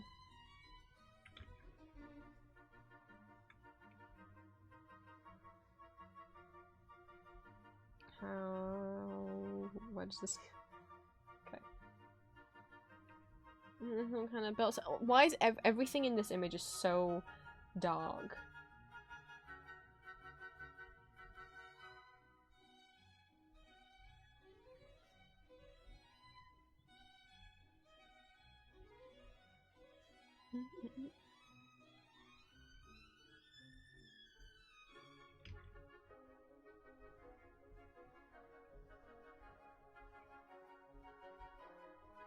Clone haters, but hopefully able to pop back into VTuber world and I'm back in California for the summer. I hope so, Lucio.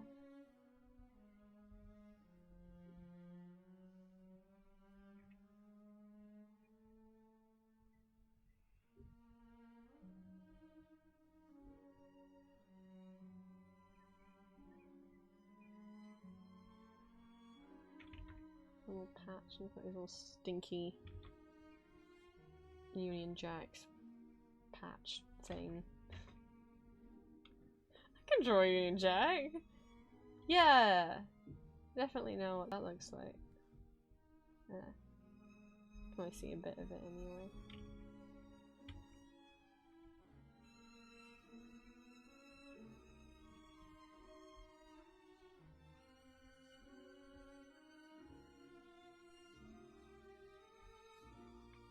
It's not that big.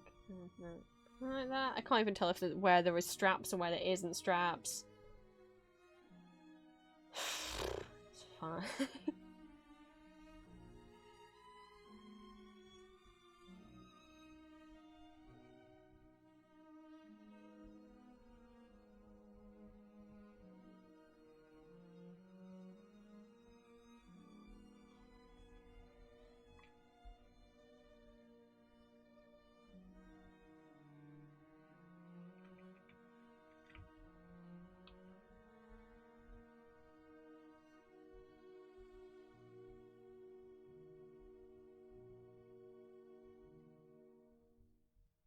There's like a little pouch here.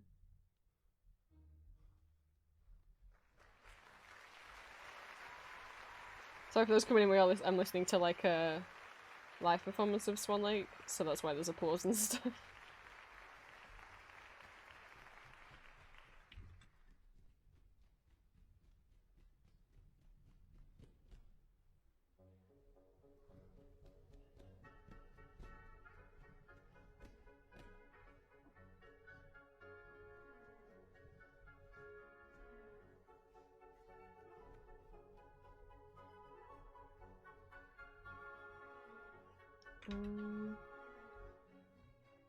Hey slave, we're gonna get groceries. You know, that's fine. Please eat. Please get food.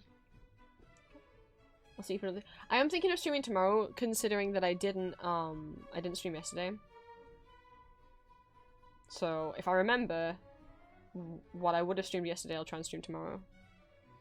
Which would be painting all the doll parts and the stuff that has been sculpted and now also baked in the oven.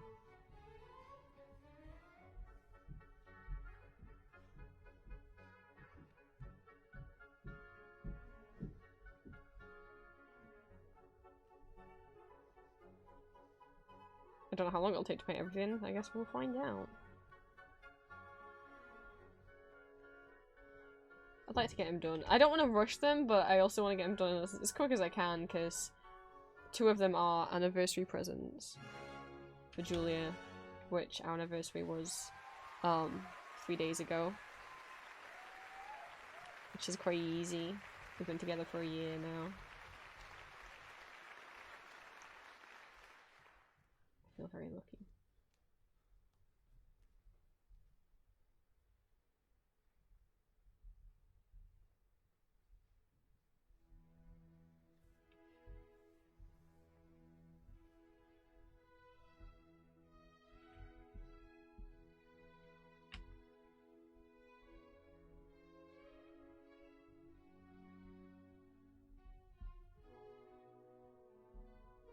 Oh, I didn't fucking draw the skeleton. Fine, we'll do it on a separate layer.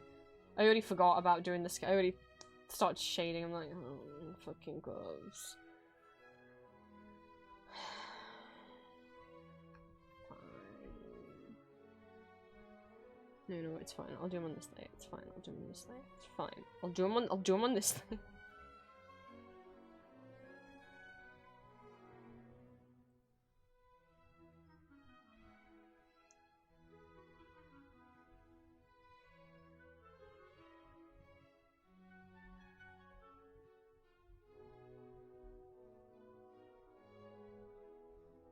I hope they like bones. Hopefully they will once they're like kind of coloured in.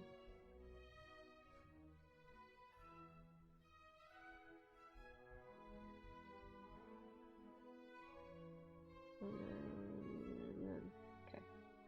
I'm just doing the same thing again.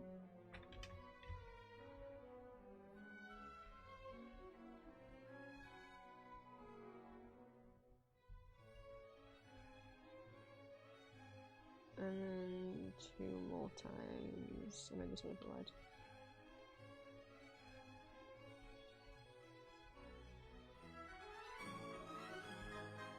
Okay.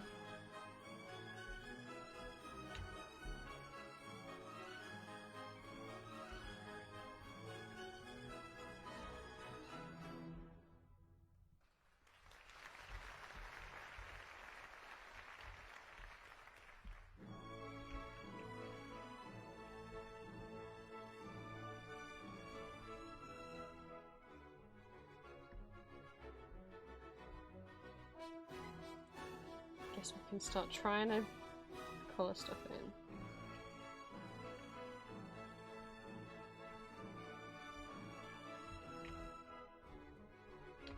What's the darkest? Oh, sorry.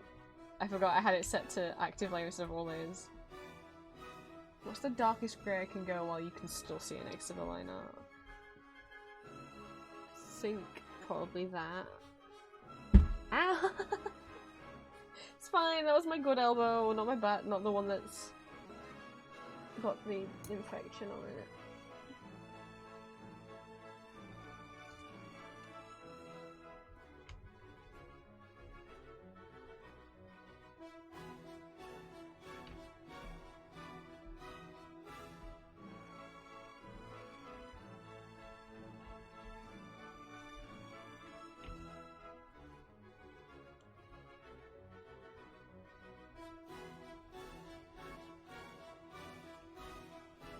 Like, what are the darkest? The next darkest bits.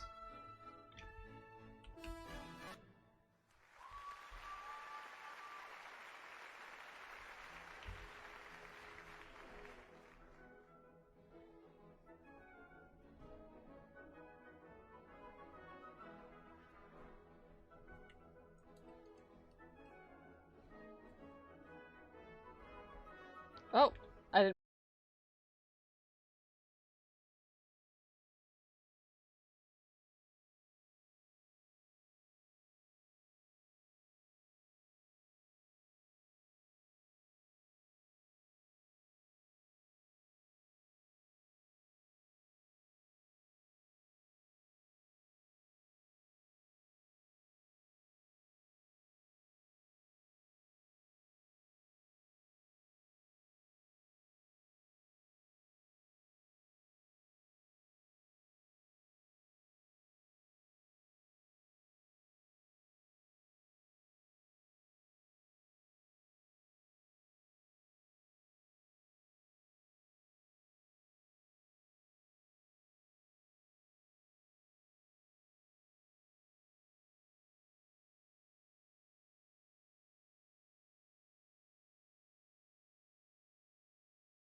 Lighten the grey up. I mean, I don't know if it's great or if it's like slightly green. It's hard to tell because this lighting's not the best. I gotta go sort some stuff out, but I'll be looking. Okay, thank you, and thank you for the look, and thank you so much for the raid.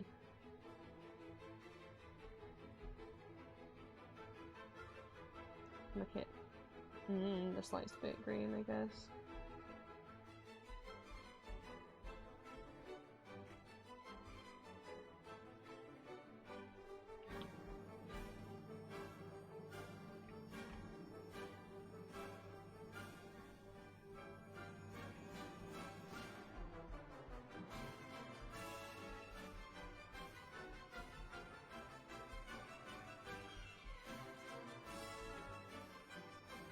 Hello, Q. Welcome in.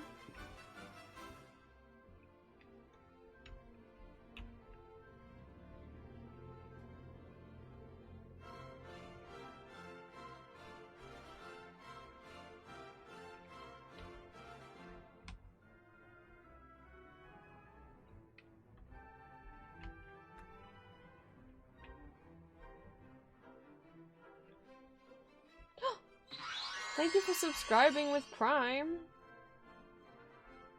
For becoming one of my fledglings. Thank you so much.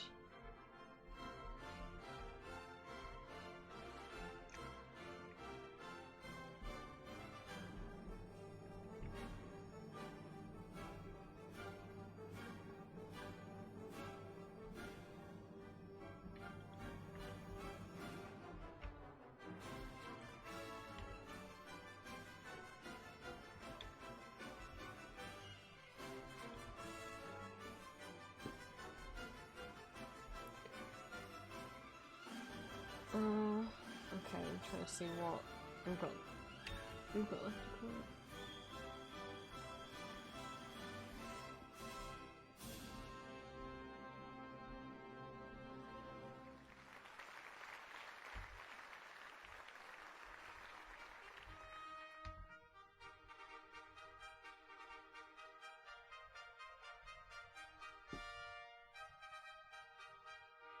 Is there some people and all that? Ah, thank you I'm for realizing redeeming. now we've not officially Forgot met. about the voice. It's good to know you. Ah, I forgot I set that to Patroclus' voice because no one ever redeems it. But thank you for redeeming the pronouns check. I am a trans man / gender fluent, so sometimes my pronouns can be a little iffy. But normally, and as of today, my pronouns are he, him. Feel free to share your pronouns if you want. We also have a— that's not how you spell the word pronouns. Ignore that. Ignore that, because that's not how you spell the word pronouns. We also have a pronouns extension. We didn't make it. But so when I look at chat on my end, if you have set your pronouns with this website, so you can go to that website and you can set your pronouns and also install the browser extension by clicking on the Google Chrome or Firefox, etc. browser icons at the top. If you go in there and you select your pronouns from the drop down, then I will be able to see them because I have the browser extension installed. And it tied in with OBS, but if you won't be able to see it unless you also download the browser extension. Sadly, you won't be able to see the pronouns at all if you are on mobile. But to me they appear in kind of like a little speech bubble next to people's names. I haven't yet figured out how to actually get them to appear on the chat box and the overlay. I know it's possible because I've seen other people who do it, but I don't know how. Someday I'll figure that out.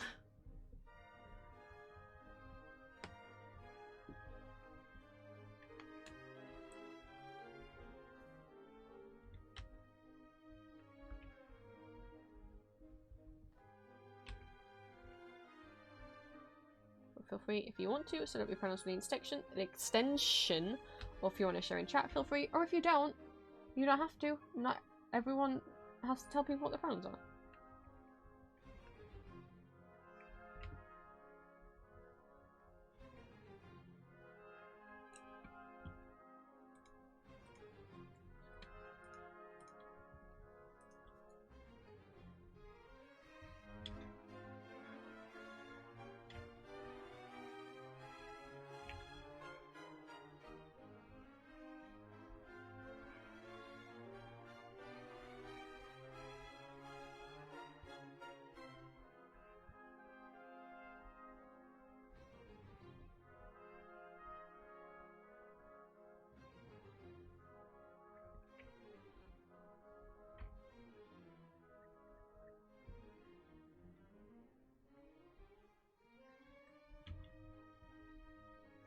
It's not that bright, the highlight.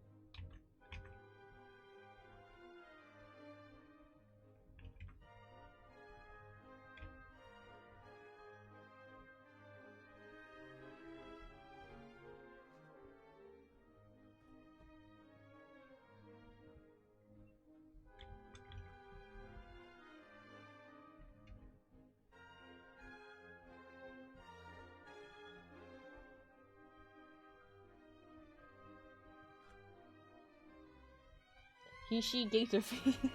That's Ali.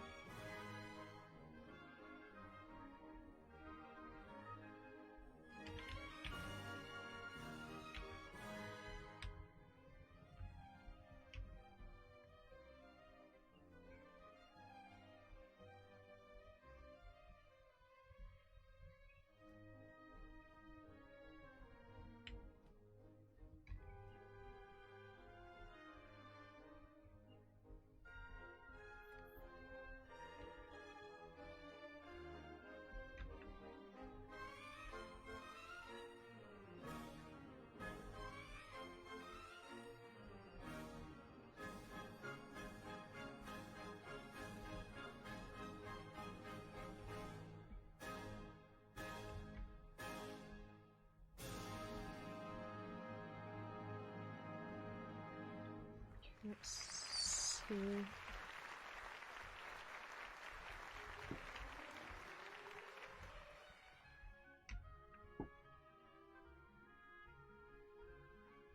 Just a simple they them causing mayhem. That's you, Lucio.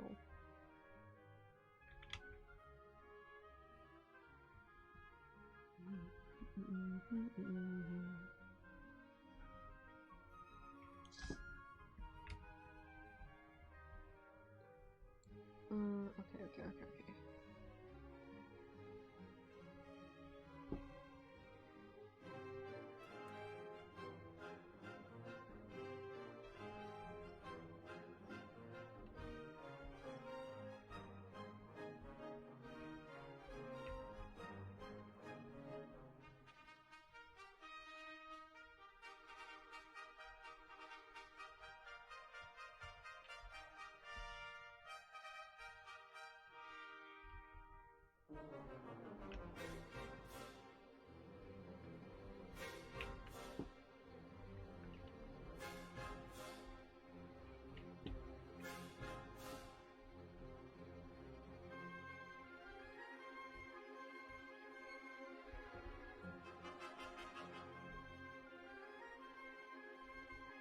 Sticking him during random stuff.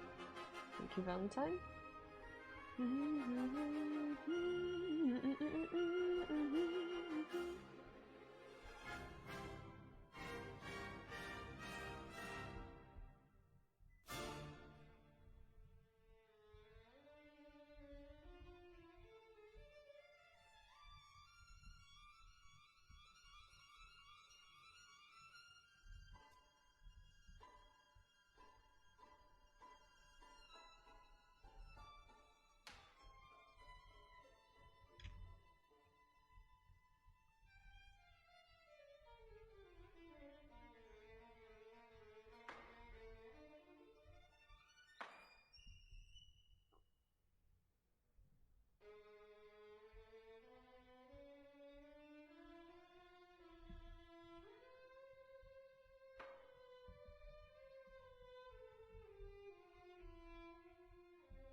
Because I'm the least correct people I know, at least in comparison to people like Julia. Whoa.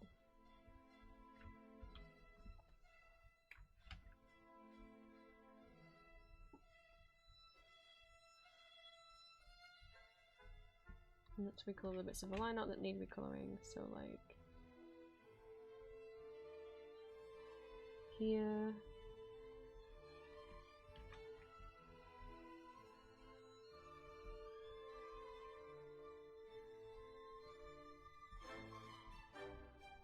Huh? Who? I don't know.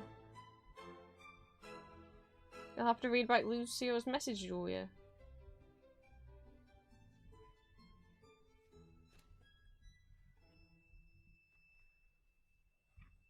Oops, that bit's not meant to be white.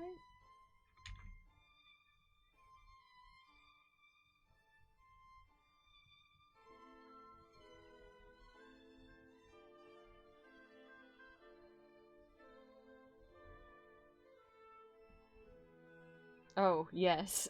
Evil smiley face.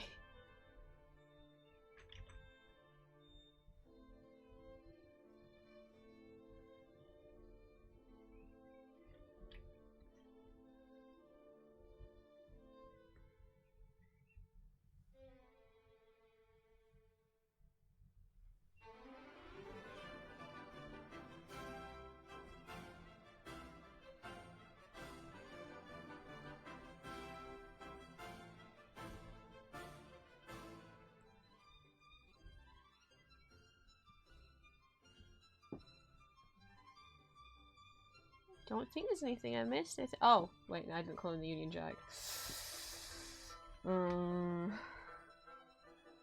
I'll just fucking blue, fucking, and then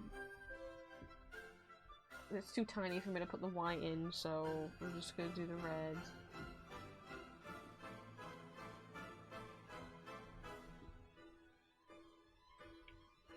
There he is.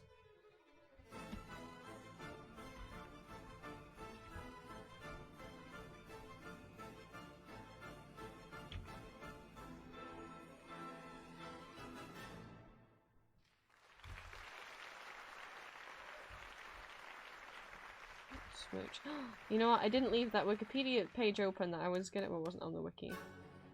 That's meant to look a I don't know. It looks like a lip sync. A little lipsticky smooch mark.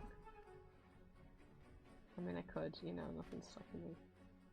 I should do it on a different layer in case I really regret my decision. Yeah, Ghost is British. Why do you think I'm? Why do you think I was trying to voice it? Which I know naturally I don't give off Ghost voice vibes, but hey, look, I'm not acting right now.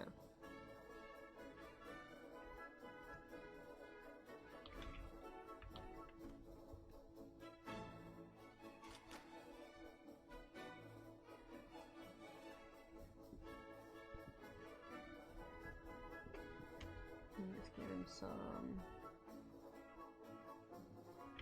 It looks great. Believe in yourself, Simon. Yeah, Ghost is English. Soap is Scottish. Alejandro is Mexican.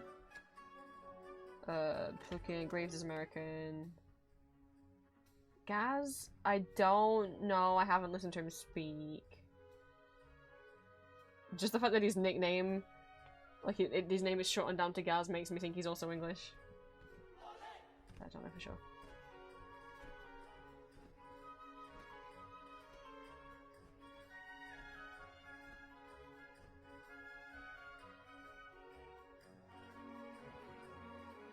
Ghost is English. Soap. So Simon Riley, aka Ghost, is English. Johnny McTavish, aka Soap, the one that everyone ships Ghost with, is Scottish.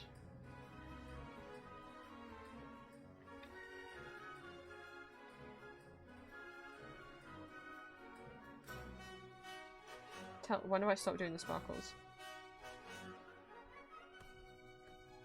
Well, I'll play you the line. I'll play you the line that made everyone. I'll play you the line then, which is Johnny says, "Take it off," in reference to Ghost mask. In reference to his mask. And Ghost goes, "Show my face." No way. And Johnny goes, "Are you ugly?" Then Ghost goes, "Quite the opposite."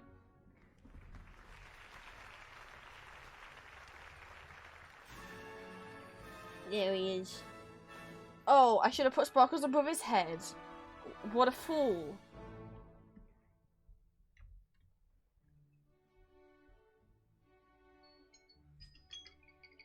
That's my alarm to say I'm allowed to eat now. Ah! Go away. Yay. I'm allowed to eat now. And I just finished the drawing, like, right in time. I wasn't even paying attention to the timer.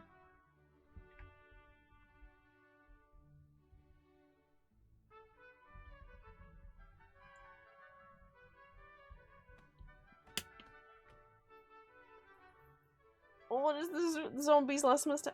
John Skiller, I love him. Who's this guy? Who's this guy?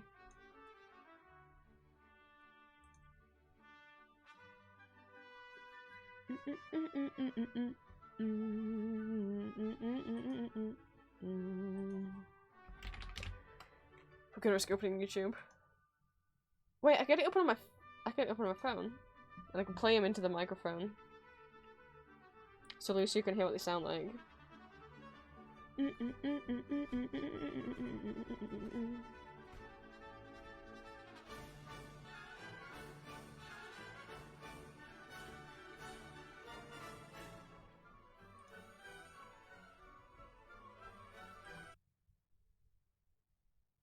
so Lucio can know.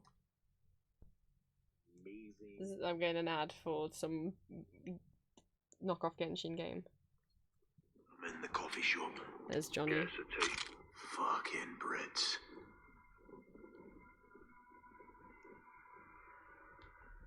You're gonna owe me for this. Why? We're fixing each other's problems. What's my problem? Mask. Take it off. Show my face. Yes, sir. Negative. Are you ugly? Quite the opposite. I doubt that.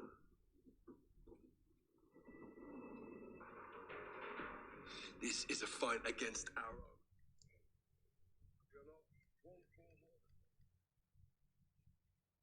And then later on when Ghost does take the mask off on one point, and it's showing you, it's not showing you Ghost's face, it's like over the shoulder looking at Johnny, and so you can see Johnny's expression for a little bit.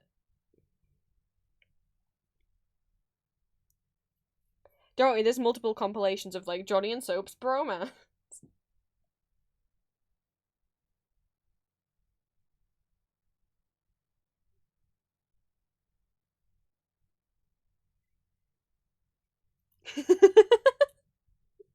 Chilling his...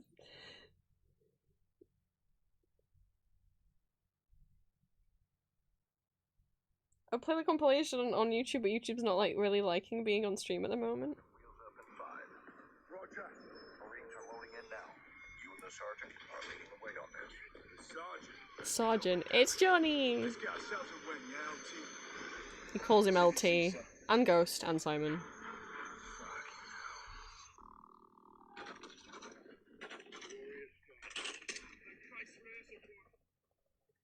This is Ghost and Soap being an iconic duo for 8 minutes.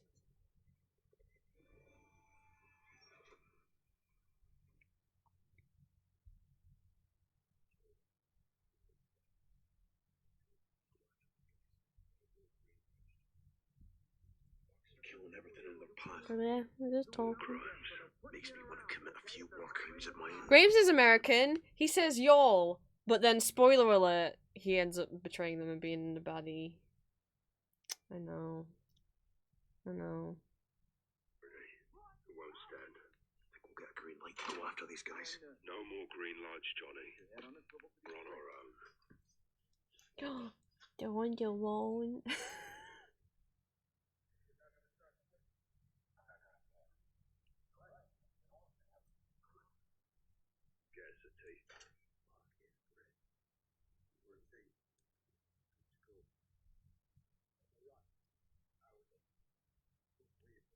Ghost waiting for me. Good to see you, amigos. Igual, amigo. Nice throw. Where were you guys? On the run. I was on the run. Ghost waited for me. Of course, no.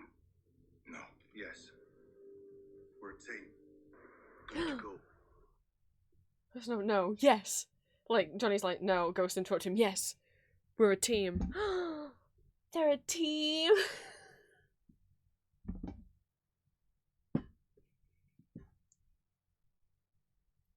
Let me see who else is online, because it means I can eat now! I'm allowed to eat now! I can have dinner, yay!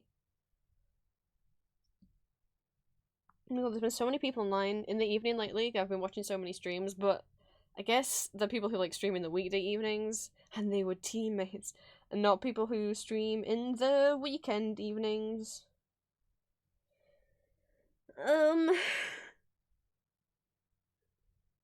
The people who are online, I've never watched any of their streams before, and a lot of these are big collabs, and that scares me.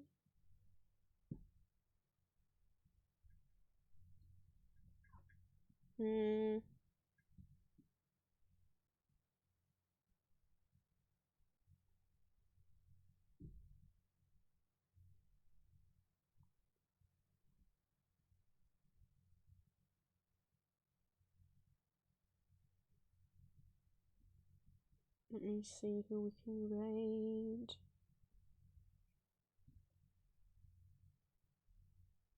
This is the streamer who's on. I've never watched their streams before, so I don't know their vibes. It says just chime, but it looks like they're playing like Phasma or something.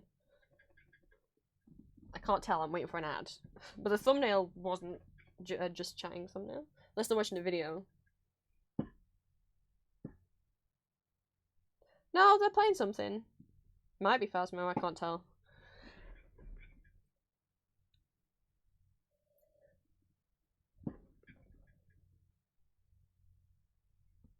Oh my god, Final Fantasy Online. Oh, I don't raid because I don't really know any of these people. I really need to run to the bathroom.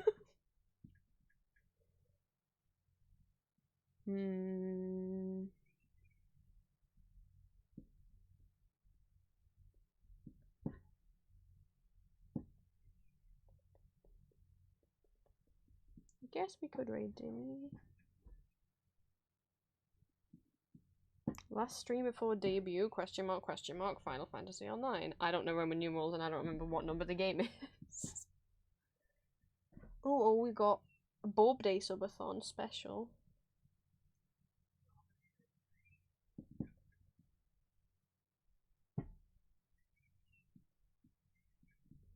Maybe we should read them if it's their Bob Day.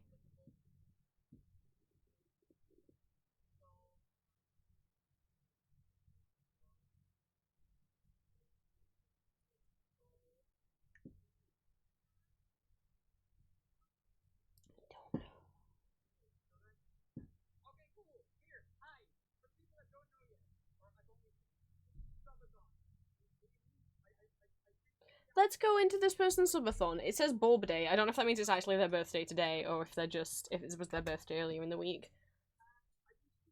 I do like rating people when they're having like a celebration thing. I think it's nice. So I haven't watched their streams before,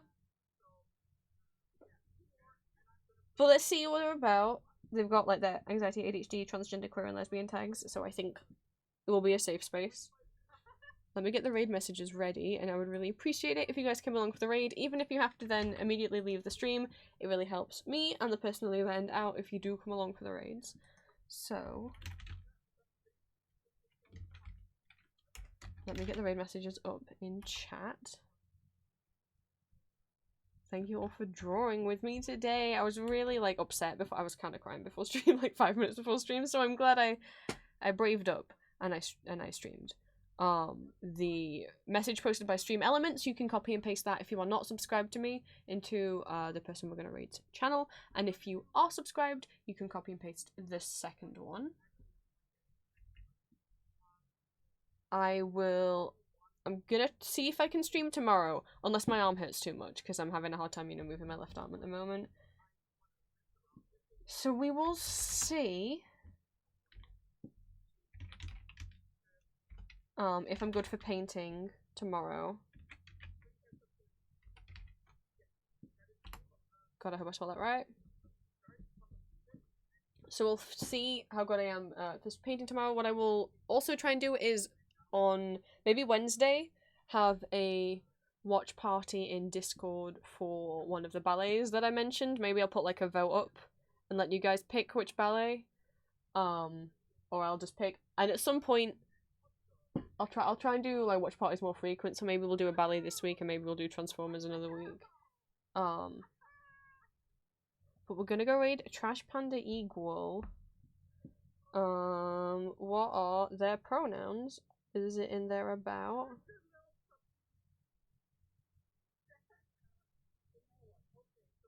It's not in their about, and it's not in their tag, so I don't know what the pronouns are. They're doing a subathon at the moment. So it'll be nice to pop in and say hi. I don't know what goal they're at the moment. But yeah, if you guys will come along, wish them a happy subathon. And I will hopefully see you guys tomorrow. If not, you guys will see me next week and we'll try and do a watch party in the Discord at some point in the week. I'll let you guys know if and when that happens. Thank you so much for drawing with me today. I'll hopefully see you tomorrow.